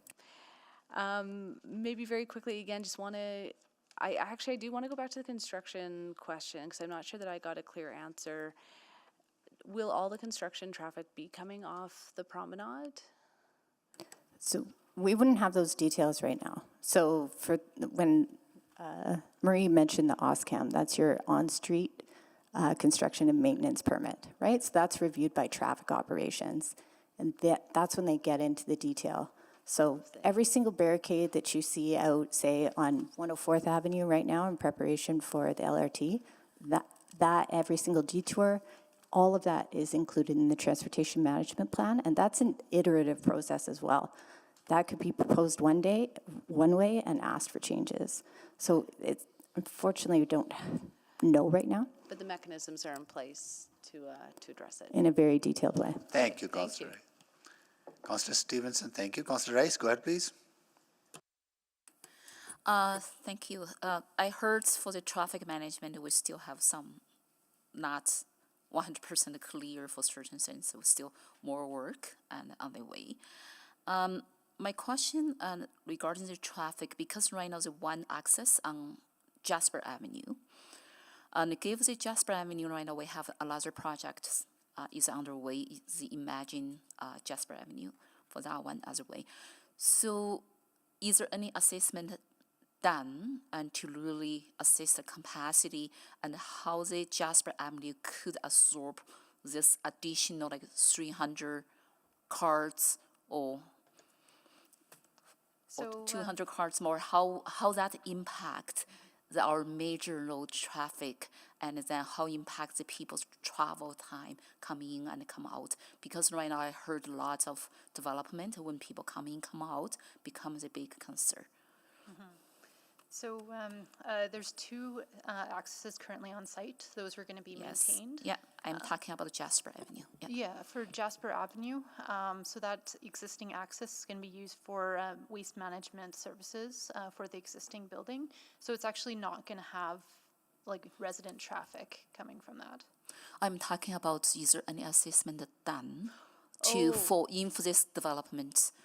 Oh, build? I see. Yeah. Yes, there's multiple iterations for the site layout and site accesses that was through this process rigorously reviewed and also coordinated with the different capital projects too. And through that engagement with the project team, we determined that Jasper Avenue was not a viable option for a new access, just because it would affect the timing point for transit. Yeah. It's designed for 2 buses to have a timing point there. So is those information be part of traffic assessment report? Yes, all this was thoroughly reviewed. Okay, so what I heard still, I did not see the clear answer on how we mitigate that traffic on the Jasper Avenue side. So I'm not talking about on the 100 Avenue side, on the Jasper Avenue side after this development is done, and then how the traffic will be managed to ensure people and either in and either out there. And because Jasper Avenue is very busy. Are you talking about the intersection? No, I'm not talking intersection. I'm talking access. Okay. Yeah. Yes, there's Sorry, Councillor, the access for the new development is off of 100th Avenue. So I know that's his one, but right now we have the two. One is on the existing access to remain, that is on Jasper Avenue. I'm talking about that one. Yeah, so there's no changes other than waste, I believe, to the Jasper Avenue access. So it will function as it functions today. So then my question still not answered, sorry. My question is how we address the concern if this development happened and add additional 300 cars come in, come out on Jasper Avenue. Imagine Jasper, in its design, does take into account the growth of our city. Right? It recognizes fully that it's in Center City, which is intended to be. So the capacity is sufficient? Yes. Okay, thank you for that confirmation. So the capacity, no problem on the Jasper Avenue. No problem. So that is what I heard. So another question I want to talk about public contribution. So public contribution and more focused on public amenity contribution for the people who live in this building. So that is already for $1.1 million, already $980,000 million.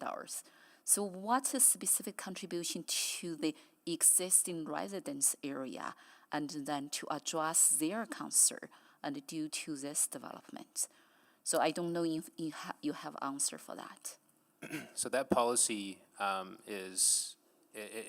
from a policy. So the way that policy works is that it's up to the applicant to choose from a bucket of about 5 options. And those options include the options that are chosen for this DC. So that's the units that are oriented towards those families. There's 28 of them. And then the remainder of the money that's left over is to go towards the installation of public art, which is about, I believe it's about $180,000. So those are chosen by the applicant, and it's to satisfy the policy. Okay, thank you so much. Okay. So that concludes the questions to administration. At this time, I will ask if council members have any questions to administration, to the proponent, and folks in opposition on any new information arising out of the previous conversation. Councillor Stevenson, go ahead, please. Yes, thank you. I just had a question for the applicants. And thank you. And actually, as you're coming down, maybe I'll just ask of administration. So for that existing access point off of Jasper Ave, it will also be subject to the new requirements of the DC that will require that to be an attractive area with the bins properly masked, I guess. Yes, so it's covered by Appendix 1, which is the entire site area. Great, Yeah. great. Thank you for that clarification. Just to the applicant, you know, I've heard some concerns around the list of materials in the DC. I've also heard that again, you know, acrylic stucco is something that is used throughout our city. Just wondering if you were aware at this point of an intent to use that material, and if there isn't an intent, could we provide that clarity and comfort to residents? So I'll refer that question to the project architect, Joe Tekalsik.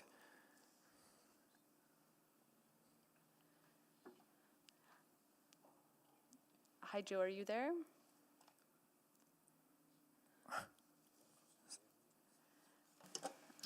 We're just having trouble Nope. hearing you. Can you hear me now? Yes. There we go. Sorry about that. The intent is to use a combination of masonry materials on the podium level, metal panel materials and glazing on the podium level as was described, and also a mix of cementitious panels and stucco for the tower, along with glazing glass. So there is intention to use stucco at this point in time, yes. Okay, in the upper portions of that. Okay. Well, thank you. I'll just reflect on that a bit further, given the feedback from our administration as well. But appreciate the clarity in that. Thank you. Thank you, Councillor Stevenson. Councillor Rice? I do have follow-up question to applicant regarding the public contribution. So I heard based on the policy, we have 5 category, and for applicant to choose to meet that requirement and for the public contribution. So we heard very clear from public speakers against this development. Is there any engagement process happened, or how did you choose those 2 public contribution here instead of to choose some different public contribution to address the concerns and from impacted residents surrounding this development? Yep, so we did engagement starting in 2021 before we submitted the application. One of the things that we heard was that people would be interested in seeing public art here. We also know that there's a lack of 3-bedroom units in the downtown core, and so that's the reason why we chose that amenity contribution. So for these 2, one is public art and one is a 3-bedroom and family Yep, units. there will be at least 28 3-bedroom units. So there is no other options to increase that public benefits and then for this development.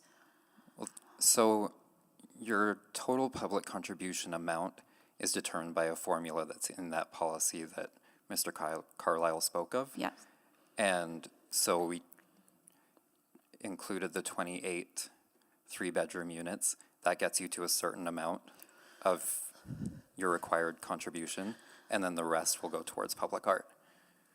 I understand increase 28 3-bedroom family unions, and it will be beneficial for the public who actually will attract families to those area. And so, but my question is about what is the consideration and to the public benefits for the people for the residents surrounding this area, and then will be impacted by this development? What is the consideration? The public art will contribute to the public realm. But public arts will not address the concern we heard today and from public speakers. They listed so many different concerns, and then even is there at least one consideration to address those concerns through this public contribution? So there's a certain set of things that you can put your contribution money towards in the policy. I'm not sure that any of those would address all of the specific concerns that we've heard from the neighbors. Okay, thank you. Thank you. Thank you, Councillor Rice. So that concludes, sorry, Councillor Knack. Sorry, late to the punch, sorry. Wanted to just ask a little bit more about the parking piece. Obviously, there's going to be some on-site parking because you would have to go down if this were to be approved. For the commercial piece that we heard, can you talk a little bit more about that? Yeah, so the 4 surface stalls that are shown on the site plan are just intended for short-term pickup and drop-off. Okay. There's going to be plenty of parking underground, and there will be some designated for the commercial uses and for visitors. So the idea is that primarily anyone visiting the commercial property would be using the underground parking. There would That's be correct. designated locations for that as part of it, as well as separate residential parking. Yes. Do you have a sense, I mean, for this size of building, for how far down you're going, do you have a general sense of what that would look like? I believe there's going to be about 230 some parking spaces in total. Yeah. Don't know the exact ratio of commercial to residential to visitor, but yeah. I think the only other question I had, just with regards to that conversation about the building materials and looking to either yourself or the architect on this, is that so if this were to be approved, when you would submit a development permit, would there be any? Did you have any plans for any conversations with the residents? I mean, obviously, Mr. Walker in particular has been very vocal about this piece and has a lot of expertise in this area. At the same time, appreciate every architect's going to have their own design considerations. Has there been any thought about working with community on that and seeing if the concern is adding that, or is there a way to minimize that versus using some of the other tools that we've heard in the materials? Yeah, we can continue those conversations with the community between now and when the development permit is submitted. Okay. I guess, Mr. Walker, any sort of thoughts? I know, again, I'm not an expert in this space, and I understand from what I'm hearing that stucco has evolved, and I'm hearing it's looking to be an element of this, but I'm not getting the sense it's a primary element. But I wouldn't mind just your take on that from what you've heard. 104th Street was mentioned off Jasper. I don't think we should be very proud of those towers above the 4th floor. It's all stucco, vinyl windows. Most people wouldn't notice it. I notice it, other architects notice it. But it's very low quality exterior, and I apologize to the developer. It's a flat monolithic face, goes straight up, and nobody really cares because they're walking, they only see the 3 or 4 stories. So, yes, there's a system called EFIS. It's the exterior insulated finish system. And what they're probably going to do is they put rigid styrofoam on it, they put a mesh on it, and they put this covering on it. Yeah, it's fine, but it's low quality compared to curtain wall or brick or metal. Mm-hmm. And so, yes, it's used all over the city. You would never see this downtown Vancouver, ever. Yeah. And so why do we allow it in downtown Edmonton? I don't know. Yeah. Maybe because of the value, but I'm saying if we shouldn't be proud of what we see down. And I guess I'm wondering, because normally I don't like the idea of nitpicking design, because I don't know if that's council's place, generally speaking. I'm wondering if this is treated differently because this is essentially part of our river. This is what you will see when you look at the river valley. This is part of it, and so is that sort of why? I mean, I appreciate what you're saying. Is anywhere in downtown, it sounds like you would want to remove it. I guess for me, I'm not sure I would agree on every single building. I wouldn't want to prescribe it, but is there something unique about here because of the connection to the promenade, because of the connection to the river valley, that you would want to see that? The original Jasper House was such a unique building, and you would see that when you're heading downtown. Magnificent piece of sculpture, and I applaud the new owner. McLeod used to own it for years, but the new owner has spent millions and millions redeveloping Jasper House. I'm amazed that they want to not emulate what's existing there. And so it is not stucco Jasper House. So I say, why don't you emulate what you've got there existing? I don't have the performance. It costs more for a higher quality, and so that may affect. But they're also getting twice the number of stories for their revenue. And so maybe if stucco is still agreed on, maybe there's some way of emulating the colors between a Jasper House and the new tower, tying it together. But he's really done a great job of refurbishing Jasper House, and I was just disappointed because first of all it said it was not allowed, and then it was allowed in the same, and so we said, yeah, vinyl and stucco, out, perfect. Thank you. I'm out of time. Thank you. Councillor Wright, can you take the chair, please? I just have one question on, just want to follow up on the traffic management plan. Then this is to the proponent. Would you be working with community once everything is approved and construction starts to ensure that accessibility issues, noise issues, dust issues, and other traffic-related issues or construction-related issues and traffic-related issues are communicated and mitigated? Yeah, that's something that we can do for sure. Okay. How do we, if a developer commits to do that, and this is to administration, how do we ensure that they are actually delivering on what they committed to do? So that's part of the OSCAM too, so having the inspector there occasionally to assess the site too, to see compliance with the permit. Okay, so whatever is included in the permit, and what is included in the permit be influenced by what we have heard from the community, or what developer will hear from the community once the construction starts, or before they apply for a permit? How does community input gets into what the conditions are of traffic management plan or construction management plan? Mr. Mayor, just in terms, it's Travis up here. Sorry, we're moving around, just to keep you on your toes. In terms of any of the OSCAM permits or the activity around the construction site, et cetera, there, as mentioned before, there's a number of processes in place that can be influenced by the public through ongoing conversations, whether it's through 311 when the construction starts going, or beforehand when there's notices out to community in terms of traffic disruptions. At the end of the day, when we are building a large building here, there are going to be disruptions, and that can't be ignored, or that can't be helped, but we can help in terms of how it's managed, and that's done through that OSCAM process. Got it. I think it's important because infill and these kind of big projects do cause a lot of inconvenience, and it's our responsibility to ensure that we are mitigating as much possible those inconveniences that are being caused, right? So I agree, and there's also benefits to the infill that comes as the disruption ceases and the building is fully operational. Oh, absolutely. So yes, there is that interim period that we need to be mindful of through the construction practices and the traffic management of it. Got it. Thank you. I will take the chair back. Chair returned. And that concludes all the questions on new information. Now we are ready to close the public hearing on this bylaw. Thank you, Mayor Sohi. I'll move to close the public hearing.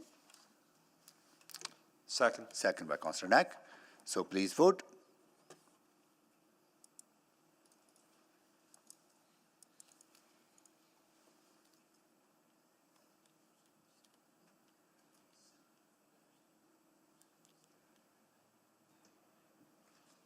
Councillor Jans? In favor. Thank you. We have all the votes. Display the votes, please. That is carried. I'll move first reading of bylaw 20932. Second. Okay, so we have first reading on the floor. Anyone to speak? Councillor Jans. Yeah, I want to thank everyone for their very insightful comments today and the comments by administration as well. I've heard a lot about further work that will be done and how this is a checkpoint in the process, and that was reassuring. I think also, we had some really interesting stylistic debates here, and now I'm starting to walk around and look, which buildings are stucco or not, and trying to notice some of those factors. By way of a metaphor, I was at a concert recently, and I bought second row seats, and I thought I would have a clear view of the stage the whole time, but unfortunately, somebody sat down in front of me in the front row, who is very, very tall, and I'm average tall, severely average tall, and this person was much higher, and I kind of still enjoyed the show. I kind of got to see around them a bit, but it was still a bit frustrating, and I couldn't help but think about that experience as we were looking at this decision here today, that a lot of folks here bought and enjoyed for some for decades, some shorter, panoramic views of our river valley, just an incredible location, this beautiful promenade and everything else. And I feel for them that now, there was the comment made about, well, zoning said this, but I mean, zoning is uncertain. I mean, it's quite possible a future council could decide that Victoria Park Golf Course is going to be a new high-rise development neighborhood too. There are always going to be changes. That's the nature of living in a city. That's the nature of the climate emergency. That's the nature of how we are. There is no permanent certainty aside from death, I guess. But we are in a constant state of change as a city, and I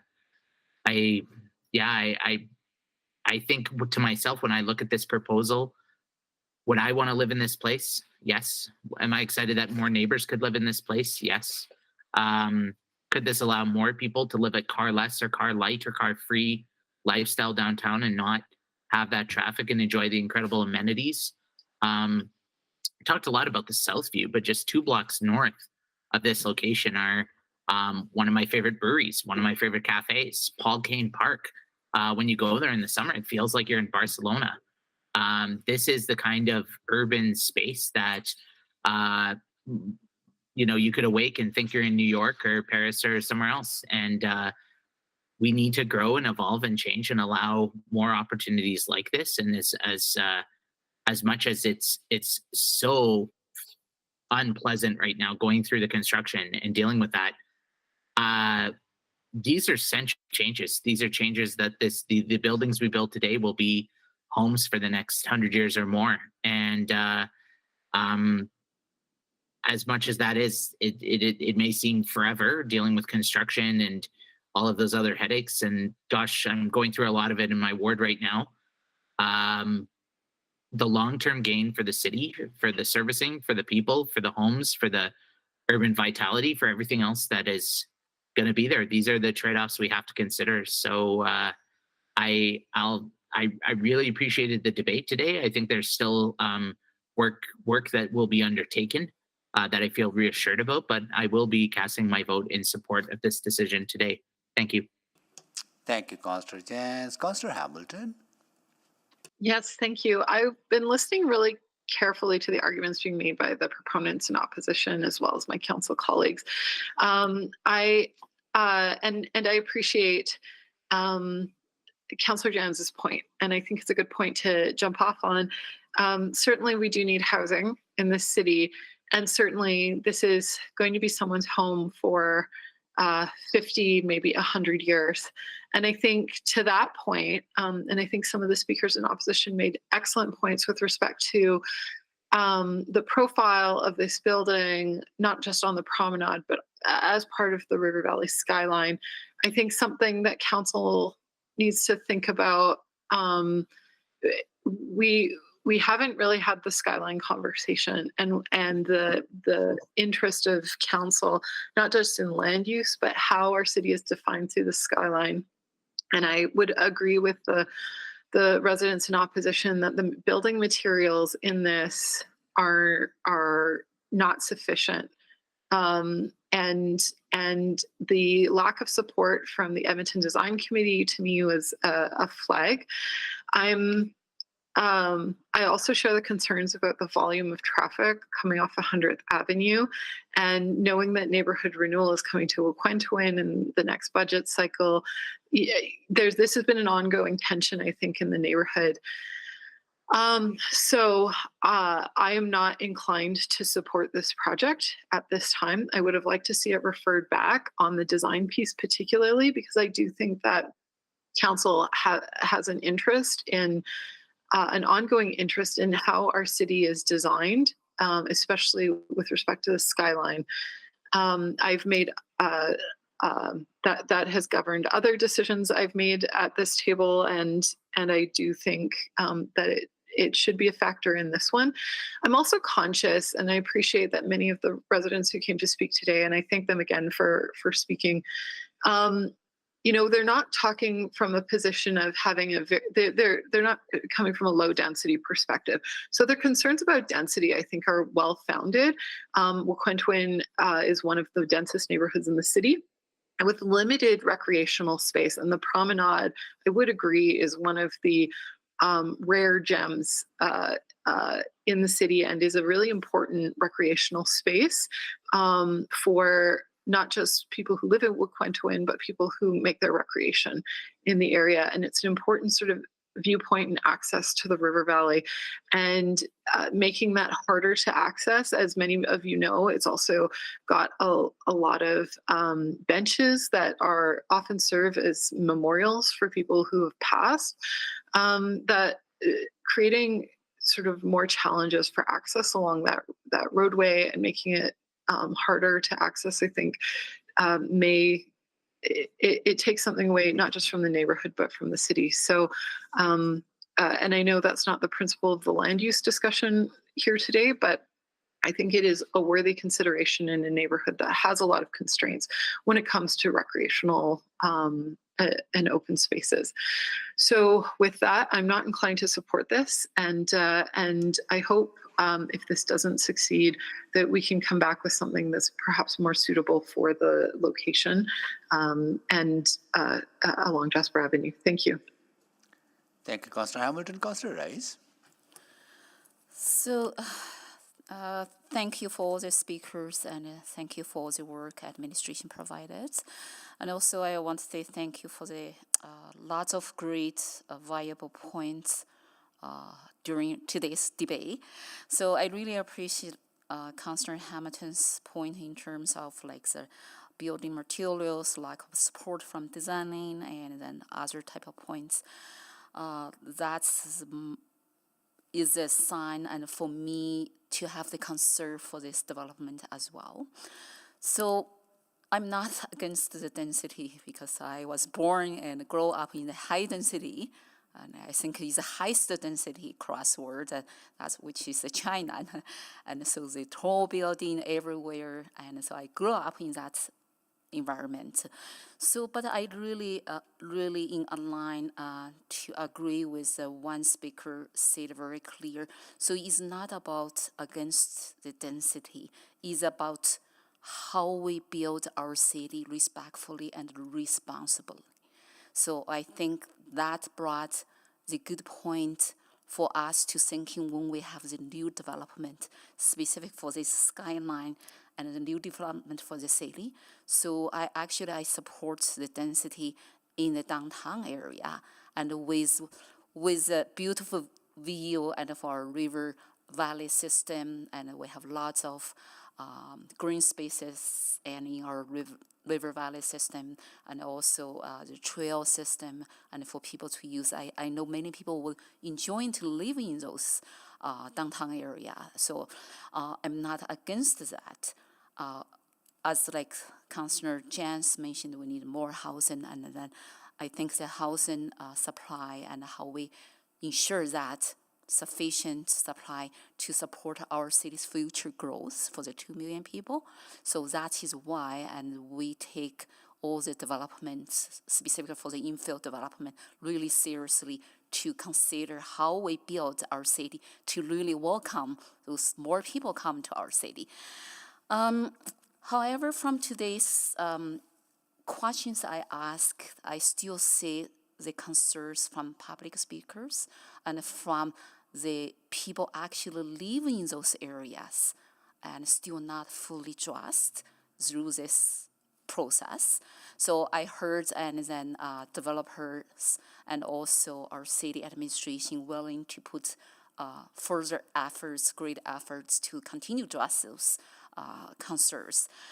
But every time when we have the public hearing and when I heard our public speakers come to talk about our voice not be heard, and then how to make sure really meaningful in public engagement for this type of development, and also to consider the existing residents' quality of life when we do those type of developments.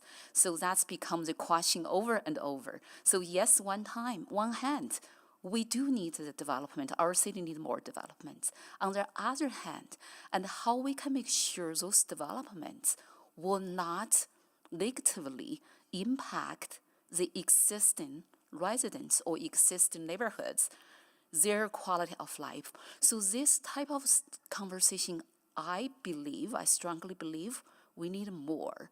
And also, I strongly believe we need more consideration how the public's voice be considered. Yes, we are considering through all the process, our city's policies, but how public really feel that meaningful engagement and meaningful consideration and at decision making. So because there are some the reason I mentioned above, so I will not support this rezoning application. So same as Councillor Hamilton, I'm looking forward if we can refer back to have some more consideration for the concerns and for other technical factors as well. Thank you. Thank you, Councillor Rice. Councillor Paquette? Oh, thank you, Mr. Mayor. Yeah, just listening to the community and thinking about the land use here, I just feel like there are questions here that haven't quite been answered by the application. I'm just not very comfortable saying yes. I'm pretty close to saying yes, but I'm not comfortable with giving it my full support. And the Edmonton Design Committee factor is also one of the big ones. My hope is that if this fails, and it might pass, so I have no idea, but if it fails, that it comes back with those considerations in mind. Thank you, Mr. Mayor. Thank you. Councillor Rutherford? Yeah, thank you. I wasn't going to speak to this, but in light of a few of the conversations, I felt like there was a couple of things I wanted to add to the context of this conversation. And I think what's before us with any rezoning is, is this the best use for this land? And when I've been dealing with a lot of zoning bylaw renewal conversations in the ward I represent, because there's many neighborhoods that haven't seen a lot of density yet that are starting to see density. And they keep pointing to downtown and say, why aren't you putting the density down there? That's where it's most appropriate. So, and I say to them, it's not either or, it's both and. And so to me, I can't say it's both and not look at something like this development in front of us today that changes a surface parking lot, which we have over 100 in the downtown core, as per a previous study, and turns it into over 300 homes of which, you know, a 3-bedroom where families could reside is not a better use of land than a surface parking lot. I hear the concerns on the geotechnical and all of those pieces, but just like any other development, those are decisions for the coordination of the actual construction and development permit, not appropriate, in my opinion, for this conversation and context today. I also want to talk about this term public engagement because I actually did my master's in community development, and my master's capstone was on public participation in local government. And I have a whole section in there where I did a literature review on the distinction between engagement and public participation.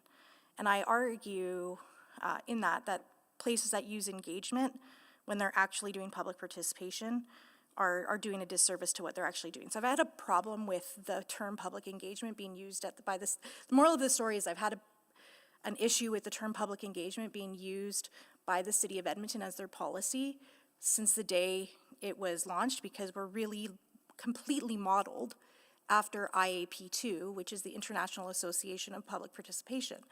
And in that, they have a different level, so it goes like consult as opposed to advise. But at the end of the day, they're the same words for the same meanings for different words. And with each level of engagement comes, whether it's IAP2 or public engagement by our city policy, comes a promise to the public. And that promise to the public for IAP2 under the consult level, or equivalent to our advise, is that we will obtain feedback and take it into consideration in our decision making. But yet somehow we keep coming up against this idea that in order to do proper engagement, we need to be at the collaboration or higher levels of engagement. And there is times when that is absolutely appropriate. And I actually, when I worked in public engagement, side note, at the City of Edmonton, as an advisor, I would often say we are defaulting to advise or refine way too much when we can do higher levels. But I do not think that that is appropriate for land use development in the same way it is for when you're engaging on housing strategies, or you're engaging on public washroom strategies, or right, that we have our river valley designed and functioning. So I just really wanted to ground that context, because I think the term public engagement is thrown out a lot in the public hearing process. And I truly do believe that public administration here at the city has actually met the commitment to advise and or consult. And I think it is appropriate level for this. So I think we need to be really clear about that, and maybe it's a broader conversation we need to have about our terminology going forward. Thank you. And so yes, I will be supporting this. Thank you. So we have 3 more of us at least to speak. So what we're going to do is take a break here and be back at 3:45.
Colleagues, Councillor Wright. Councillor Knack. Good afternoon. Councillor Principe is away, maybe not back yet. Councillor Stevenson. Oh, yeah, you here? Councillor Paquette. Good afternoon. Councillor Tang. Good afternoon. Councillor Hamilton. Good afternoon. Councillor Rutherford. Hello. Councillor Salvador. Good afternoon. Councillor Carmel. Good afternoon. Councillor Rice. Good afternoon. And Councillor Jans. Good afternoon. Councillor Knack, go ahead, please. Thanks, Mayor Sohi. So a few things from the discussion that's happened today. First, I think if the application before us was the exact same one that the Edmonton Design Committee saw in 2022, I would have a very different opinion of it right now. I've heard the concerns raised, but I think it is important to acknowledge that I think the vast majority of what was identified by the Design Committee as concerns have since been addressed in this updated application. And on top of that, there's a requirement through the development permit piece to also circulate this through the Edmonton Design Committee, which gives one more chance to address any remaining outstanding issues that haven't been addressed in that piece. So that to me is an important starting point, because I think at a high level, this is an area where I can see and support a building of this height. I think overall, I'm think there's a strong rationale for this. I appreciate the answers to all the questions we got from our administration about the geotechnical work, about the consideration on traffic safety, the consideration about the promenade and the work that's going to happen through projects like the Quentin neighborhood renewals. So a lot of those things to me do in fact address a number of the concerns I heard. Not with 100% certainty. I do appreciate Mr. Walker's points in particular about that material. What I did hear is a commitment from the applicants and the architect, I think, to do some additional work on that, and I'm going to take them at their word, because I, again, appreciate the commentary around why we want to be really thoughtful about development, particularly at that location and along the promenade and adjacent to the river valley. I could have gone either way with a direct motion or that commitment, but I'm going to assume that commitment is valid, and I have a lot of faith in the ward councillor that she'll work with the residents and the applicant on that commitment that was made. So that to me helps address that last remaining piece, but I really appreciate Mr. Walker's points that he raised.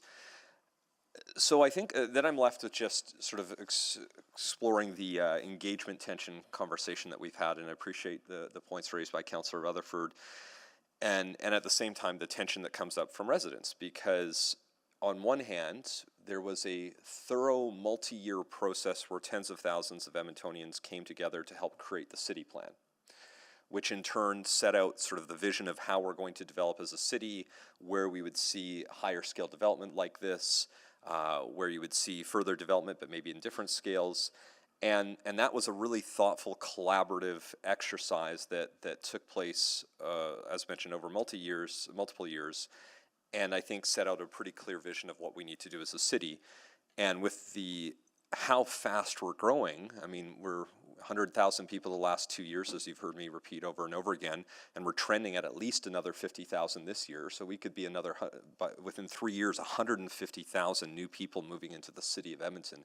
Just a massive, massive amount of people. So we do need to respond to that and make sure we're allowing for development in appropriate locations, while as best we can trying to balance out what are real impacts. And so I'm not at all going to suggest that a taller building will have zero impact. If you live in one of those buildings, there will be a reduced view for some folks, depending on where you're situated. I'm encouraged that the wind impact and shadowing will be limited, but there will still be a sun shadow impact. There's no ignoring that. These are the same conversations that happened with the Pearl when Mayor Sohi was Councillor Sohi and going through those debates. And I remember hearing about that discussion, and we heard a lot of those same concerns. I'd like to believe that after now a couple of years, or at least many years since that development has occurred. It's been, I think, a strong addition to the area. I think there's value in that. I think it's helped. I would, again, sort of echo what Mr. Walker talked about, which is that I think over time we will see more development like this. It will take time. Sometimes some will happen quickly, some will take more. But being that Edmonton Design Committee recommendations have generally been addressed, hearing some of the commitments that have been made, looking at this location and recognizing that it's a combination, as Councillor Rutherford said, is it's not just here or the suburbs or mature neighborhoods. It's right now all of the above. I'm comfortable with this scale of development in this location based off of what is in the direct control zoning. This isn't a standard zone, so I'm reminded of that as well, and I feel comfortable that most of what I would have had raised is being addressed, so I'll support this. Thank you, Councillor Knack. Councillor Wright, can you take the chair, please? I have the chair. Thank you. I also want to thank the members of the public who have come to speak on this issue, particularly those who have concerns and they have raised their concerns. I hope that some of those concerns are answered through questions that we have asked to administration on geotechnical analysis and how the exterior of the building will look like and the construction management plan, and some questions may not have been answered. I also want to show my deepest appreciation to, I'm going to support this, but I do want to show my deepest appreciation because I understand that change does bring anxiety, and change also causes inconvenience. Construction of 3 years is going to cause inconvenience for you and your neighbors. You're going to be dealing with noise, you're going to be dealing with detours, you're going to be dealing with accessibility issues, dust issues. The reason I want to convey my appreciation to you is that as we build more compact city, as we build more sustainable city, financially more responsible city, we're asking you to sacrifice your convenience, and you're doing that. And I appreciate that. Because if we continue to go on the way we have been building for decades, sprawling out, not building in, our city will continue to be unsustainable environmentally, but also financially. We have heard numerous reports from our administration. What are some of the causes of drivers of cost? You know, we have more roads to maintain now. We have more roads to clear. We have more roads to the boulevards to maintain. We have to build more rec centers, libraries, and run those libraries because we have been growing outwards instead of growing up. The more we grow up, more sustainable we become. But in order to do that, it's difficult to build in the existing neighborhood because it does cause inconvenience. I would say the people who have come here today, you are actually walking the walk, helping us build a sustainable city. And I appreciate that. I appreciate that you're going to live through that inconvenience. And you know, as council members, we also have a responsibility to ensure that we are minimizing the cost for the city as much as possible, that we are using the existing infrastructure, which we have already paid for, to accommodate more people. The 300 people who are going to be living, or 300 families going to be living in this building, if it's built, would not be causing as much stress on city finances as 300 families living in a new community in the suburban area, right? Not only financially, but also environmentally and taking green space, agriculture land and all that, right? So I think it's, as we journey on this together, we need to be appreciating more and more of the sacrifices that people living in mature neighborhoods are making in order to achieve those objectives. So thank you so much for joining us. Thank you so much for sharing your thoughts. And I hope that some answers are given to you. And I hope that as we continue to work together on city building, embracing more infill, embracing more density, we find ways to mitigate the other inconveniences as well. Yeah. Okay. With that, I'm going to take the chair back and go to Councillor Stevenson to close. Thank you very much, Mayor Sohi. I want to reiterate my thanks for all the speakers coming out today, those who joined us in person and online, and individuals who took part in the earlier engagement as well. I'm hopeful that some of the clarification we were able to get from our administration in terms of what this rezoning is contemplating have helped address some of the concerns in terms of maintaining existing development rights outside of the Jasper House site. And I would take this opportunity as well to encourage individuals to get involved with the priority growth area work, which is looking at potential rezonings in larger areas of Wequentuin. That's at a very early stage of an engagement and involvement, and would recommend and encourage people to get involved in that work. Moving to this specific site, I heard a lot of really important questions and technical concerns. I think these were all really valid and important questions for us to review and ensure that we had certainty on. I really appreciate the robust responses I heard back from administration about the multiple steps in place to ensure that we have geotechnical safety, that the construction traffic is managed and mitigated as much as possible. I also heard, questions about the design and the design quality. Again, another really important consideration for us. I appreciate that the regulations that are in front of us did respond to that Edmonton Design Committee feedback. The letter that was initially sent did flag really significant concerns, and I was pleased to read in the report how those concerns have been mitigated and are embedded in the regulations that are before us today. I also take comfort in knowing that there will be another check-in with the Edmonton Design Committee at the development permit stage to further refine and ensure the highest quality possible. I think that's a great opportunity to dig into some of those finer details that we talked about today with that expertise. I also heard concerns around the difficulty of change, and as the mayor said, and I would echo, that change is disruptive. And what I've been reflecting on when I think about the promenade, which I agree is a gem, is a wonderful part of our neighborhood and also our city as a whole. And I think about each new addition to the promenade. It's a space that has been developed in an iterative way over years. And I think that every new building along the promenade has caused its own disruption and caused an impact on who's been there before. But we all know and we can see and experience how each of those have now contributed to this incredible space that we're so lucky to have and value so greatly. And I think that's where my excitement comes too, is that, areas like Victoria Promenade, Wequentuin more broadly, it is really showing what our vision looks like in real time and in real life. We've achieved a lot of the city plan objectives already, and I think we're really able to show the rest of Edmonton how great it can be. And so I want to echo again the mayor's comments. Just thank you for being part of that vision, for living in this area, experiencing the positive benefits of building in more compact, walkable, and vibrant communities. So I will be supporting this. I encourage my colleagues to support this and turn back to you. Thank you, Mr. Mayor. Thank you, Councillor Stevenson. So please vote.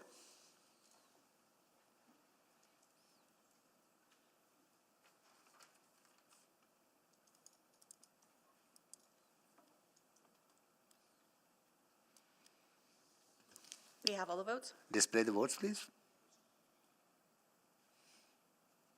That is carried. I'll move second reading. Second. Okay, please vote for the second reading.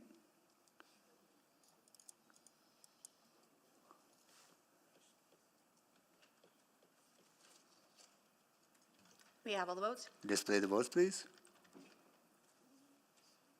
That is carried.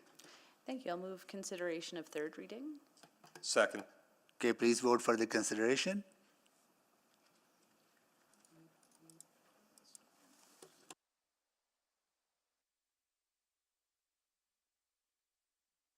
We have all the votes. Display the votes, please. Okay, it's granted. Thank you. I'll move third and final reading of bylaw 20932. Second. Please vote for the final reading.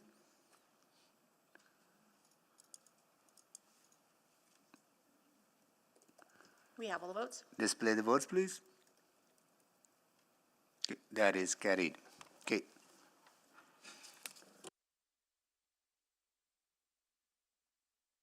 Sorry, could you reconsider that, please? Or reconsider the final vote? Okay, we will reconsider the final vote. Thank you. Do you need a motion? Can you just resend it? Here you go. We got it back. Now please vote for the final reading.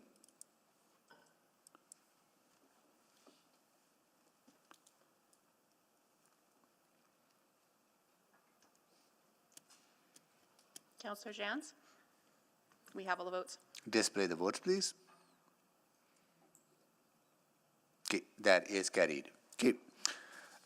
We are on to item 3.2, bylaw 20946, to close a portion of road right-of-way Baranon.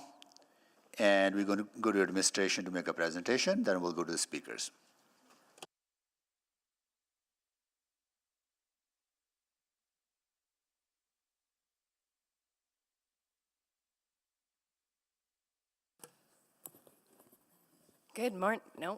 Good afternoon. Yeah. Still here. This application consists of a road closure and rezoning that will facilitate development of a vacant site in northwest Edmonton. The proposed rezoning is from the Business Employment Zone, or BE, to the Urban Facilities Zone, UF, and Neighborhood Parks and Services, or PSN, zone. The proposed road closure is for right-of-way that crosses the site and does not currently have a constructed road.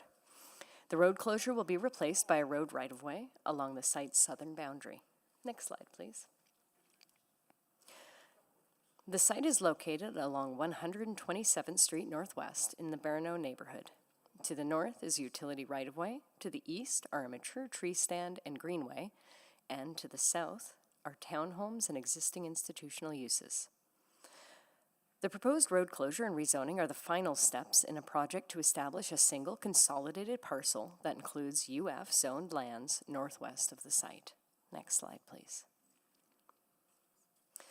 The final proposed consolidation is shown within the heavy black line in this plan of subdivision that has been conditionally approved by administration.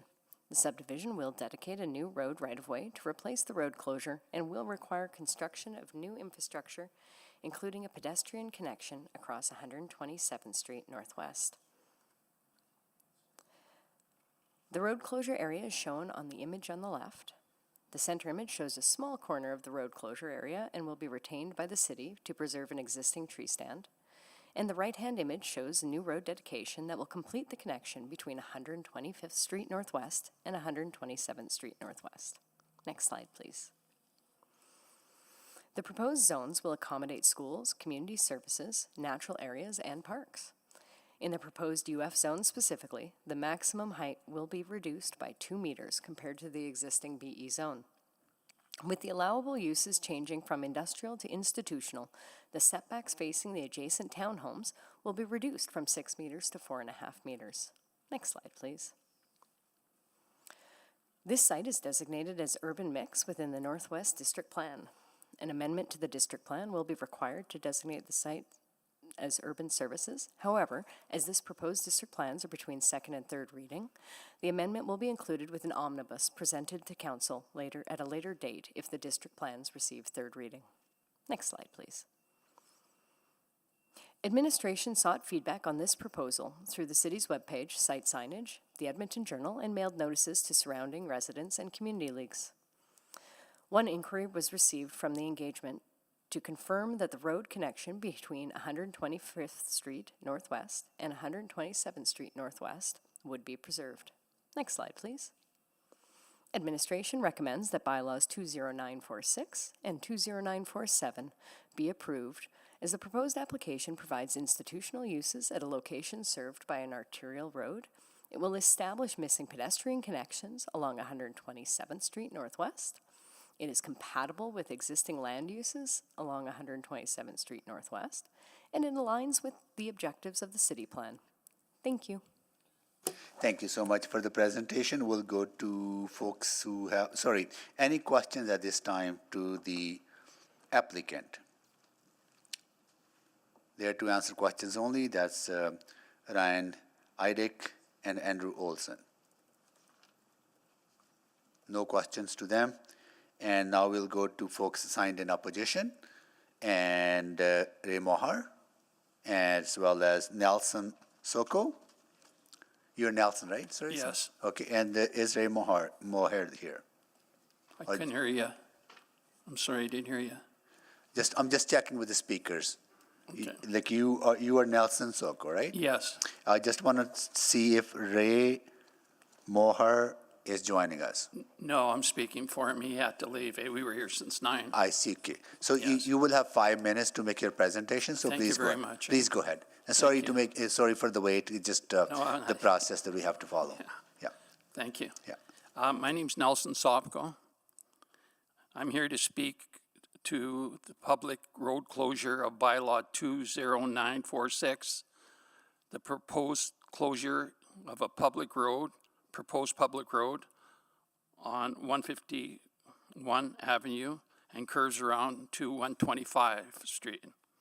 I understand that this road closure bylaw is being heard together with rezoning bylaw 20947. I am not concerned with the rezoning bylaw, and I am not opposed to the new private school expansion of the Islamic Academy. My presentation today focuses on managing traffic in this area. I have serious concerns about closure of the public road on 151 Avenue, and doing so will make already horrendous traffic situation for my tenants even worse. Okay. What am I asking council to do? I'm asking council to refrain from approving the road closure now and instead to send this back to administration to study other options. I am concerned that the current plan will make it impossible for our tenants to get in and out of the area at peak times. My company owns a project called Woodridge, which is a townhouse rental project, the type of housing that cities are encouraging. Our townhouses are rentals. There are 112 of them. 1,200 square feet, 2.5 baths, 3 bedroom, 400 square feet fenced in backyard, 2 parking stalls for each tenant. I have 500 people in that with tenants and the kids at 500 residents. The only way in and out of our development is 148th Avenue. To the left of me, the current Islamic Academy School with 1,700 students, plus a banquet hall and mosque are to the south of me. Okay. It is a complete bottleneck on 148th Avenue at school pickup and drop-off times and during Friday prayers and big events. Big problem that we have is 148th Street has parking on both sides of the street. 125th Street has parkings on both sides of the street. Okay. In the winter time, with the snowbanks, we couldn't get emergency vehicles on both streets. Okay, it's a safety concern that we're worried about is our tenants. The new school private expansion to north will of course increase traffic. There will be 2,000 more students from kindergarten to grade 6. The traffic impact assessment estimated that about 90% of the students at the school will be driven in and from school in personal vehicles. They are too young to take transit and come from across the city. We don't oppose the expansion, but the traffic plans need to be better thought of so it doesn't trap our tenants. The traffic for the new school should be concentrated further from 148th, which is already beyond capacity. This is why 151st Avenue entrance to the new school is preferred to 150 Avenue entrance. I'm asking council to send this back to administration to consider the entrance and the northern boundary of the new school on 151st Avenue. It's a major safety concern, and I would like to invite my counselor to be there on a Friday afternoon or a Friday morning and see the problems. Thank you. Thank you so much for joining us and waiting. We'll see if there are questions to you. Here we go, Councillor Rutherford. Go ahead, please. Yeah, thank you, Mr. Soko. Yep, very familiar and aware with some of the concerns regarding traffic and the current Islamic Academy in that area, absolutely. And I definitely have flagged for my questions to administration some questions about the traffic management and traffic for this site. I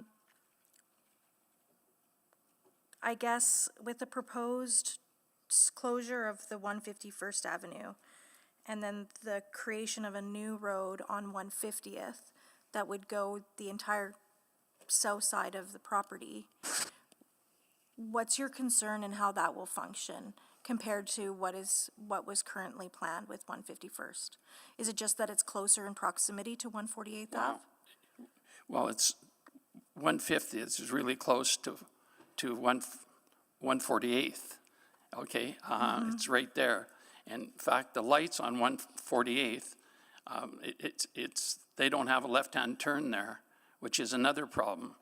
The signals could be added to the signals that are there, but it hasn't been, and we've asked for it a number of times. Okay, our concern is strictly a safety concern that we could sit down before this is up, and decide together with the school or with the city what's best for that road. We have suggestions that we think would make it better.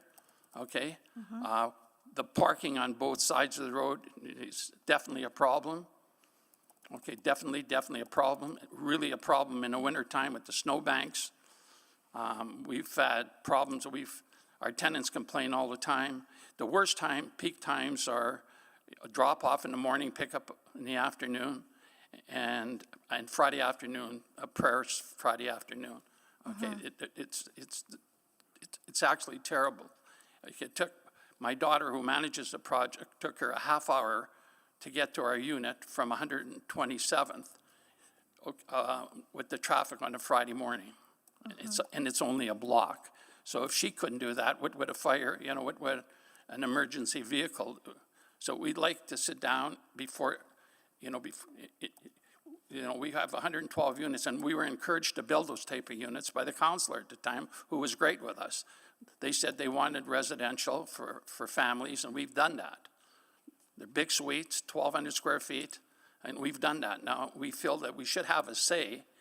What happens, our taxes are substantial. It's about $300,000, so we'd like to have a say. Yeah, well, I searched your name, I searched Ray's name, I can't hear you. I searched your name, I searched Ray's name, I searched Woodridge, and I don't have any correspondence to date with my office about any of the concerns. So I think that's, regardless of what happens here today, you should absolutely reach out to my office to work with you on these issues. We've been phoning quite a bit to try to get a signal on the light there, and that's to the administration or to my office? Well, we've been phoning, and we've been phoning the city, and nothing's happened. Yeah. Okay, there's going to be an accident there. There's been a few already, and it's a major safety concern because it's with the kids there. Yeah. And that's what we're worried about. What I'm saying to you is that at any point, this hasn't been brought to my attention, or I haven't had any interaction. Well, it's being brought to your attention now. Exactly, and that's what I'm saying. And if you could follow up with me, regardless of what the decision is today. Well, we'd like this done before this is approved, because once this is approved, I feel I'll be talking to deaf ears. Okay, that's the way I feel. Yeah. Okay, and at my age, I'm not going to change. Okay, so I'd like to have the problem solved before, before we come to a conclusion with this Well, 151st. But, the challenge is that we are, the Premier just announced, for example, all of the need to accelerate schools and the school demand and told municipalities to get out of the way. Pardon me, I'm missing what you said. I couldn't hear it. I'm deaf in one ear. No, that's okay. I'm gonna just sign up for another round. Councillor Wright, can you take the chair, please? I have the chair. So, Ms. Soko, your access is off 120, well, it is off 148th Street. Like you could That's take right. 148 Avenue, to get to your buildings, right? 148 ends on our project. Yes, Dead it ends on, then you either go north or south. Pardon me? Then you go, And then, my Then you- project's 6 acres, so it goes right and left. Yeah. If I go right, that's the 1,600 students. If I go left, it's the proposed 2,000 students. Right. So that's a lot of traffic. and that's the only access that you have to your building, right? That's right. Got it, okay. I'll ask this to administration, if 150th Avenue becomes the new road, would that improve access to your building or not? Well, if 150 becomes a new road, Yeah. they're still going to be using 148 to drop off their students, except they're going to be turning left, okay, instead of right to the other school, Yeah, okay? Yeah. So that's why we like to sit down with the administration and see what we could do. We have suggestions that what could be done. yeah. Okay, And you also raised the concern of parking on both sides of 148th Avenue, as well as on 125th Street. Well, it's that bad. That's why I'm here today. It's that bad. The complaints I get from our tenants, it's major. Yeah. Would your tenants be supportive of parking on one side only? I would be, and I think they would be, they probably wouldn't. They like to park everywhere, okay? Yeah. Okay, but it's a safety concern. Yeah, okay, we will. I think our best situation for us, I could tell you, would be parking on one side, okay? Yeah. No parking between the peak times, on both sides, okay? And a closure, have a cul-de-sac on 125th, don't continue it. Okay, because if you continue it to 150th, they'll just drive down there and drop off the students there. Yeah. So we would prefer a roundabout, turnaround at the end of 125th, okay? And no parking at peak times, and no parking on one side of the street. We would be very agreeable to that. We'll ask those questions to administration, right? And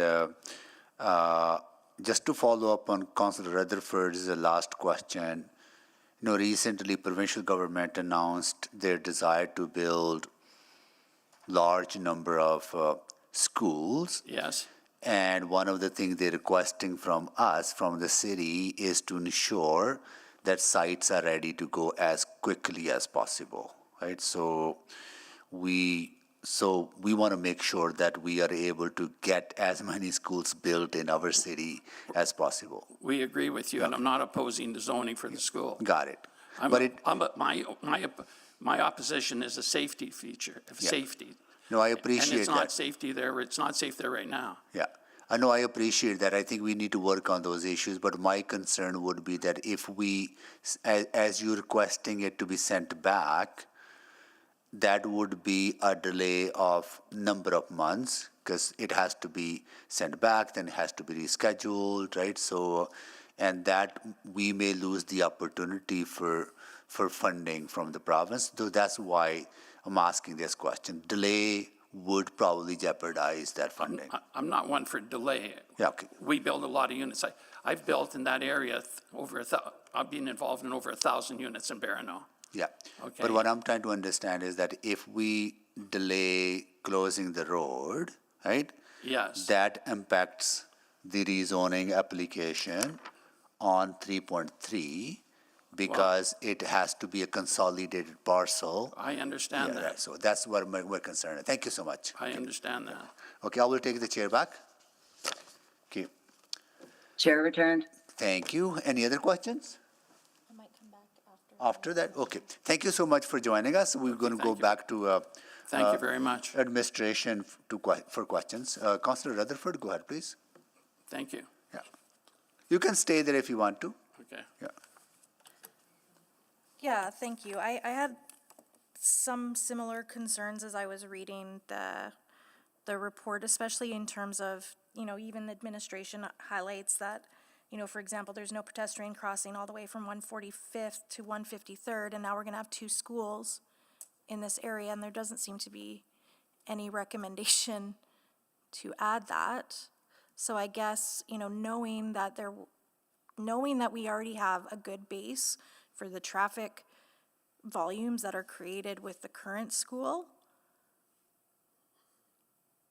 are we really confident that this is sufficient? So the corridor it has capacity for the additional. What corridor can we? Oh, sorry. So 127th Street does have capacity for the traffic for How this do we assess that it has a capacity? Because we're also reducing 132 Ave and pushing more people onto 120. Like, how do we assess that? Because I drive down there all the time, and I wouldn't say it has like a ton of capacity. So a TIA was done with this application. To assess capacity. So we have our TIA guidelines that provide us with a standard process for how we evaluate roadways. So what is your methodology? So we identify what the uses are, and from that we determine what the trips are generated for this. Then we assign trips to different roadways, and we evaluate mode split to see like the vehicles separated from like pedestrians and transit. And then we assess that with the capacity that's outlined with our TIA guidelines.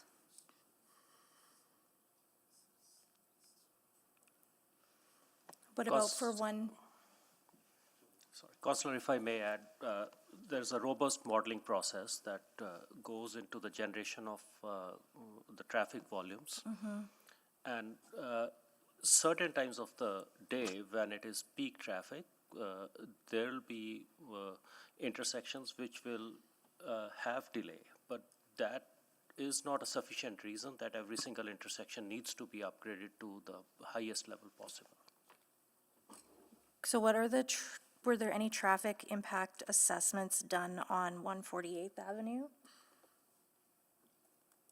That was part of the study. So we looked at the dispersing of the traffic. With the new road, 150 Avenue, that's going to disperse that traffic too. So it will help his site out as well. There's also where 151 Avenue is, it's a private roadway, so that's still going to be maintained.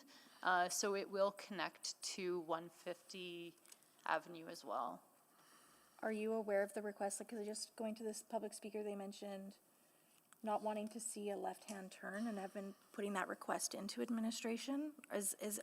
I'm guessing it's to traffic ops, so it's again a different group, but I was just curious if in the TIA, do you guys get any sense of what requests have been coming into traffic ops around issues? I can't speak to the TIA, Councillor Rutherford. However, if the clerks could bring up slide 8, we are aware of the applicant having made or having requested additional information as to whether this would be serviced about 2 years ago, and then reached out just with a follow-up question a couple weeks ago. But the TIA was done with an understanding that there were already some challenges that needed to be worked out, and it did meet all of the guidelines that were required prior to us bringing it forward.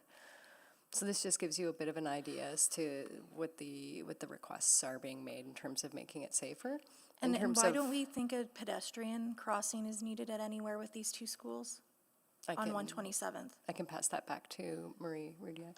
So with the introduction of the intersection at 150 Avenue, that's going to have a pedestrian crossing, which would allow access to transit on the other side. So it actually connects the neighborhood with this amenity. Okay, that's my clarity I needed. Thank you. I don't know what my time is. 14 seconds. I'll have to come back for one more question to admin. Sorry. Councillor Wright, can you take the chair, please? I have the chair.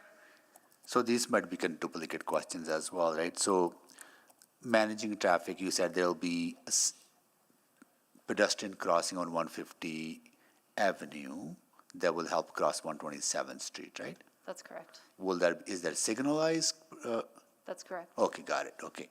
And is there signalized crossing at 148 Avenue now? There is a signal there too. Okay, got it, okay. And what would need to take place, or who has to initiate this if there were to be, say, peak hour, one side parking ban on 148 Avenue and 125 Street? So for the parking bans on existing roads, I could take that back to traffic operations to have a look at too on 148. And as for DP, they'll review this in more detail. Okay. And they'll review that too. I'll bring that up with them as well. Okay, so as part of the development Yes. process, For the because details. I think that's a very legitimate point, that rush hours, kids are being dropped off, and also on Friday, the academy is busy with prayers, and there are other activities going on. So if there's a possibility of having a not seasonal, but more of a hour waste or time waste, right? Time waste, based parking restrictions, that may alleviate some of those concerns. I also want to point out that for the site design, through the DP process, they'll look at the placement of the buildings to determine where those drop-offs are. So there's currently 2 locations that are shown as part of the TIA that was recommended. So the site design would consider that to kind of have vehicles flow certain directions to help with the drop-offs. Got it, okay. Those are the questions I had, and I'll move the second round. Second. Please vote.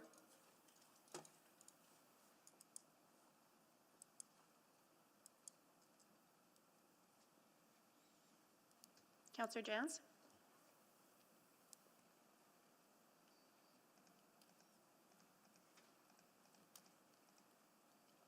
In favor. Thank you. We In have all the favor. votes. Display the votes, please. And that is carried, Thank and you. I will return the chair. Got it. Councillor Rutherford? Yeah, so thank you for everyone. I'll be brief. You know, in hearing from the members of the public for the first time today, like I said, I haven't had any. Is there a commitment for administration, be it to liaison with traffic ops or whatever, for my office and the speaker to talk about any kind of traffic assessments and operational matters with regards to this? Yes, Councillor, for sure. We'll take it back and follow up. Okay. Thank you. And then I really want to be crystal clear, so I'm just going to confirm this, even though the way I read it, I understand it, I just want it, the tree stand is still zoned PSN and will not be changing in any way. That is correct. Okay, thank you.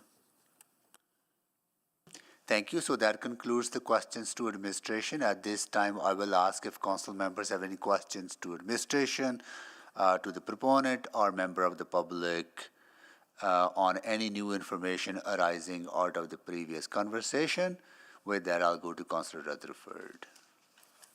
Yeah, just to the member of the public, Mr. Soko, understanding that there is still opportunity for traffic operations conversations even within the context of the development. Can you hear me? Am I coming through okay for you, Mr. Soko? I couldn't hear you. I'm sorry. No, that's what I realized. Okay, I'll talk louder. I apologize. Yeah, I'm sorry. What I'd like to say is I'd like to see a traffic study done at peak times. Yeah. Okay, on the holidays, peak times, not during the summer holidays, or not during the day. There isn't the traffic. It's the peak times. Okay, it's the drop-off, the pickup, the holidays. That's peak times, and that's where I'd like to see a traffic study done. I think that's the challenge, though, is that I don't actually necessarily agree. I think that I hear about, for example, in Ramadan or Eid, that is a very busy place, all hours of the day, and I get lots more concerns about that. But I don't know if time is an issue, but my question to you right now is, given that even if it's approved today, if that's the will of council, there's still opportunity for working with my office. We'd love that. Okay, so you can commit to reaching out to me so that we can start that dialogue and communication? I'd love that, and I Okay. appreciate that. I don't have a business card with me. No, I don't either. But it's not for, it's for my tenants. I have 112 people that pay a decent rent, and we're trying to protect them. Yeah, That's it. absolutely. And I want to, and I we want to listen- help that. Yeah, absolutely. And we put the project there. We listened to a counselor that was very good. Yeah. Okay, I think it was Kim Krischel that said, Nelson, put family rentals in there. And she was excellent, and we did. And we did. Perfect. Well, and I look forward to having the same relationship with you and I'd love that. I'd love you Absolutely. to see our project and see what I'm talking about. perfect. Okay, I So, love that. I appreciate that. I'll try to see, I think my assistant might be listening right now and could come down with a Okay, a and I business appre- card. That might be good. And I'd like to apologize for the comment of deaf ears, because obviously you don't have deaf ears. Okay. No, So thank you. No Okay. worries. Thank you so much. Thank you very much. Thank you. Thank you, Mr. Mayor. Thank you so much.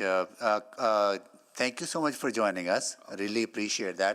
No, So thank you that- very much. yeah, I'm going to that- have to get the counselor's name though before I We leave. will definitely, the Councillor Rutherford will definitely make sure that you have her contact information, and yeah, we will get it. We will get it.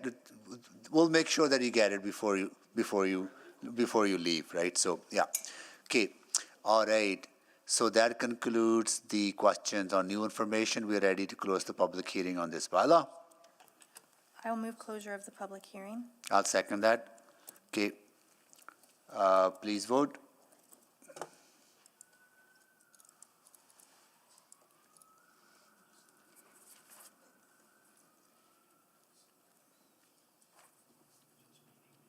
Yes. Thank you, Councillor Hamilton. Councillor Jans? Yes. We have all the votes. Display the votes, please. That is carried. I'll move first reading of items 3.2 and 3.3. I'll second. And we have first reading on the floor. So now to speak, Councillor Paquette, go ahead, please. Yeah, thank you, Mr. Mayor. I just want to say I really enjoyed this conversation and seeing the engagement. And I will support this, understanding that all of these issues have been talked about, and it looks like they're going to be in deep conversation further, especially with the help of the ward councillor, which is wonderful to see. I will just make a quick note that I think that every single councillor is very familiar with the morning and afternoon surges of traffic around schools. This seems to be a common thread across the entire city as more and more students try to get into and parents into these sort of cramped school spaces because there are so few schools in relation to the need. So if this helps alleviate some of that, that's great. And but in these conversations the councillors have, I hope that everyone is amenable to understanding that there are a lot of things out of the city's control, but we are doing the absolute best we can with what we've got. Thank you, Mr. Mayor. Thank you, Councillor Paquette. With that, I'm going to go to Councillor Rutherford to close. Yeah, I'll be very brief, and I'll just say I know that this was a long time coming. I'm glad to see final resolution. I know the road closure was long time coming. So thank you for administration. Thank you for all of the folks involved in getting this to public hearing today. And thank you to the members of the public for taking the time and sitting here since 9 a.m. this morning when we did the schedule change. So I just really appreciate everyone's time, and I'm committed to working on some of the new and known traffic issues in and around this area with residents. Thank you. Good. And remarkable, Billy came down and gave the card. Yep. Right on. Okay.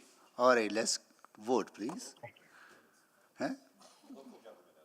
In favor. Thank you, Councillor Jans. We have all the votes.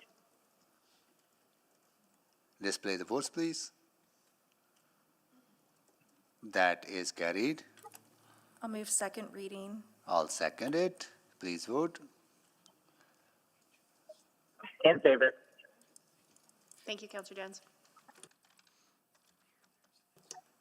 And I'll move consideration Oh, of, just, oh, sorry. We're still waiting for 2 votes. 1 vote. Councillor Paquette? Oh, God, I did vote. I'm a yes. Thank you. We have all the votes. display the votes, please. That is carried. No consideration. Now I will move consideration of third reading. I'll second that. In favor. Okay, here you go. Thank you, Councillor Jans.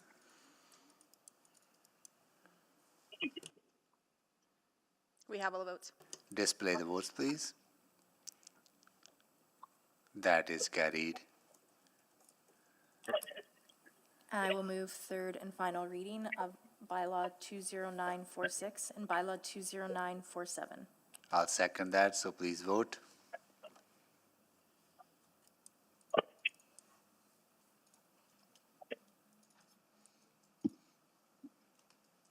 In favor. Thank you, Councillor Jans. We have all the votes. Display the votes, please. That is carried. Okay, now we are carrying on to 3.4, bylaw 20858 to amend the Rampart Industrial Area Structure Plan. No one is in opposition. I understand that Ryan Idick wanted to make a presentation. Does council needs a presentation from administration? I do not, Okay, but I don't know if any other counts. no, I see no. Okay, we'll go to Ryan Idick to make a presentation.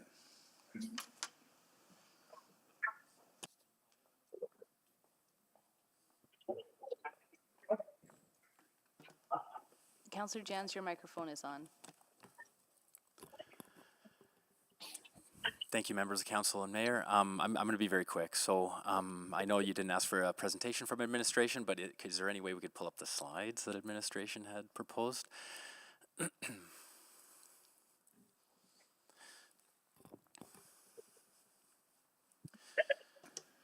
Its administration slides are in the report. Great. Yeah. So thank you. So I represent the Arabian Muslim Association, as we literally just heard about. They are looking to purchase an additional piece of land from the city of Edmonton. That piece of land falls within this amendment area. So the gray area that says administrative amendment area, that's the portion. So administration, we've been working very closely with them they want a road going through the parcel to the west, which we're perfectly comfortable with. And we've been kind of happy with all of that.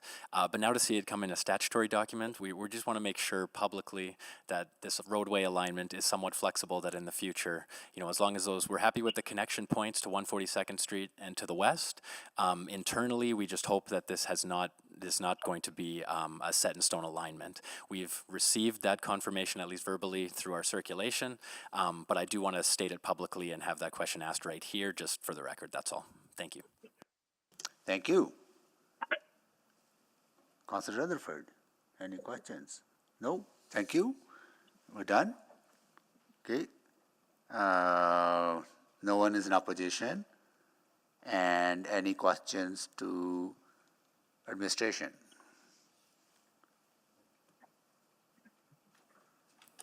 No? Yep, no. Go I'm on- ahead. yep. I guess just following up to that presentation then, clarity, because if we do have it in a stat plan, then it just needs a stat plan amendment. But if they're rezoning already, is that going to hold up any kind of development? Because again, as we mentioned, we're trying to be mindful of the need for schools and education facilities. Thank you for the question.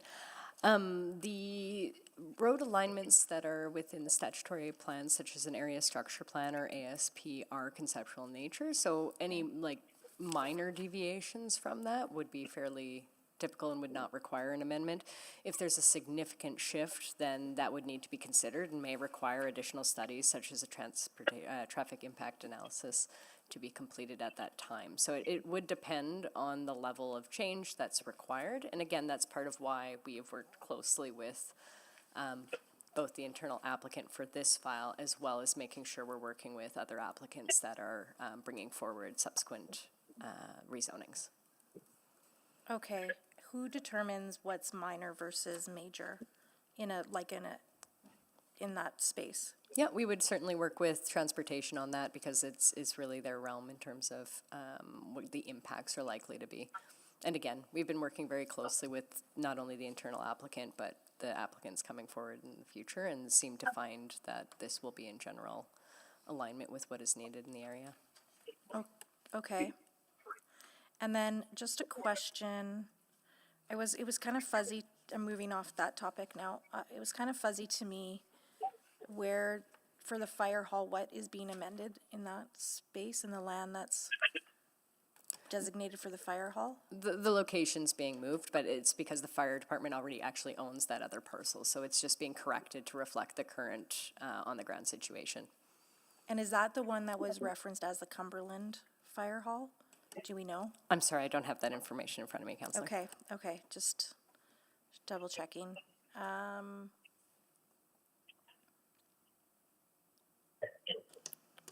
Yes, it is. It is? Okay. Yay, look at everybody working so hard. I'm just going through my notes quickly.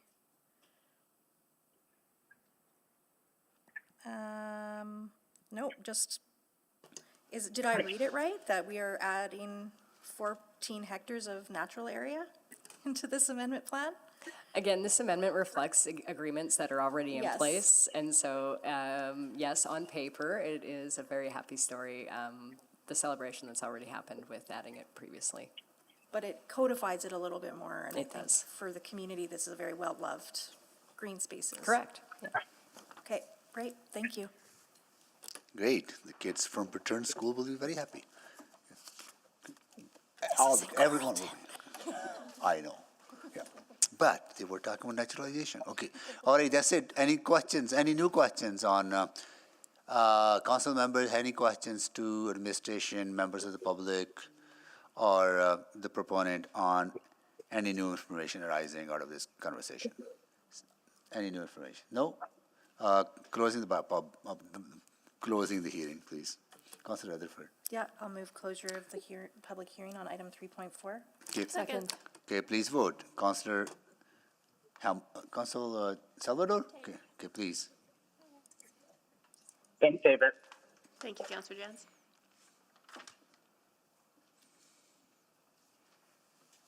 We have all the votes. Display the votes, please. That is carried. I'll move first reading of 3.4. Second by Councilor Salvador. Second. Please vote.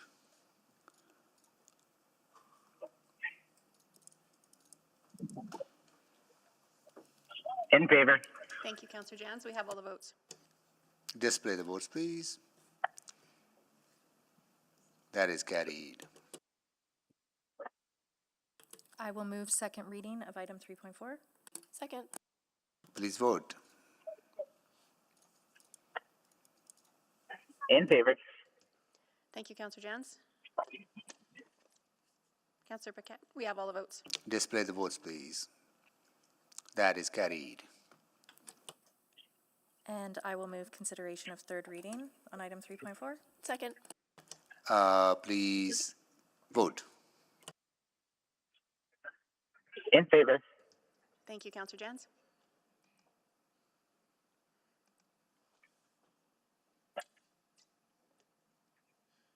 We have all the votes.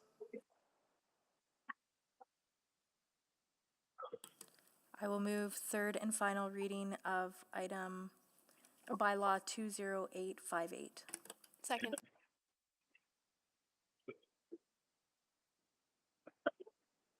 Okay. Please vote. In favor. Thank you, Councillor Jans. Okay. Yes. Thank you, Councillor Cartmell. Sorry, yes. Thank you. We have all the votes. Display the votes, please. That is carried. Okay, we're moving on to 3.5. Councillor Rice, you need a presentation from administration? So I do, but I saw the message from Councillor Stevenson has some suggestion. So I'm a little bit worried about the 15 minutes will be enough for finish 3.5. Oh, you need more than 15 minutes? Okay. So the idea is that we hear from members of the public at least today, right, on the items 3.8 and 3.9. Yeah, 3.9 and 3.10. I'll check if speakers are here. Ellison Rosland, you have a presentation to make or in questions only? You have a presentation. We usually get a presentation from the proponents first, then we go to. Okay, Councillor, can we move? Can someone move that we will bring forward 3.9? You're okay with that, Councillor? Bringing forward 3.9? Oh, yeah. Okay, please. Yeah, I'll move that. Okay. Second, please vote.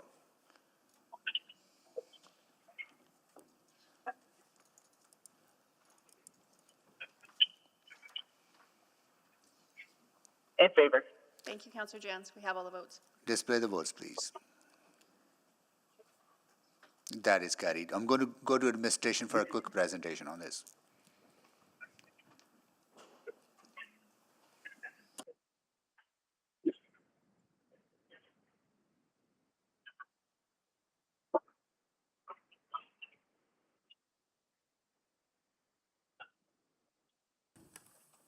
Good afternoon. This application proposes to rezone a site within the Alberta Avenue neighborhood from the RS Small Scale Residential Zone to RM Medium Scale Residential with a height modifier of 23 meters to allow for medium scale housing at approximately 6 stories. Next slide, please. The site is located half a block from 95th Street, an arterial roadway that supports a variety of commercial businesses, services, and transit. Bike routes are also available on 114th Avenue and 93rd Street. Next slide, please. The proposed rezoning would allow for a taller building when compared to the current surrounding context of small-scale buildings. Being located on a corner and near an arterial roadway, the site has the benefit of being surrounded by roadways. This creates a natural buffer between this site and the surrounding properties, and it helps reduce the massing impacts from a larger building. To the most sensitive edge to the south, which abuts a smaller scale building, to help mitigate these impacts, the RMH23 zone requires a 3-meter interior side setback and an additional 3-meter step back when the building is above 16 meters or 4 stories. These regulations will establish a more sensitive transition between the proposal and the abutting property. Next slide, please. The city engaged the public through a mailed notice, information on the city's website, and site signage. While the majority of responses were in opposition, we did hear support for the proposal as well. The main concerns we heard were that a 6-story building is too tall and not in keeping with the small-scale character of the area, that the proposal will exacerbate crime and nuisance issues that the area is currently experiencing, and that on-street parking and surrounding streets is already at a premium. Feedback and support for this application suggested that it will help rejuvenate the area through investment in new development and the addition of more residents to support more business activity. Next slide, please. By increasing density, this rezoning contributes to the city plan's big city moves of rebuildable city and its associated target of 50% of new units accommodated through infill. In the North Central District Plan, the subject site is located along the edge of the 95th Street secondary corridor. Within the corridor boundary itself, district policy would support buildings up to 8 stories. Being adjacent to the corridor and at a height of 6 stories, the proposed zone will act as a transition from the secondary corridor toward the interior of the neighborhood. District policy supports development on the edge of the corridor that provides a transition to the surrounding context. Next slide, please. Administration recommends support for this application. It supports development that will appropriately transition from the secondary corridor as directed by district policy and supports the city plan's targets for infill development. Thank you. Thank you. We're going to go to Alison Rossland for presentation.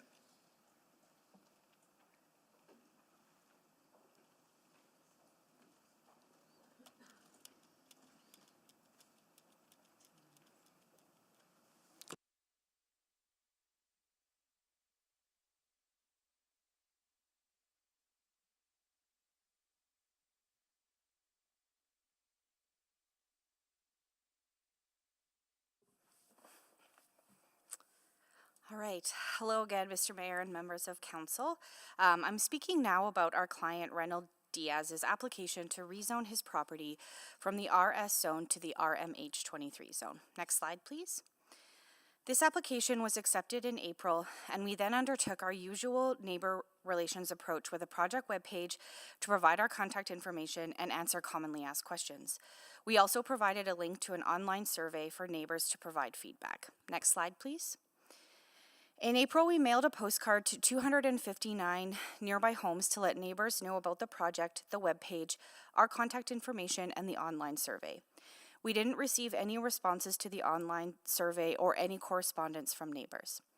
We also contacted the Alberta Avenue Community League, who had questions about what could be built, if parking will be provided, and why this site is proposed for rezoning. Currently, a 6-story building with on-site parking is anticipated for the site, with some potential for commercial uses on the ground floor. I will discuss why we've proposed to rezone in this location later on in my presentation. Next slide, please. The site is surrounded on 3 sides by streets and a lane with one abutting residential property to the south. The surrounding land use is mainly low-density residential with some commercial and low-rise housing along 95th Street. The site is within walking distance of nearby schools and has access to transit, with nearby bus routes on 95th Street, 101st Street, 111th Avenue, and 118th Avenue. There are also bike routes nearby on 92nd and 93rd Street, excuse me, and 114th Avenue. The site is a half a block from 95th Street and is at the edge of the 95th Street secondary corridor, as shown by the teal gradient. Next slide, please. We're proposing this rezoning today because of alignment with City Plan and the District Plan. City Plan identifies 95th Street as a secondary corridor, and according to the District Plan, the site is located at the edge and the transitional area of the secondary corridor, as shown in the figure on the right.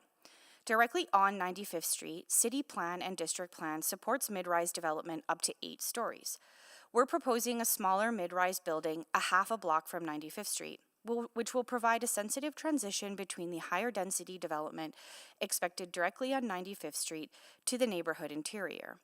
This rezoning aligns with district plan policies that support, number 1, development at the edges of corridors that provide a transition to surrounding areas, and 2, additional height within the urban mix area because the site is located at a corridor edge on a corner site and along 115th Avenue, which is a collector road. In summary, this application would provide mid-rise, multi-unit housing at the edge and in the transitional area of the corridor, providing more options, housing options for Edmontonians in a well-connected neighborhood. Next slide. We have prepared a shadow study based on the largest building that could be built under the RMH23 zone to illustrate how the building form impacts shadowing. The study shows that for most of the year, the shadow impact on properties to the west and east is limited to the early mornings and late evenings and primarily affects the abutting streets for most of the year, with some shadowing across the street during the winter months. The shadow also moves quite rapidly over the ground throughout the day, such that no yard would be in permanent or perpetual shadow. Next slide, please. Alberta Avenue's population has decreased by about 35% since the 1970s, and like many mature neighborhoods, the predominant housing type is single detached housing. As of 2016, there wasn't any mid-rise housing in the community at all. Building mid-rise multi-unit housing will help bring people back to the neighborhood and will improve the mix of housing types, which is an important factor in achieving the vision of City Plan to provide access to diverse housing options within all of Edmonton's neighborhoods. Next slide, please. Thank you for your time to hear my presentation. I would like to ask for council support of this application, which aligns with City Plan and the District Plan, and will provide multi-unit housing and more housing options in Alberta Avenue. I'm happy to answer any questions that you may have. Thank you so much. Any questions to Alison Roslin? Thank you so much. I see none. Now I'll call on if is Colette Cornejo joining us from Edmonton Spanish SDA Church. No. Is Linda Campo joining us? Please come down.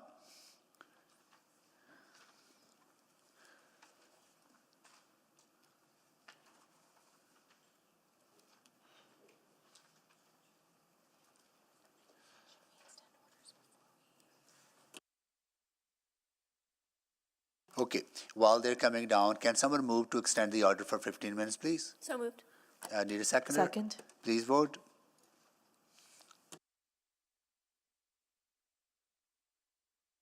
In favor. Thank you, Councillor Jans. We have all the votes. Display the votes, please.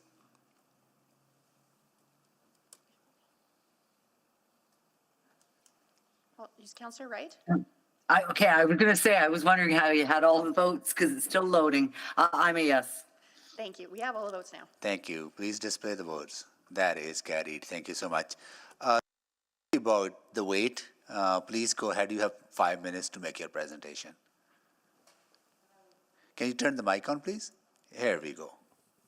Hello, Mayor and councillors. Good afternoon. I live right across the street. We live right across the street to the north of the subject property. So right in the line of fire. Also the community. This is not about just us, this is about the community. We have 53 signatures of individual adults. A little late in the getting, sorry Stuart. I meant to get them to you earlier. I couldn't for reasons. And I'm sure I could get several more pages filled. Many residents express feelings of feeling deeply threatened by this proposed rezoning. Scouting activity has occurred, sticky note left on the people's door. People have said they didn't know what it was or who it was from and threw it away. They ignored it. Many are not interested in selling their home. They're settled and simply want to live their lives in peace and not feel threatened in any way. This development is threatening. It is, honestly it is. We have nice neighbors who are deeply concerned over this proposed rezoning in our community. Such a medium density injection into our neighborhood is an invitation for increased crime, added parking issues, concerns over the community safety, security, privacy, peace, peaceful enjoyment to simply live quietly as we are. Furthermore, the development is huge. It's not conducive to the fabric of the community and neighborhood area. It doesn't make any sense, quite honestly, when you look at it. And I understand population growing, so on and so forth. However, there are other properties, other lands that you can simply drive by and see where something of this nature would fit better than right in the heart of a neighborhood community. It's going to hurt a lot of people, and it will hurt a lot of people in the community if it is approved. Another thing, it appears as though, because of the sticky note, there was no neighborhood consultation. Because of the sticky note to the door, I happened to phone, and find out who it was, and somebody wanting to know if I was going to sell my home in the very near future. Can we buy it or something like that? By the name of Dawn. So I kind of have an idea who that is. And to hopefully this is not what seems like a manifestation of a blockbusting covert agenda, where because it's an older neighborhood, where this is going to start to manifest and gets approved, and all of a sudden, you know, it spins off and it gets bigger. The neighborhood infill lots in our area, and there are a number of them, some of them have been built on, are a great opportunity for those who have moved here from other provinces, example BC, Toronto, Ontario, pardon me, to purchase and build a new home. Not everyone wants a great big 4,000 square foot home, just a nice little family home, backyard, raising kids, so on and so forth. Okay.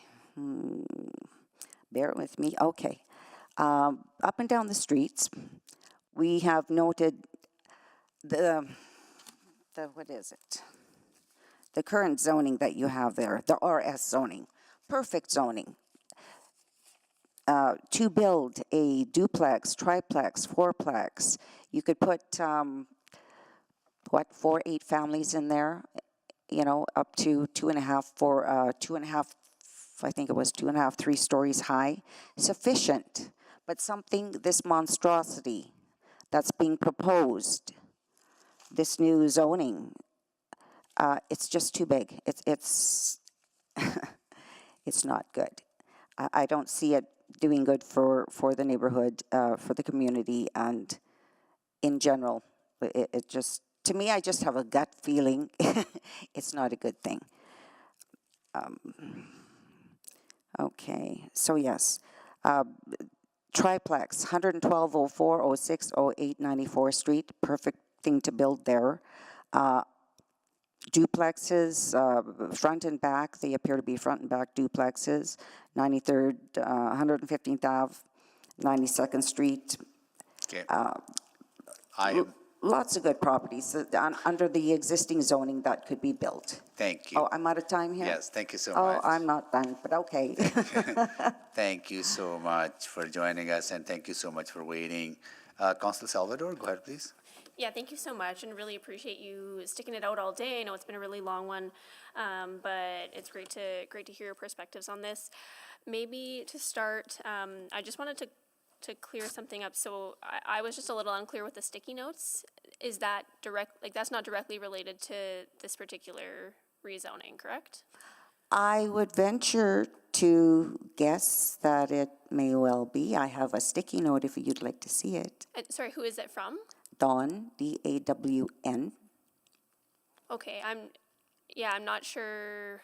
I guess I'm not sure how that fits in. It could be a middle name of.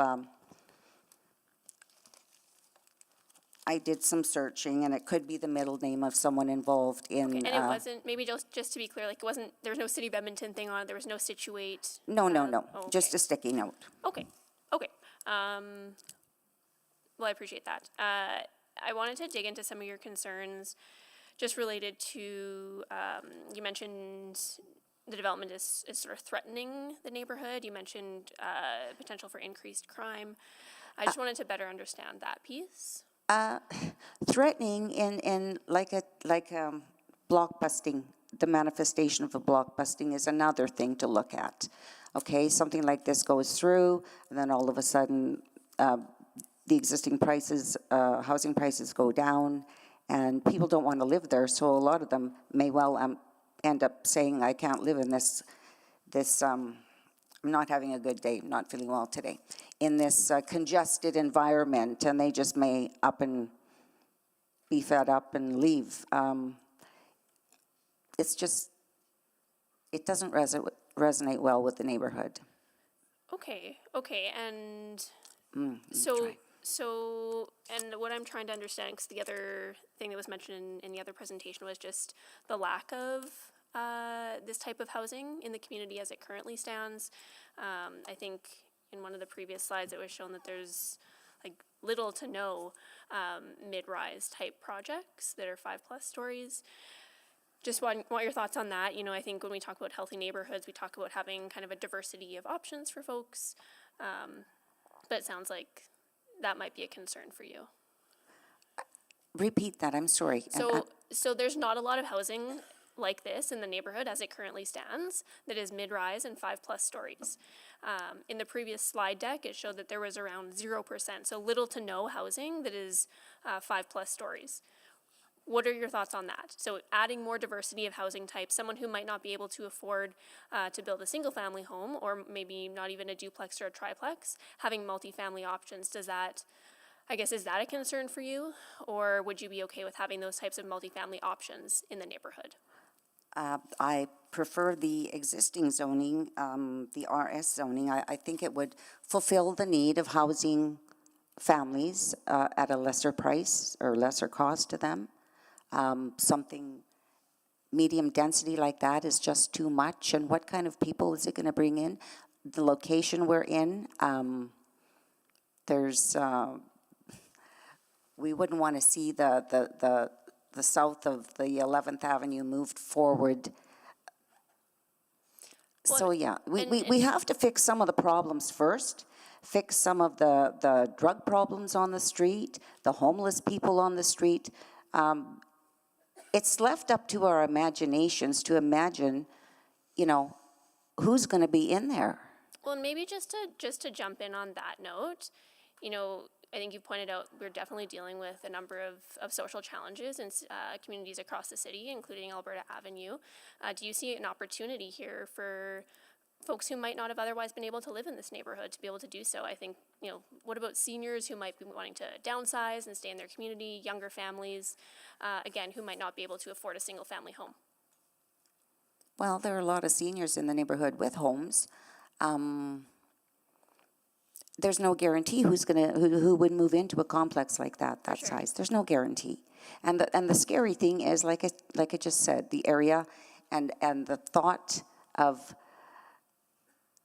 south of 11th Avenue moving north and that type of, you have to know the area to understand what I'm talking about. You really have to live there and to see and to watch. Been there a long time and been watching it. It's gone through some bumps and hurdles, and it's slowly fixing itself up. And now with the neighborhood improvements, now that the people that have lived there are paying these down, and for quiet enjoyment, been waiting a long time, many years, decades. Thank you. Thank you so much. Any other questions? Before I just want to check if speaker on 310, Preta Jensen, here. Preta Jensen in the hall or in the chamber or joining virtually? No. Okay. Thank you so much. So that concludes the questions. So please can step back to into the chamber. And with that, I'll see questions to administration. Councilor Salvador? Yeah, just a few quick questions to follow up on that. Do we have similar stats and numbers just around housing diversity? Is this a gap currently in this area of Edmonton? We do. If I could just ask clerks to bring up slide 9. So we used federal census data. This is census data from 2021. So you could see the precipitous drop in population since the 1970s, and then the dwellings by structure type. Okay, so 0%. 0%, yes. So there are no apartment options in this community currently? No taller apartments. Or no taller apartments, Yeah. right.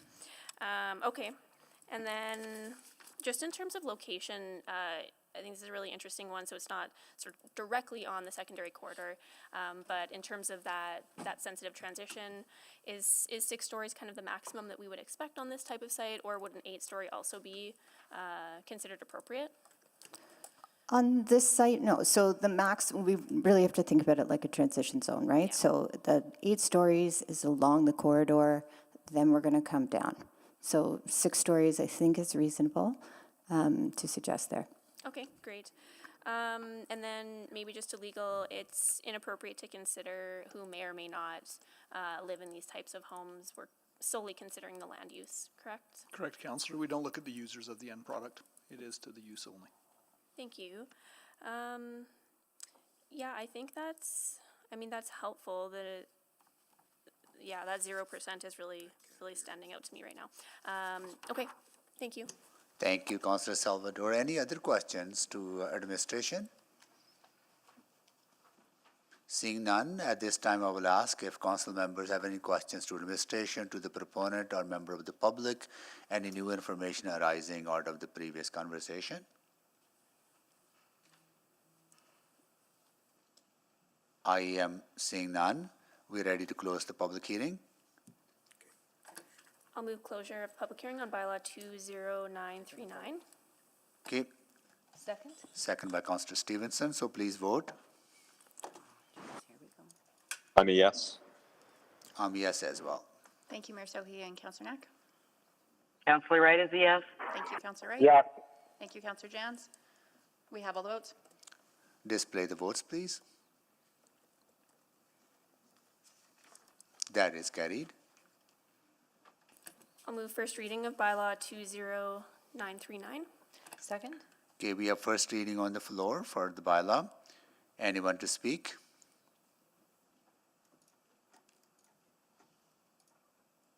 I see none. Councillor Salvador to close.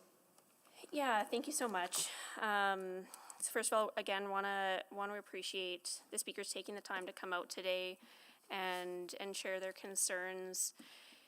You know, when it comes to, maybe just speak about the location in particular, you know, knowing that this site is directly off of a secondary corridor where we have city plan direction, where we have district planning direction to see this scale of development. You know, it makes sense from that perspective. I think as administration shared, it does offer a bit of a transition, so it's not right on the corridor, it's not 8 stories, it kind of steps down as anticipated into the neighborhood. You know, I heard concerns related to parking as well, but then I also heard from the proponent that the intention is to provide parking on site to help address some of that. And yeah, when I think about, again, that 0% is standing out to me, knowing that there are limited housing options when it comes to apartments of this type that are 5+ stories that again could offer an opportunity for folks who might not have been able to live in this neighborhood and make other housing types work. It opens that door for them. And when I think about the revitalization that this community and 118th Avenue and Alberta Avenue has undergone over the last few decades, I agree with what the speaker said. It really has ebbed and flowed, and we've gone through some really tough periods. I will say though, I think recently there's been a fair amount of optimism on the avenue and in Alberta Avenue. You know, seeing a number of new businesses start to move in. I'm thinking like on the same block. I mean, Otto is fantastic. Le French Taste is a great bakery. Actually, just yesterday I was at their 1-year anniversary. So knowing that these new businesses and new amenities are starting to move into the community and starting to take root is really exciting. And you know, I think it's all part of that transition, being able to keep those types of businesses and amenities open by having enough residents living in these communities and starting to refill our mature neighborhoods that have lost so much population over the last 40 years. That's weighing on my mind. And proximity to transit was also mentioned, proximity to active transit, and fantastic city amenities like the library that's just a block up. I can envision this particular project being a really great addition to the community. And you know, that's not to minimize the concerns and fears that I'm hearing from community whenever these types of projects are proposed. I think that degree of change can be tough, but I think it is part of that revitalization process. We've seen a lot of turnover of properties that, quite frankly, have been causing harm in the neighborhood. I think about the problem properties and the derelict properties and the vacant lots, and how this type of investment back into our communities and back into our neighborhoods represents confidence in the community that this is a great place to live, that this is a great place to call home. So I would encourage colleagues to support this. Thank you, Councillor Salvador. So please vote. I'm a yes. Councillor Wright is a yes. Thank you, Councillor Wright and Councillor Knack. Just wait. Yes. Thank you, Councillor Jans. Councillor Rice? It did not come in, yes. Thank you. We have all the votes. Display the votes, please. That is carried. Councillor Salvador. I'll move second reading of bylaw 20939. Second? Please vote. I'm a yes. Thank you, Councillor I'm a Knack. yes. Councillor Jans and Yes. Councillor Wright, thank you. We have all the votes. Display the votes, please. That is carried. I'll move consideration of third reading for bylaw 20939. Second? Please vote for consideration. I'm a yes. I'm a yes. Thank you, Councillor Knack. Councillor Wright. Councillor Jans? Yes. Yes. Thank you. We have all the votes. Display the votes, please. That is carried. I'll move third reading of bylaw 20939. Second. Please vote for the final reading. I'm a yes. Thank you, Councillor. I'm a Thank you, Councillor Knack. Yes. Thank you, Councillor Jans. We have all the votes. Display the votes, please. That is carried. Okay. Item 3.5 and item 3.10 will be postponed to the next public hearing, October 21st. October 21st. And any notes of motions or motions without customary notice? Can you move to postpone those items to October 21st? Oh, yes. So moved. Are they not Second. automatically? Okay. Please vote to postpone. I'm a yes. Thank you, Councillor Knack. I'm a yes. Thank you, Councillor Yes. Wright. And thank you, Councillor Jans. We have all the votes. Display the votes, please. That is carried. Now, any notice of motions without customary notice? Seeing none, we are